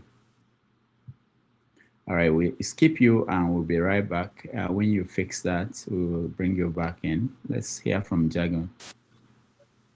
Jagun, we're ranting. Yeah, go ahead. It's I wanted to make sure I was here for the rant. Yeah. I just slipped out during break and I'm a bit late coming back. I never chopped properly. Anyway, sorry, can you now? Forefathers, hold on. Let Jagun finish. We can hear you now, but hold on. Let's Jagun finish. Go ahead, Jagun. Thank you. Thank you. I don't know what we've been seeing of late. There's a program, a podcast, a very good one, I think, coming from two African Americans or two Nigerian Americans, Godfrey being one of them, the comedian, and the other one being Akbar Bajamila, the old American football star. They do a podcast dealing with a lot of Africans and particularly Nigerians in America who have some level of notoriety within the entertainment world mainly, but Nigerians and Africans nevertheless. In the last couple of weeks, they've had David Oyelowo, and they've had Gina Yashere of late as well. and I've enjoyed both of the programs. There's something that really irritates me about this generation of African Americans. I think they are the weakest of Black people around the world in terms of their knowledge of what's going on in the rest of the Black world, and in terms of their backbone. Their backbone is very weak. They can take no critique or criticism. And I thoroughly, they really dislike me. I get on a lot of shows with them, and I lambast them worse than I lambast on this show. Much worse, because they are suffering from critical imbalances. Anyway, the last thing that they've been complaining about, David Oyelowo went on the show, and I'm not his biggest fan, but he said so many positive things about us as a Black people, about the Black world from his understanding, about the issue that goes on between Black England and Black America via the actors, in terms of the Black English people taking roles from Black Americans, which is not the case. The case is that we Black English, we can do the American accent, and the Black Americans, they have no way of doing a British accent. They don't have it in them. They've done shows depicting Black English and their accent, including people as good as Denzel, Nobby Washington. Yeah, as good as him. When you hear him do a British accent, it's just trash, rubbish. You know, it's just rubbish. I mean, really rubbish. Anyway, in as much as this is the case, he brought these things up, and David Oyelowo is doing so much in Nigeria that I was not aware of. He spoke about his life and what he's been through, and it was interesting. And it was a full 2.5 hours. One of the things he mentioned now, they were asking, because our Godfrey, he's fantastic at accents, I must say. And he's the best at doing Donald Trump. You know, prior to him being good at doing Donald Trump, there was another Black American who was very good at it. Again, his name slips my mind. I'm really bad with names in terms of my memory. Please forgive me. But there was one guy who used to do it fantastically well. He's quite well known. We all know him. Jamie Foxx. Is it? Yeah. Young Fox. Yeah. He was fantastic at doing it. But this Godfrey is topped him. He's very, very, very good. And I like Godfrey, even though he's extremely opinionated. Anyway, David Oyelowo now was asked from the fact that he's done so many American roles, he was asked to do the accent of a Southern Black American. And he first highlighted that he's not a comedian like Godfrey, and he's not as good as accents as Godfrey is. And when he learns how to do an American accent from the East, West, or South, by the time he's finished the show, he makes sure he doesn't bring that home. He drops the accent to be able to fulfill the next role he may have. So he explained things. And then he attempted. And his attempt was, he was depicting that if you speak quickly in a Nigerian accent, and you're speaking in a quick way and everything is going smoothly, as you begin to slow down, it would enter into a Southern American drawl.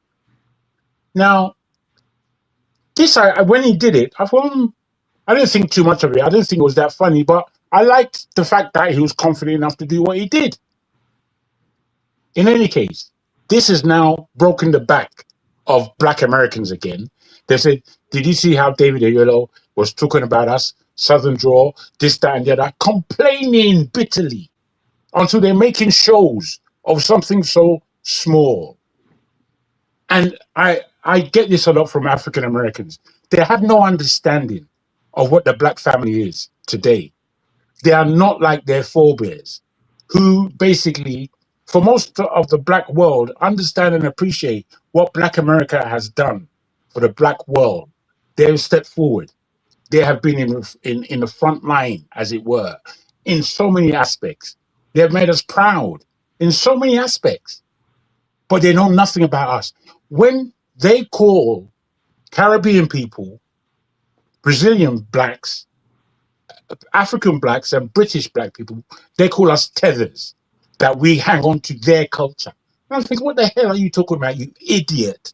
Do you know what culture is? Are you aware of what culture is? You can't tell me anything. You can't tell me anything.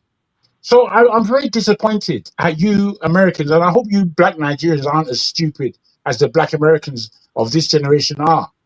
I hope that you are using some level of consciousness to still appreciate that we are a black family across this planet, and we are at war with everybody who is not us.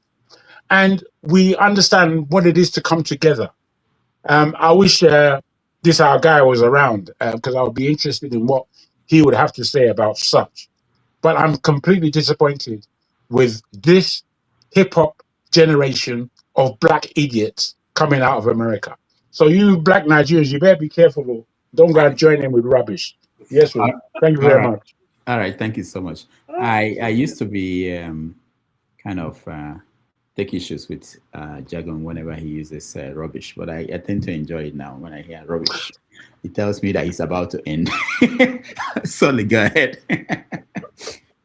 Yeah, I just wanted to respond on what Mr. Jargon said. You know, it's just a very tiny minority of the black Americans. It's being pushed by Tariq Nasheed because it's financially benefiting from it. And just like I said with VDM's case, immediately he came out of EFCC office, he changed. Immediately the FBI carried Tariq Nasheed. You know, he suddenly changed, you know, he started pushing different separatist messages and stuff like that. Yes. All these things are not coincidences. So me, I believe that we as Nigerians, you know, the black Americans, they have their reasons for pushing back. A lot of Nigerians tend to undermine them for the white man. Yeah, there are a lot of Nigerians that will undermine you for white people because they believe that white man good, black man bad. You know, they undermine them in political narratives that should benefit the, you know, black Americans. They do a lot of undermining. Let's be honest with ourselves. You know, we Nigerians were just used to it. They will see it as betrayal. You know, so we can't really blame them. At the end of the day, I blame them all. Even though you're right in terms of the fact that there is definitely a CIA thing, even in South Africa, you can see that there is a CIA plot behind a lot of the xenophobia that goes on.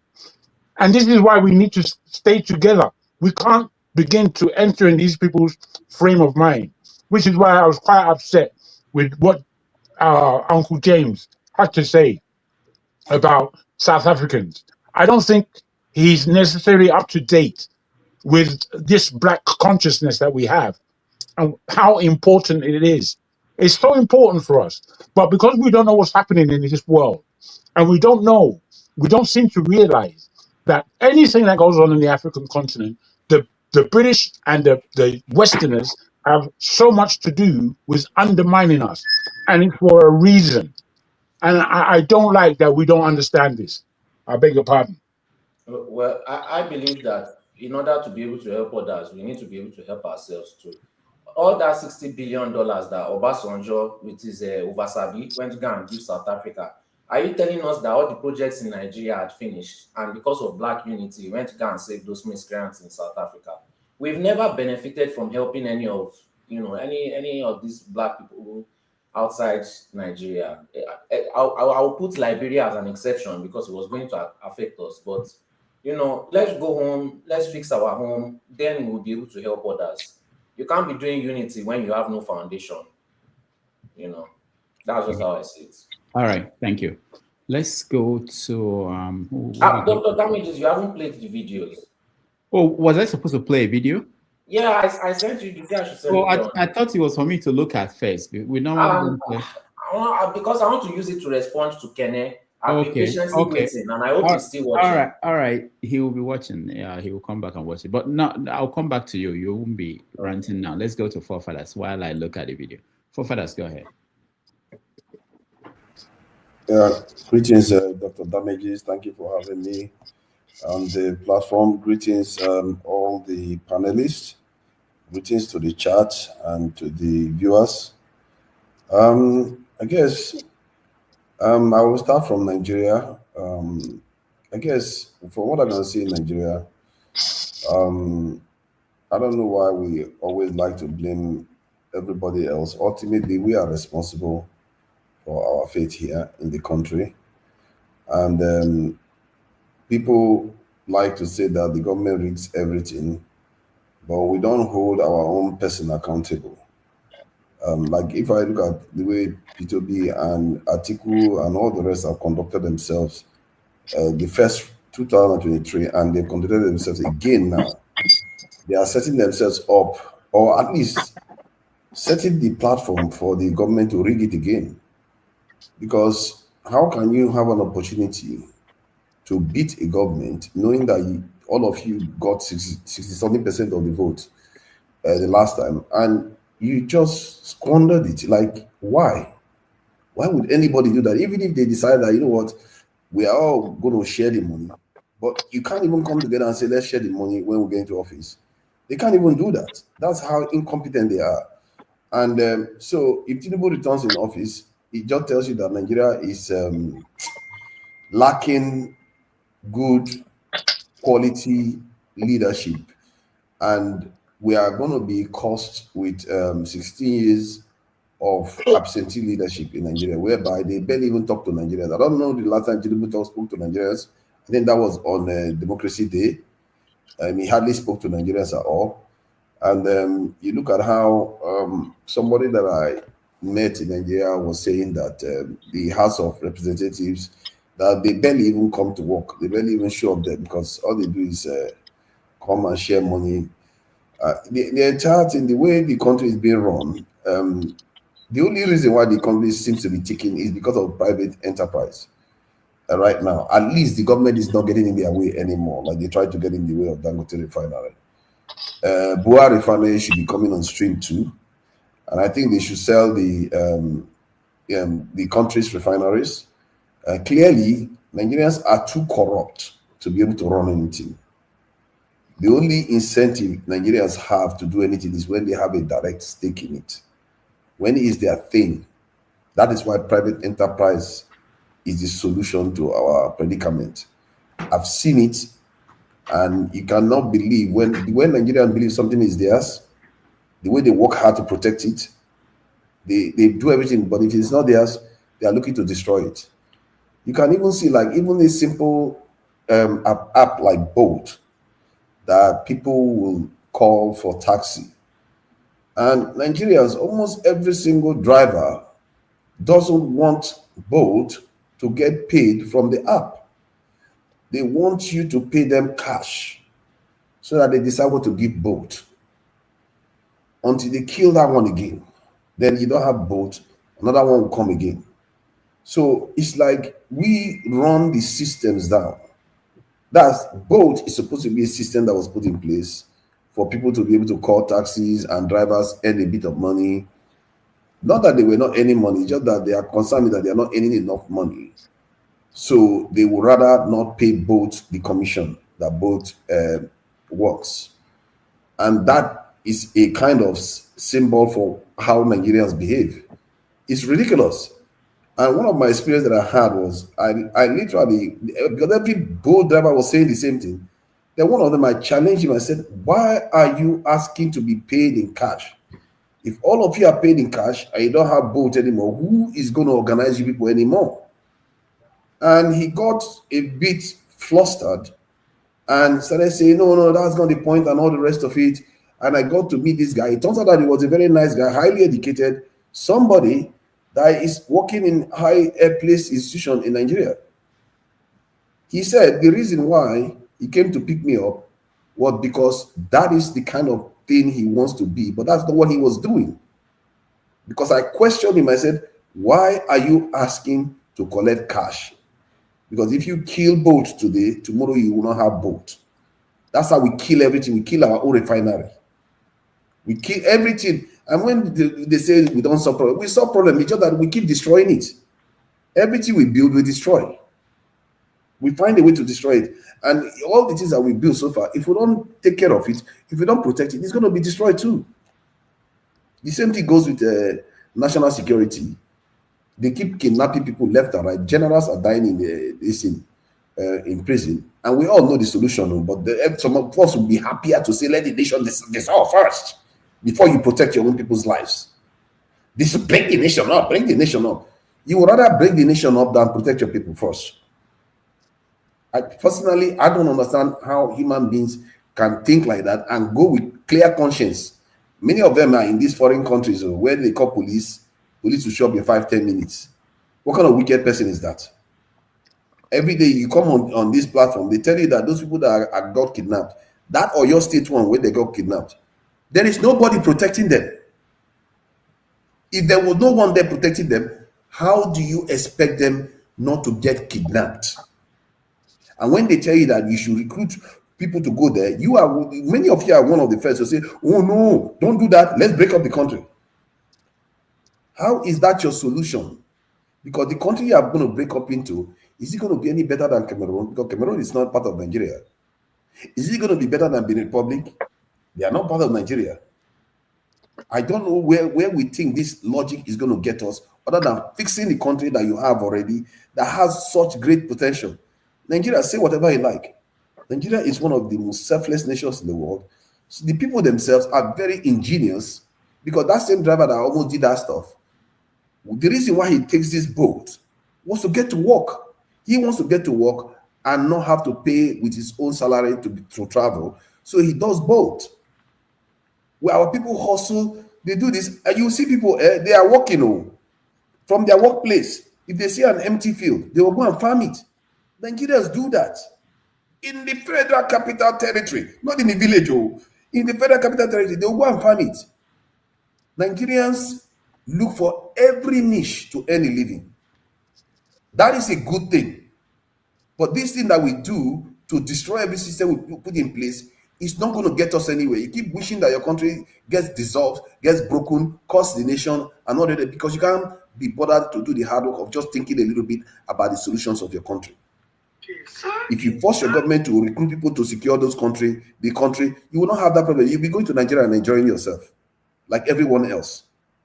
They know the problem and they tell you what the problem is, and you don't force them to do what they promise in their own elections. And tomorrow you start saying that, oh, the government are corrupt, they are supposed to know what to do. They're not supposed to know what to do. This is what democracy is all about. If you don't pressure them, look at Trump now. They are pressuring him. Now he's beginning to turn face against he's changed the whole way he's behaving towards Israel.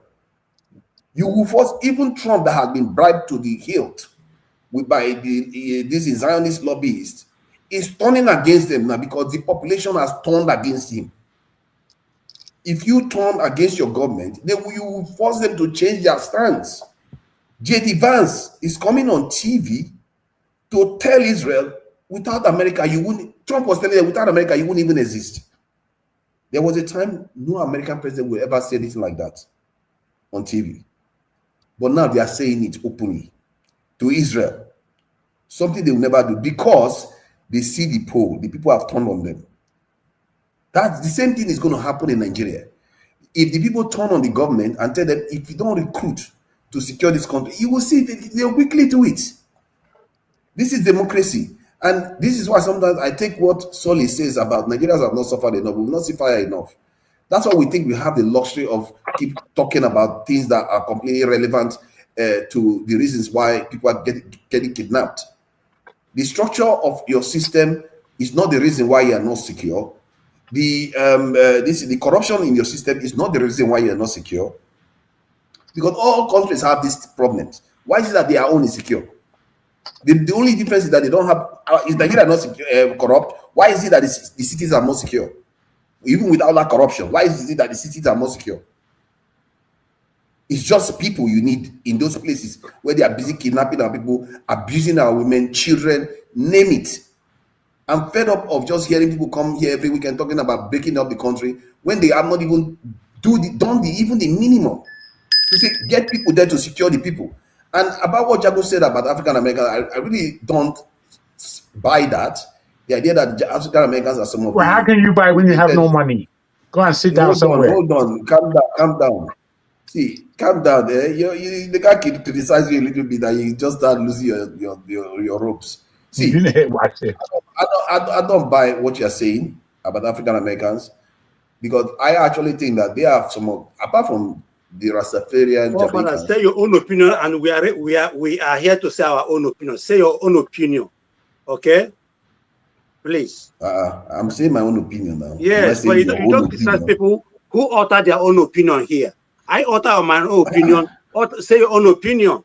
I'm not talking about the thing is that forefathers has had far long time, just let me finish what longer I'm than saying. me. They just rang the bell and you kept interrupting me.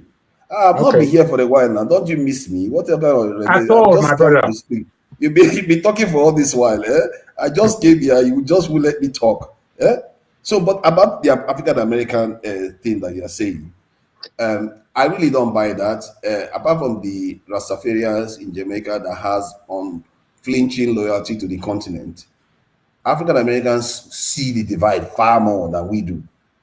They can tell if half of Nigerians, in short, what is half? 10% of Nigerians have their mindset, they will know full well that they are being taken advantage of, and Nigerians will be far better off than where we are right now. Because the way we behave that's not my comparison. People are. Anyway. Yes, I hear what you are saying. You are talking about the way. I said this generation, the actor. Yeah, okay. My point is that whether this generation or previous generations, they are still more aware of our predicament than the continent. Is it not the continent that is going to vote Jagaban in? Is it not the continent that is allowing the BA to remain in office in Cameroon? What have you seen the state of the continent? So if you look at them, I'm not saying that they are just naturally that way. It's because of their proximity to the people that actually control our affairs. They are more aware of our predicament. And one of the things that frustrates them with Africans when we go over there, we go and undermine them and they watch us do stupid things, undermine our own security. And I tell you, our people, we are one of our own worst enemy. Was many of us not welcoming Trump to bomb Nigeria? They were welcoming Trump. They don't even know what Trump is going to do to Nigeria when he comes to Nigeria. They are saying, come, it's better than what we have now. How do you know it's better than what you have now? How do you know? What if he decides that he's going to destroy everything he sees there? You don't know. You just welcome somebody to come and destroy your country for you. And then when the consequences come, you start saying, oh, yeah, it's by mistake. So my point is that African Americans are far more aware than many of us are within our country. Many of us are our own worst enemies because we prefer Oyibo things than our own. And we put every time they tell us that, oh, we should fight our own neighbor, we are all too happy to do it. That's the scariest thing. Many of us will talk about Northerners and talk about this is Southwesterners. How about us in the Southeast? How about the way we behave too? We are all compromised people. We should do better than what we are doing right now. And like I said, our problem is quite simple. Let me say this to just round up.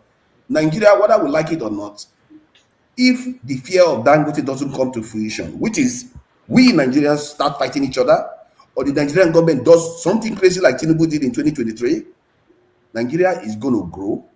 The Nigerian currency is going to get stronger. I did predict it years ago that the Nigerian currency is going to get stronger because of Dangote refinery, and it did get stronger. If Bua refinery comes on stream, it's going to get even stronger. If Dangote refinery starts producing 1.4 million liters a day, barrel of petroleum a day, the Nigerian currency is going to even get stronger. The question is, if we as a people are not going to find a way to destroy it, and not listen to foreigners to tell us what we need to do to better our own country. Thank you. All right. Let me ask you something. Good evening. So are you talking about monopolization here? Because you keep saying Dangote. So are you saying that we're going to handle Dangote literally is going to monopolize everything? Is that what you're trying to say? Another 5 minutes. I mentioned Bua. He left for me. I will have 20 Dangotes. Hold on. You know the problem we have in Nigeria. Why did they silence Ibeto? Why did they silence Ibeto's statement? Why is it only Dangote and Boasim? You see, hold on. That's okay until you get to my turn. Thank you. Go ahead, Papudo. If I may, Dr. Damages, before anyone comes on, you know that he He joined my statement, and he didn't answer any of it. He just spoke his point of view on Black Americans. He didn't tackle only our man Sully was accurate in what he had to say against what I had to say. Our friend who likes to open his mouth all the time said nothing about what I said. He's not on point. However, I would like to have a challenge with forefathers in terms of a debate about what it is I'm speaking about. I'll trounce him, and maybe he won't appear anymore. But that is my quote to you. All right. Give me any Friday. I'll deal with him. Forefathers, are you open Friday? This coming Friday, Jagun is open. You know, I don't want to be, you know, unkind to troused. You don't want to be troused. I understand. If you want to continue talking nonsense. Yo, Jago, you are going to regret it. You know you will regret it. No, don't walk into this. All right, you two have my email or my contacts. Reach out to me if you want to. Paul Father will not contact you. Don't worry about it. Look at that, KJ. KJ, you want to say something? We have to hurry. I have to. Yes, I want to tell Paul Father that despite all he has mentioned, there was, to add to what Ife was saying, there was a Benue cement factory, BCC, that was quite big and was working. It was also sold to Dangote. It was crashed. So don't tell us about these things they're talking about. We know at least much more. Those are market forces. If you fail, you fail. No, it's not any market forces. Others survive. Go and sit down, Paul Father. Go and sit down. Right. Is it not Arthur Eze that is a billionaire today? You go, he's a Nigerian man or somebody from Shekiri going to complain that Arthur Eze has oil companies and all the rest. See, that's what right? And somebody you are the one making it about tribe. I'm telling you that we need billionaires. It's not in the southeast. BCC cement factory is in Boko. Boko is in Benue State. Yeah. It's the biggest cement factory in Africa. What is the sold point? To him, and it ended. What are you saying? Is Dangote doing badly? Is he not selling you cement? Is he not giving you oil, petroleum product? What else do you want? If you can produce another person that can do good mining, see, you have to understand. We as Nigerians, we destroy everything we create. You need private enterprise to do the job. No, this point is very, very important because when Nigerians run anything, we run it to the ground. We need private enterprise to actually run it because they have profit incentive to run it well. If I apply for license for cement or sugar or any of these products, would they give it to me in Nigeria? Absolutely no. Absolutely you will not get it now because the market is already saturated. Excuse me. Go and sell sugar now. Go and sell sugar. Yes. Come on now. Oga, pack one side. No, you are free to go and sell sugar if you want to sell sugar. Okay, guys. Sorry, I'll say this and I'll short. Forefather, my problem with you is that there's so much problem going on in England. You never bring it up. You're concerned about America and the rest. Why don't you talk about what's going on in England and all the politics going on? Why? Always you will find what to say, even though you don't understand the American politics. You find a way to say something about American politics. Tell us about England.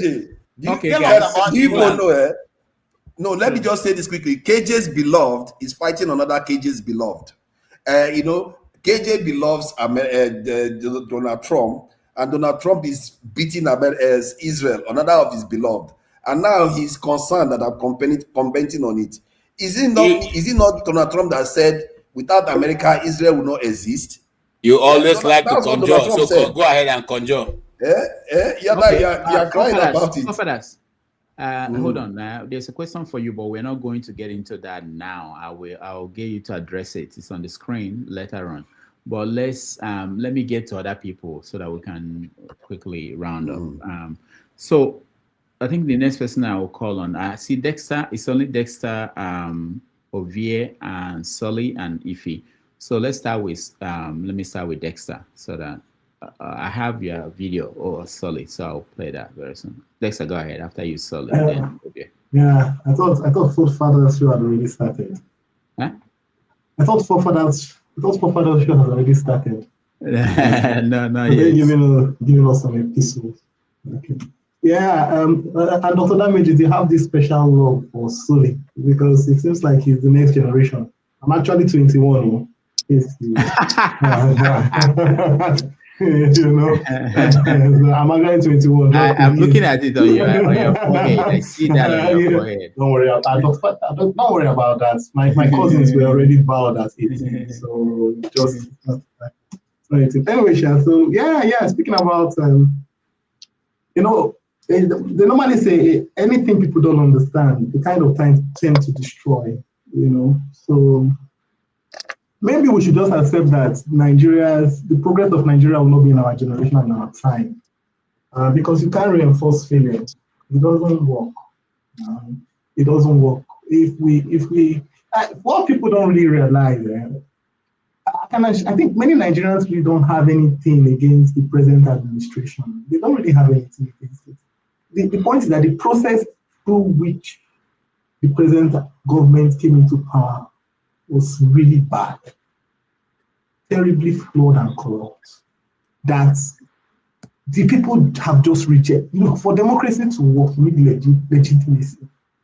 You know, if you don't have legitimacy, whatever you are doing, the people don't really care about it.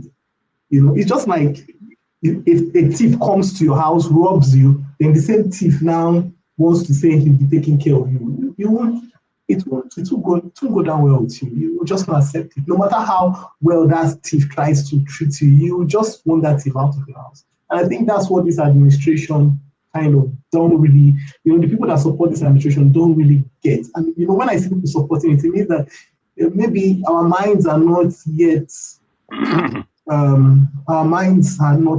developed enough, you know. Another thing is importing, you know, there's a tendency that when you go somewhere, you see what works, you just want to superimpose it on your own structure. But when you find out that your own structure doesn't have the foundations to take it, like some things for you can't impose those things. You have been living in the UK for a long time and you have seen how things work. And you think you can just superimpose it on the Nigerian structure. And the Nigerian foundation doesn't match what you want to superimpose on it. It's not going to work. You know, and so maybe, I just say maybe because it appears that we are so fixated on, you know, the skies we want Nigeria to be in. And we forget that for you to build a skyscraper, you need to start from a very, very, very, very solid foundation. You need to pile down, you know, create a very good basket for that skyscraper you want to build. You can't hang the building up and just start, you know, have to start from the foundation. And the Nigerian foundation is abysmal. We have to accept it and say that's the truth. And this present administration and administrations before them have not done anything to unite the country. You go to many countries that are progressing, they can unite under one goal, one common cause. The only common cause Nigerians can unite under is football. Whether we like it, that is all. Outside sports, there's nothing, absolutely nothing. Even in academics, we can't unite. You know, even in the sports we're looking at now, it's becoming fractured because the fractures are running in there. You know, so I mean, maybe, just maybe, you know, maybe not in our generation, you know, but doesn't mean that we'll stop fighting. You know, we have to stop fighting. People like Dr. Damages need to keep putting out the shows. People like Dele need to keep writing. You know, because the next generation will come and look, what did we do? And we need to keep on talking. You know? And as much as the elections look like it's going to just be a show of shame, doesn't mean that we won't go out there. Because I think what this administration is trying to do with the Ekiti election is to just make people distraught and say, we will not go and vote. And then they will just swear in the president. Thank you very much. All right. Thank you, Dexter. That's the 3 minutes that we said the rant should be. All right. Who is the next person? I think I'm going to Ovie. Oh, no. Sully and then Ovie. And then Ife. Okay. Sully, before you start, you wanted me to play this video. So let's see if I still have it.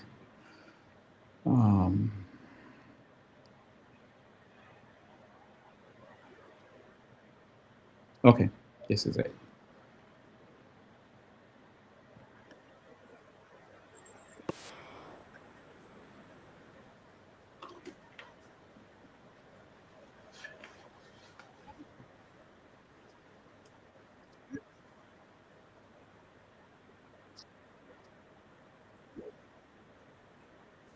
Hello?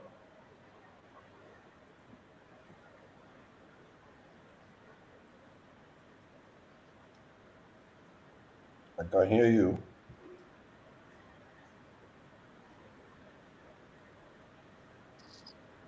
What's going on? You can speak. I think Dr. Damages is frozen or something. No, He's not frozen. He's looking for the thing. Yeah. Oh, it's not playing? No, it's not playing. No. Oh. Nice. We're just looking at you, frozen. Oh. And no, so I was looking at the video. I was watching it, and I didn't know police you say guys were hello. listening. Okay, Police okay. say Let me hello. do I it want to again. say, is me you're looking for? Okay, sorry guys. Let me. So everybody are back. Kuma say about house. Kuma si ba Hausa. Kana ji Hausa? Ba Hausa. Ni so ni bana ji Yoruba. Olóhùn gba Hausa. Kana ji Hausa? Ina ji. Kana ji? Olóhùn gba Hausa. Ebi wo gba Hausa tatata. Ina sunanka? Mama. Mama. Muhammad. Mo ina sunanka. Mo te fẹ́ mọ ọdún tó ti wà níbi tán ti lé àwọn bàbá kó bí báyìí. Okay. Ẹ jẹ́ ká rí àwọn ọmọ tí wọ́n jí kó gbé náà kí n dé tèlé ní òní ní 19 àbí ẹ jẹ́ ká rí àwọn ọmọ tí wọ́n jí kó tán náà nígbà bá wà àwọn jáde tán gbogbo la máa lékùn nùgbò.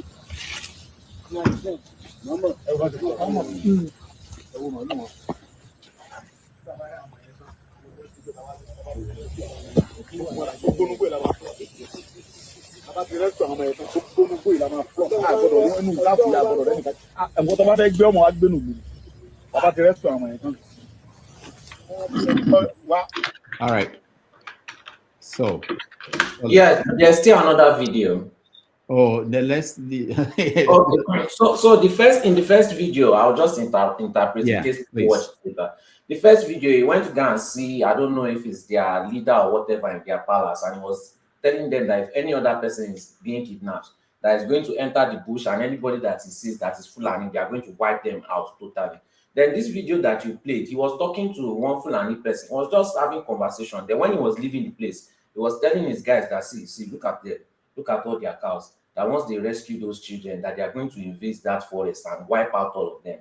That's what he was saying in that video that you just played. So Kene was there saying that, I think it's IBB or whoever I said. I said, well, when he hears the Yoruba people playing drum, that he's just going to sleep.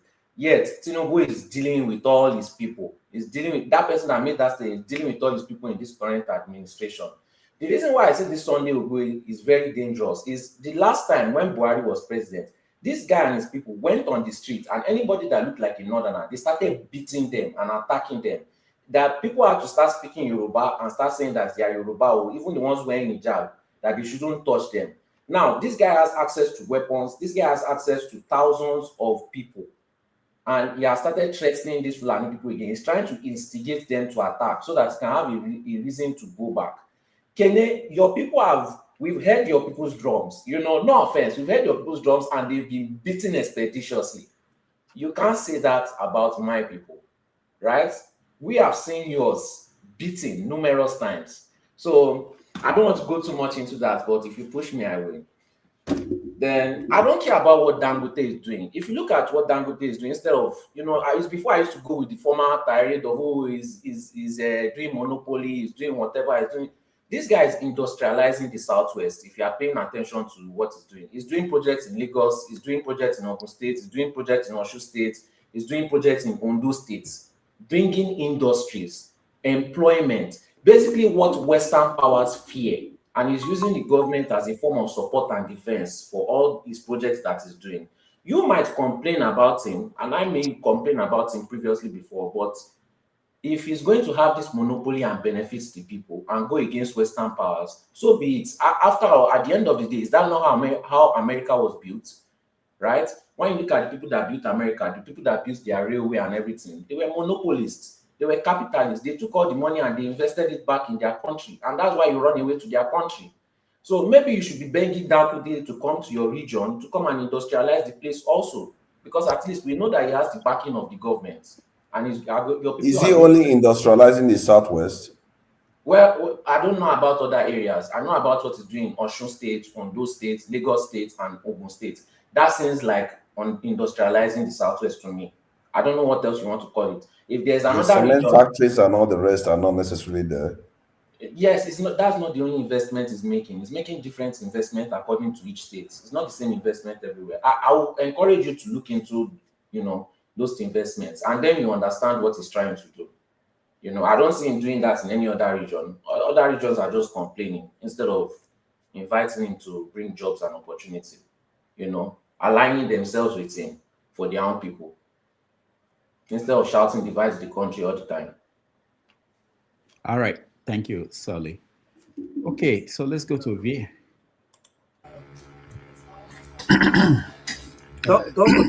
Please. 1 minute. Sorry, my brother. One thing, when we come here and discuss about Dangote, developing Southwest or Osun State or Ogun State, I ask myself, what is development? Because the last time I saw people in Ogun State where Dangote is operating his cement industry, suing Dangote, because Dangote cement industry is causing a lot of havoc in that area where he does that cement, factory.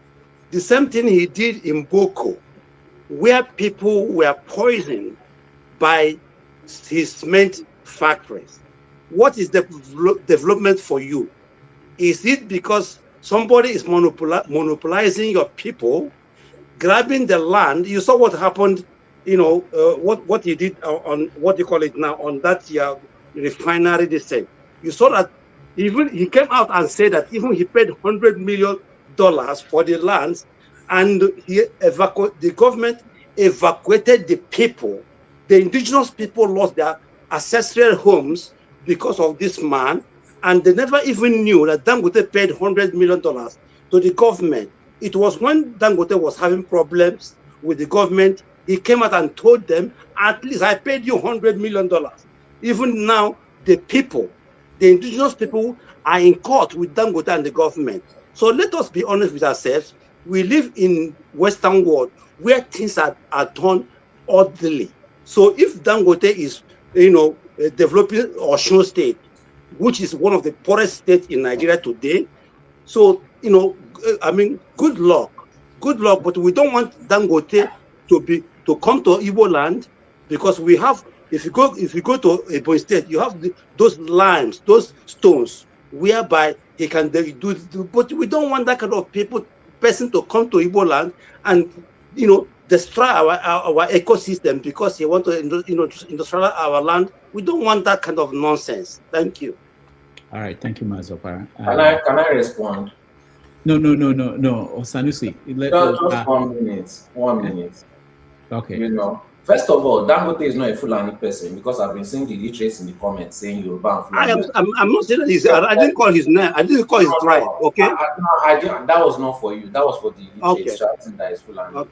Then, secondly, I used the word industrialize. I didn't say invest. I said industrialize. And the reason why I support it is because it goes against what Western powers want. Western powers do not want any form of industrialization in Nigeria, because that can spark up something. Yes, if you don't want Dangote, you will see that the Southwest is being industrialized, and your people will want that also. Whoever they choose to do that in your region is fine and dandy with you. This is who is doing it in our region.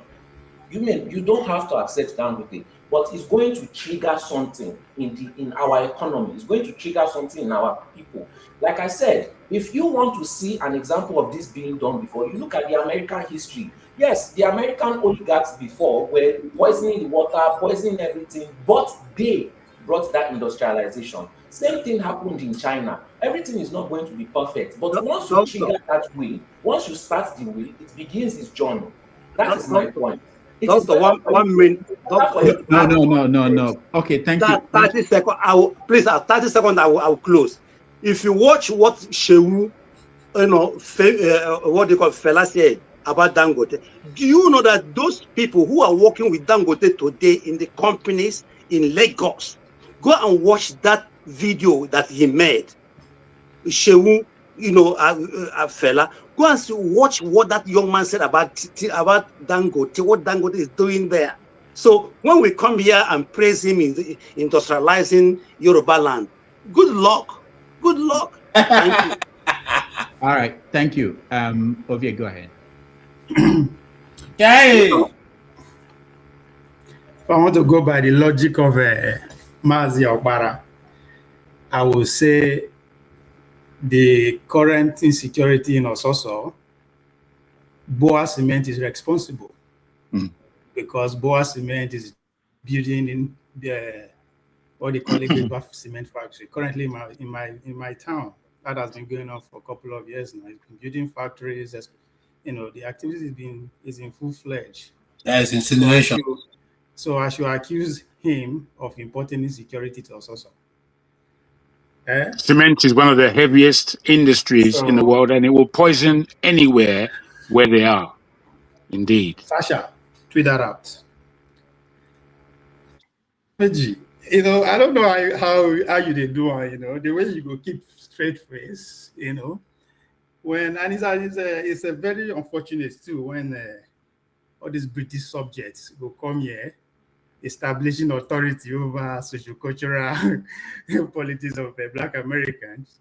I'm telling you, my brother, if you ask them to say something about British politics, they don't have one sentence to utter. So it's fascinating. Indeed, your platform is living up to its name. Have you say?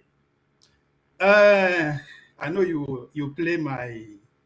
I'm now unofficial spokesperson for Comrade Sanusi Said Bogudu of Bogudu local government of Katsina State. So I know, Dr. Dameji, you played that video, in your satiric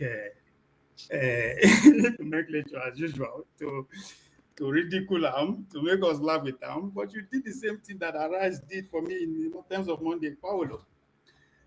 What we don't understand, I think when I talk, I'm saying people who don't still get the point I'm trying to make by supporting the illiterates, hopefully they'll get something out of this.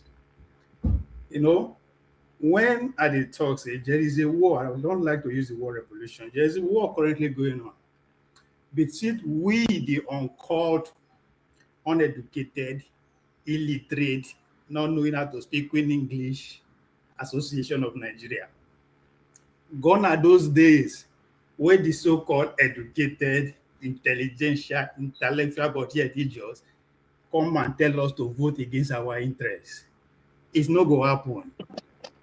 It's not going to happen. Those days are gone.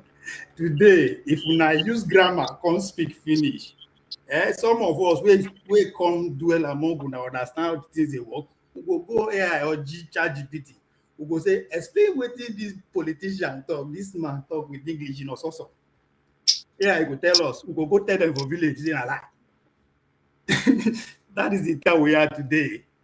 So, Comrade Sanusi Saido of Bagudu local government represent what Hausa people call Mune Duau Dole Aizomademu.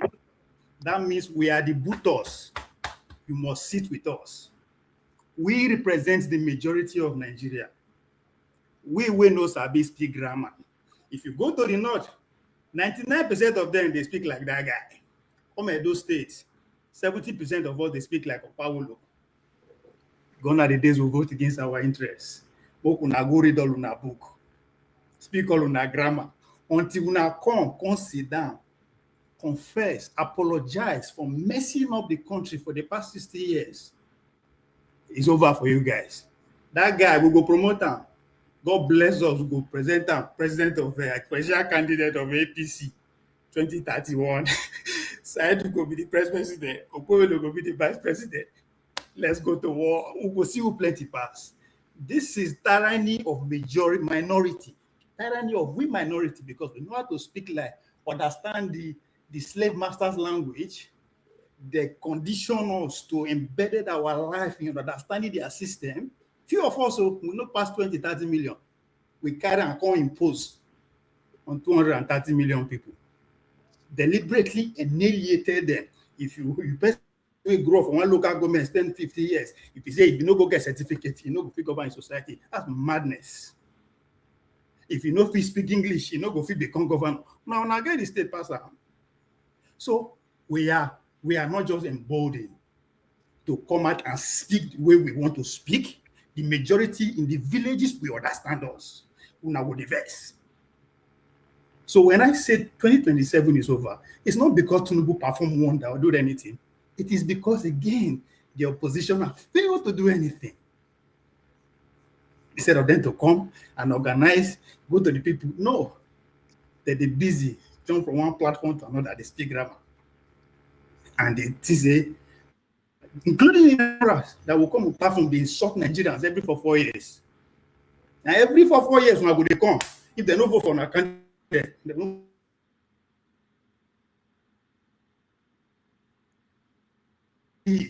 us and the people in government. Because now every 4 years, they go meet those people. But again, Organ are the father of all. On that day, they must eat. Right? Who get money pass and who get their attention. Nobody will build a system. You see Comrade now. Comrade nobody speak, nobody that one sentence in English. But nobody now. But he can speak his language that the majority will understand. We are just waking up. We will produce president for this country. We no go be understand why English. Because the system we will now the use oppressors is producing us in mass. Even those they go through the system, they speak like us. So I use one word like here for last week. I call it ecotophobia. That's the phobia of you hating who you are. Want to be like them, which you can never be. Never. But that's the way we want to go. But that's how they condition us. We are all miseducated to say that narrow path is the way.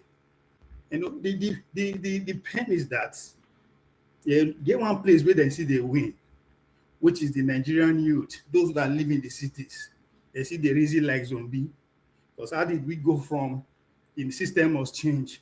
NSAS police must go to what? Production to consumption. From production to consumption, now they want to defend democracy. The time will come, we will go analyze today, and those people who are in charge of deceiving us will never be forgiven.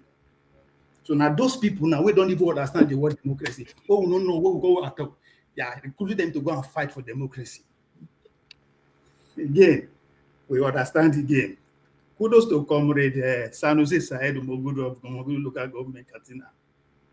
I just follow him for Facebook. I have over almost 35,000 followers. I don't send a message. Now those can people with a fan. So Dr. Damiji, you have done yourself today. You did your job. Help us, they recruit them, they find them. Anywhere you see them, bring them, come our attention. we take them to the ministry. Again, that's what I'm saying. I say, Munedua would do like we are the bottles. That nyash we take sit down. We the non-English broken foolishness, idiot people for Nigeria. Now we plenty pass, and you guys must sit with us. All right. Paulo, yes, go. Thank you, Ovia.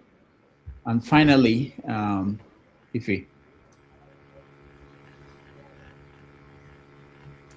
Okay, good evening, everybody. It's like I don't really have a lot to say, but I have a lot to say. I mean, if I tell you that I'm not overwhelmed, you just call me a liar. So let me start from where my brother started, or what he said. He mentioned something about the education, you know, what we budgeted, education and all the stuff. But I don't even think the problem is the number. The problem is the corruption. It's not how much that was budgeted, but how much was stolen. In a country of 200 and something million, they budgeted 36 million naira for the whole country. So meaning that each state will get 1 million naira for healthcare. I mean, just make it make sense. Again, Nigerians, we did not complain. Everybody just moved on as if it never happened. All the money that was budgeted for the last year for the this thing for the country, nobody can tell you this is exactly what they did with the budget. Some people were saying that they've only spent 5% or 10%. What happened to the rest of the money? We cannot give account of it. until we begin to tell ourselves the truth. We are so much divided in Nigeria. Growing up, I never see us to be in this situation. I remember when the Yorubas would come down to East to buy goods. I remember when the Hausas would come down to the East to buy goods and go back. We were like a nation then. But now, we're no longer a nation. I listened to Dr. Cash on Precious Deni's podcast.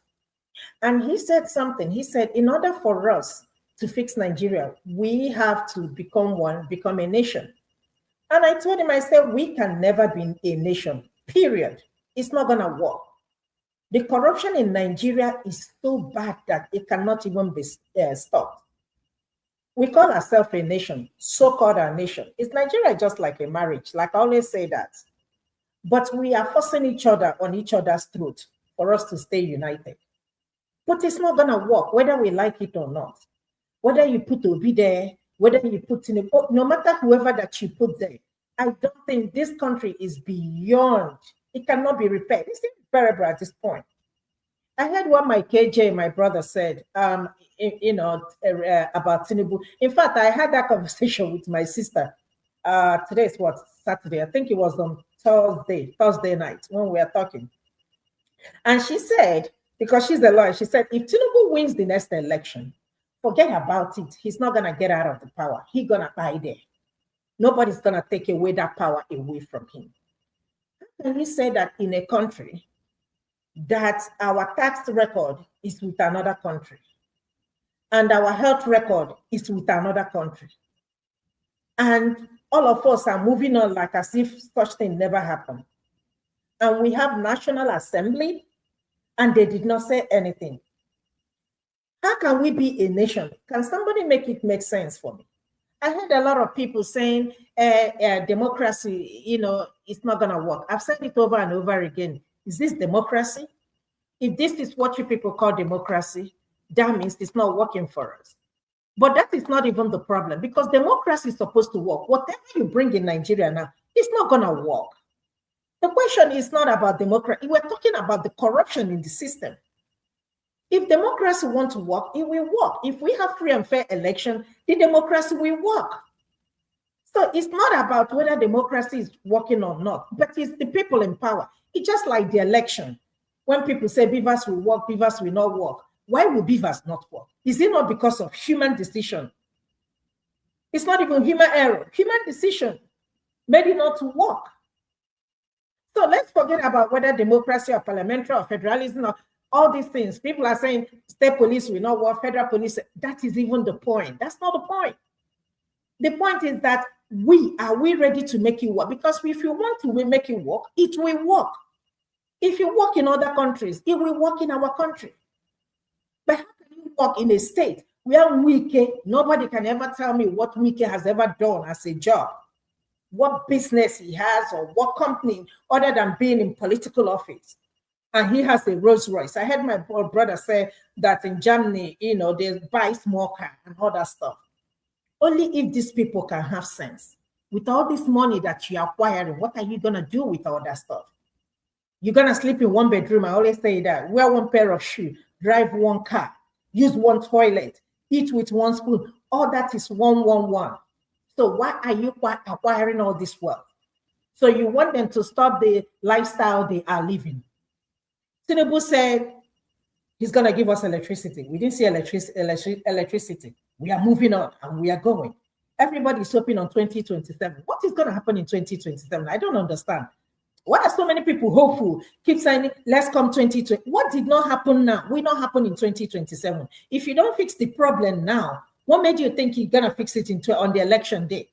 I heard when my brother KJ was talking about ADC and NDC. Peter Obi, at the end of the day, don't be surprised that Peter Obi might not contest for this election, period. They can remove his name a day before the election. And guess what? Nothing is going to happen. Because if you listen to, I think Rufai Yoseni asked him that, about that question. He said, what am I going to do? And that's exactly what I see that is going to happen.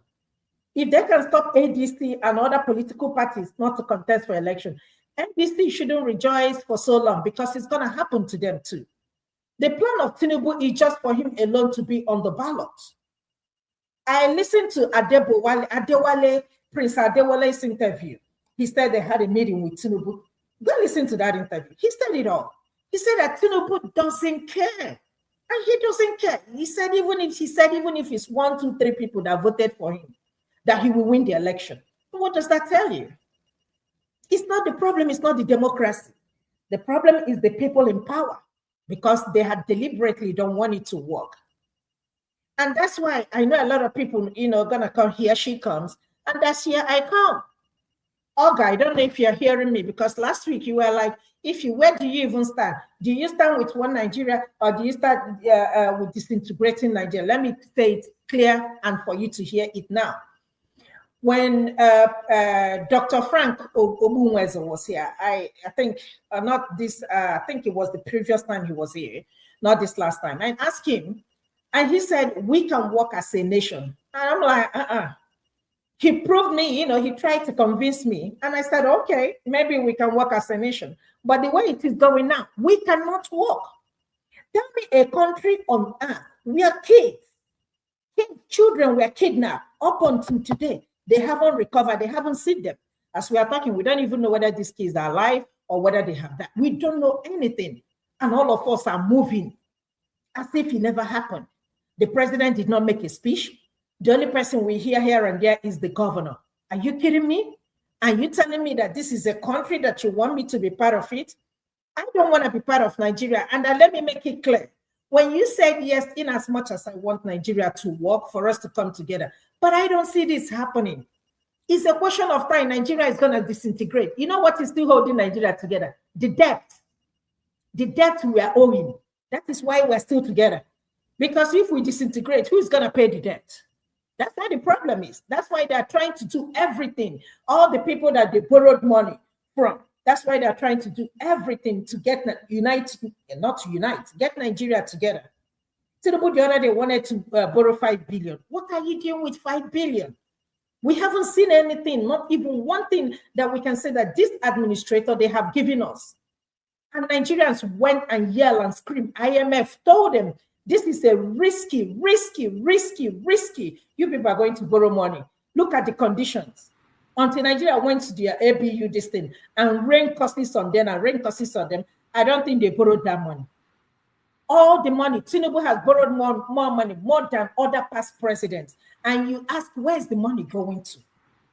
All these people fighting for election, it's not for my own interest. It's not for your own interest. It's for their own interest. Papu Doka, hold on. I told you I didn't want to have anything to say, but I have a lot to say. We're talking about monopolization, and somebody's telling me, Dangote did this. Let us talk about the cement. Why did Ibeto's license? Why was his license revoked? Just tell me. Why would it be some certain type of people or certain group of people will be the people that will hold the license? I asked forefather, if I ask for a license for sugar, will they give it to me? Or flour? Or other stuff? They will not give it to me. How do you expect a country to somebody's rich? If you give me that, if I monopolize Nigeria, I'm going to be rich. I'm going to be a billionaire, just like any other person. Tinubu has all the 30-something governors, had city boys and city girls, had all the arms of government. In fact, all the country as a whole under his pocket. Still, he is afraid because he knows he's not going to win this election if we conduct the election free and fair. My people, let us tell ourselves the truth. You see this country called Nigeria, as much as I always tell you people I come here to have fun, it's just form of a therapy. Sometimes when we hang up, I just shake my head. I know that this is not going to work.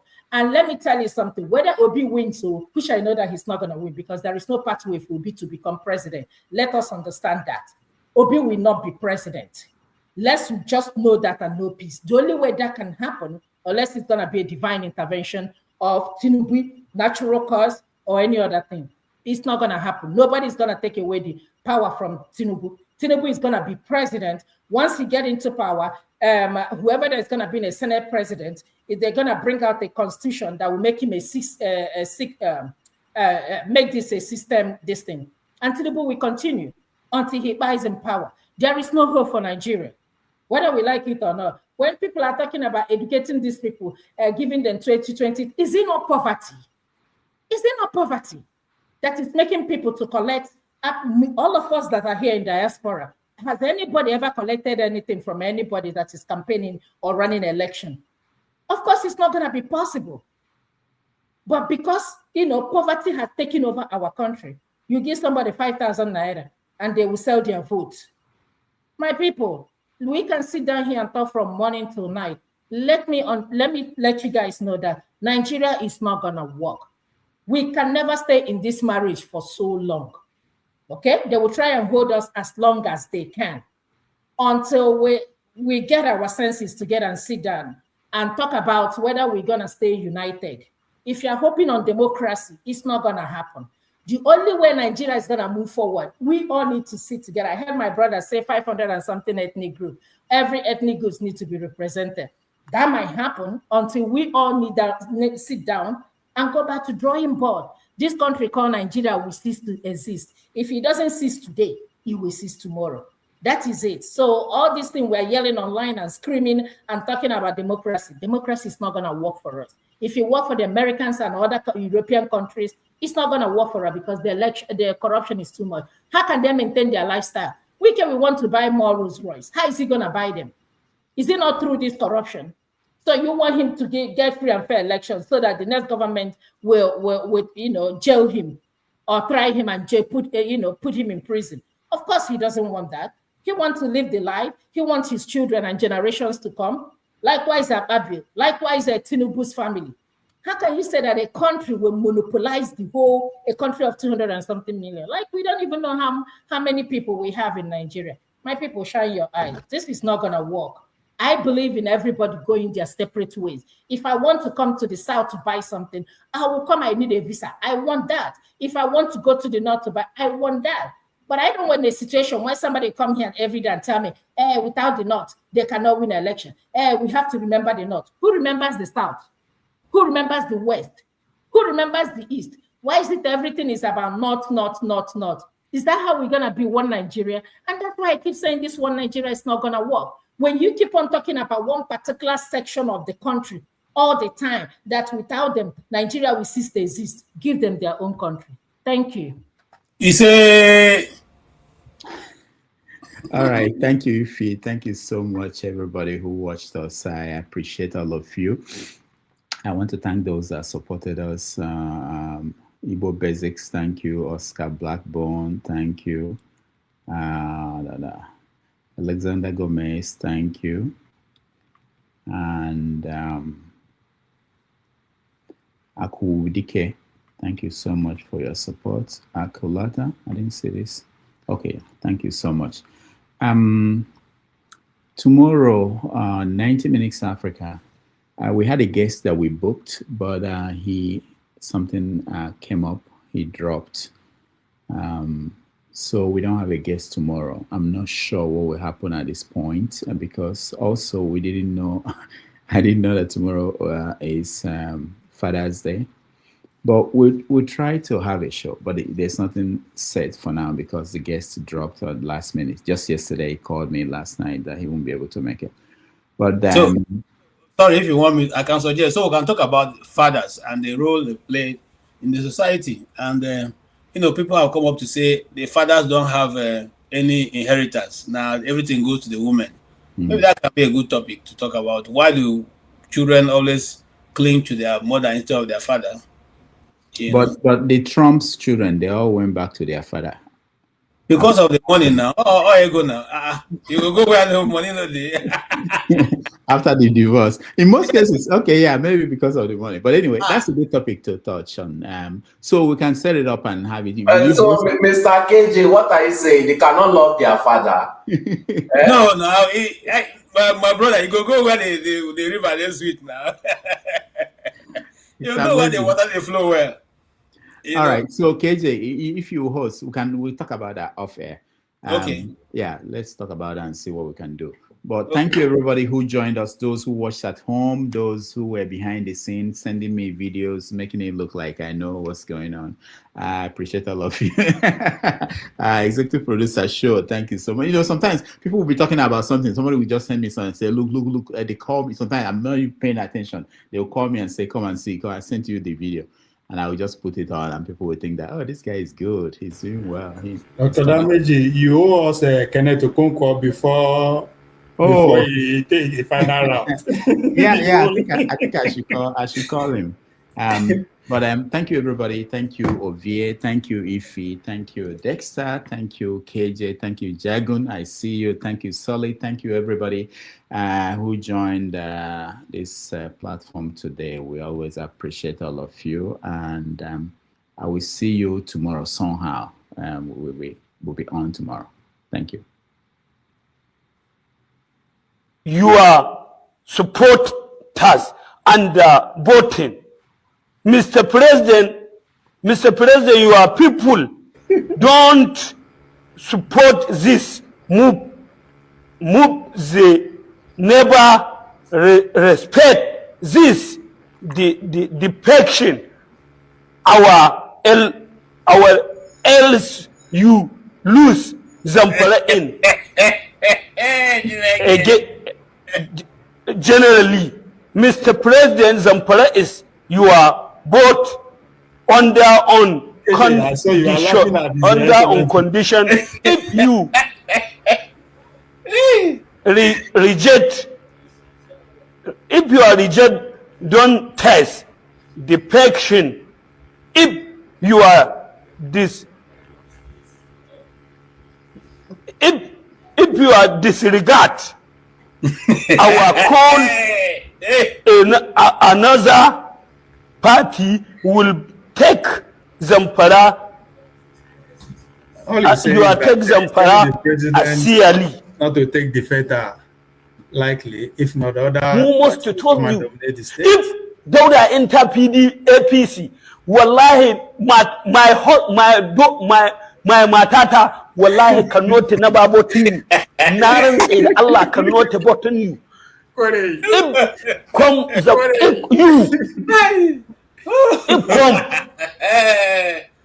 want to join ADC. Ba za mu lamunce ba za mu yadda ba. Nan zan tsaya wannan ina so don Annabi Muhammadu ku yi man sharing ya kai ga Bola Ahmad Tinubu. Sannan gobe muna da live na kiranye akan wa'anda in da ta daura lawan dare ya shigo jam'iyyar APC again zamu kira su domin su bar jam'iyya su koma wata jam'iyya su domin mu zabe su a matsayin 'yan takarkaru. Wassalam ku huta lahiya. Dr. Dameji, he should have no. The guy should have spoken in Hausa. Get someone to translate. He said something in Hausa. I said this message should be passed to the president, and you are just done. You are just taking a one step closer to the government. So once you reach your show now, obviously you go make it as Sahara report or either newspaper. So the man. No, we should actually get him on the show to interview him. Anyway, thank you, everybody. I'll see you guys tomorrow.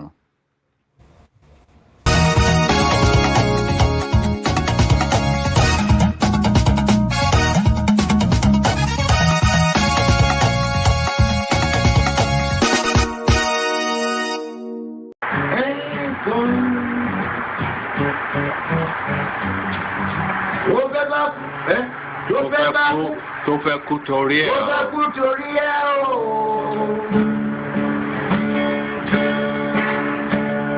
Ọwọ́ ẹni ló ti ṣàánú kọ́. Ayé la bá, ayé la fi sílẹ̀ sí. Ọ̀nà èèyàn.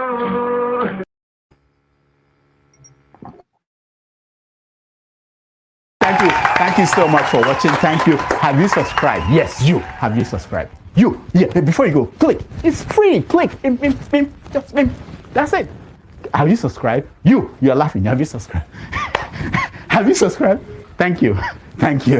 Thank you. Hey, madam, thank you so much. I can see you. I can see you. We have to get to 100,000 subscribers. This by the end of the year. How are we going to do that if you don't subscribe? Yes, you. Yes, you're about to click off. Why? Have you subscribed? It's free. If you don't, ask your son, ask your daughter how to. Just one click. Thank you. Thank you. I see you. Aha. Thank you.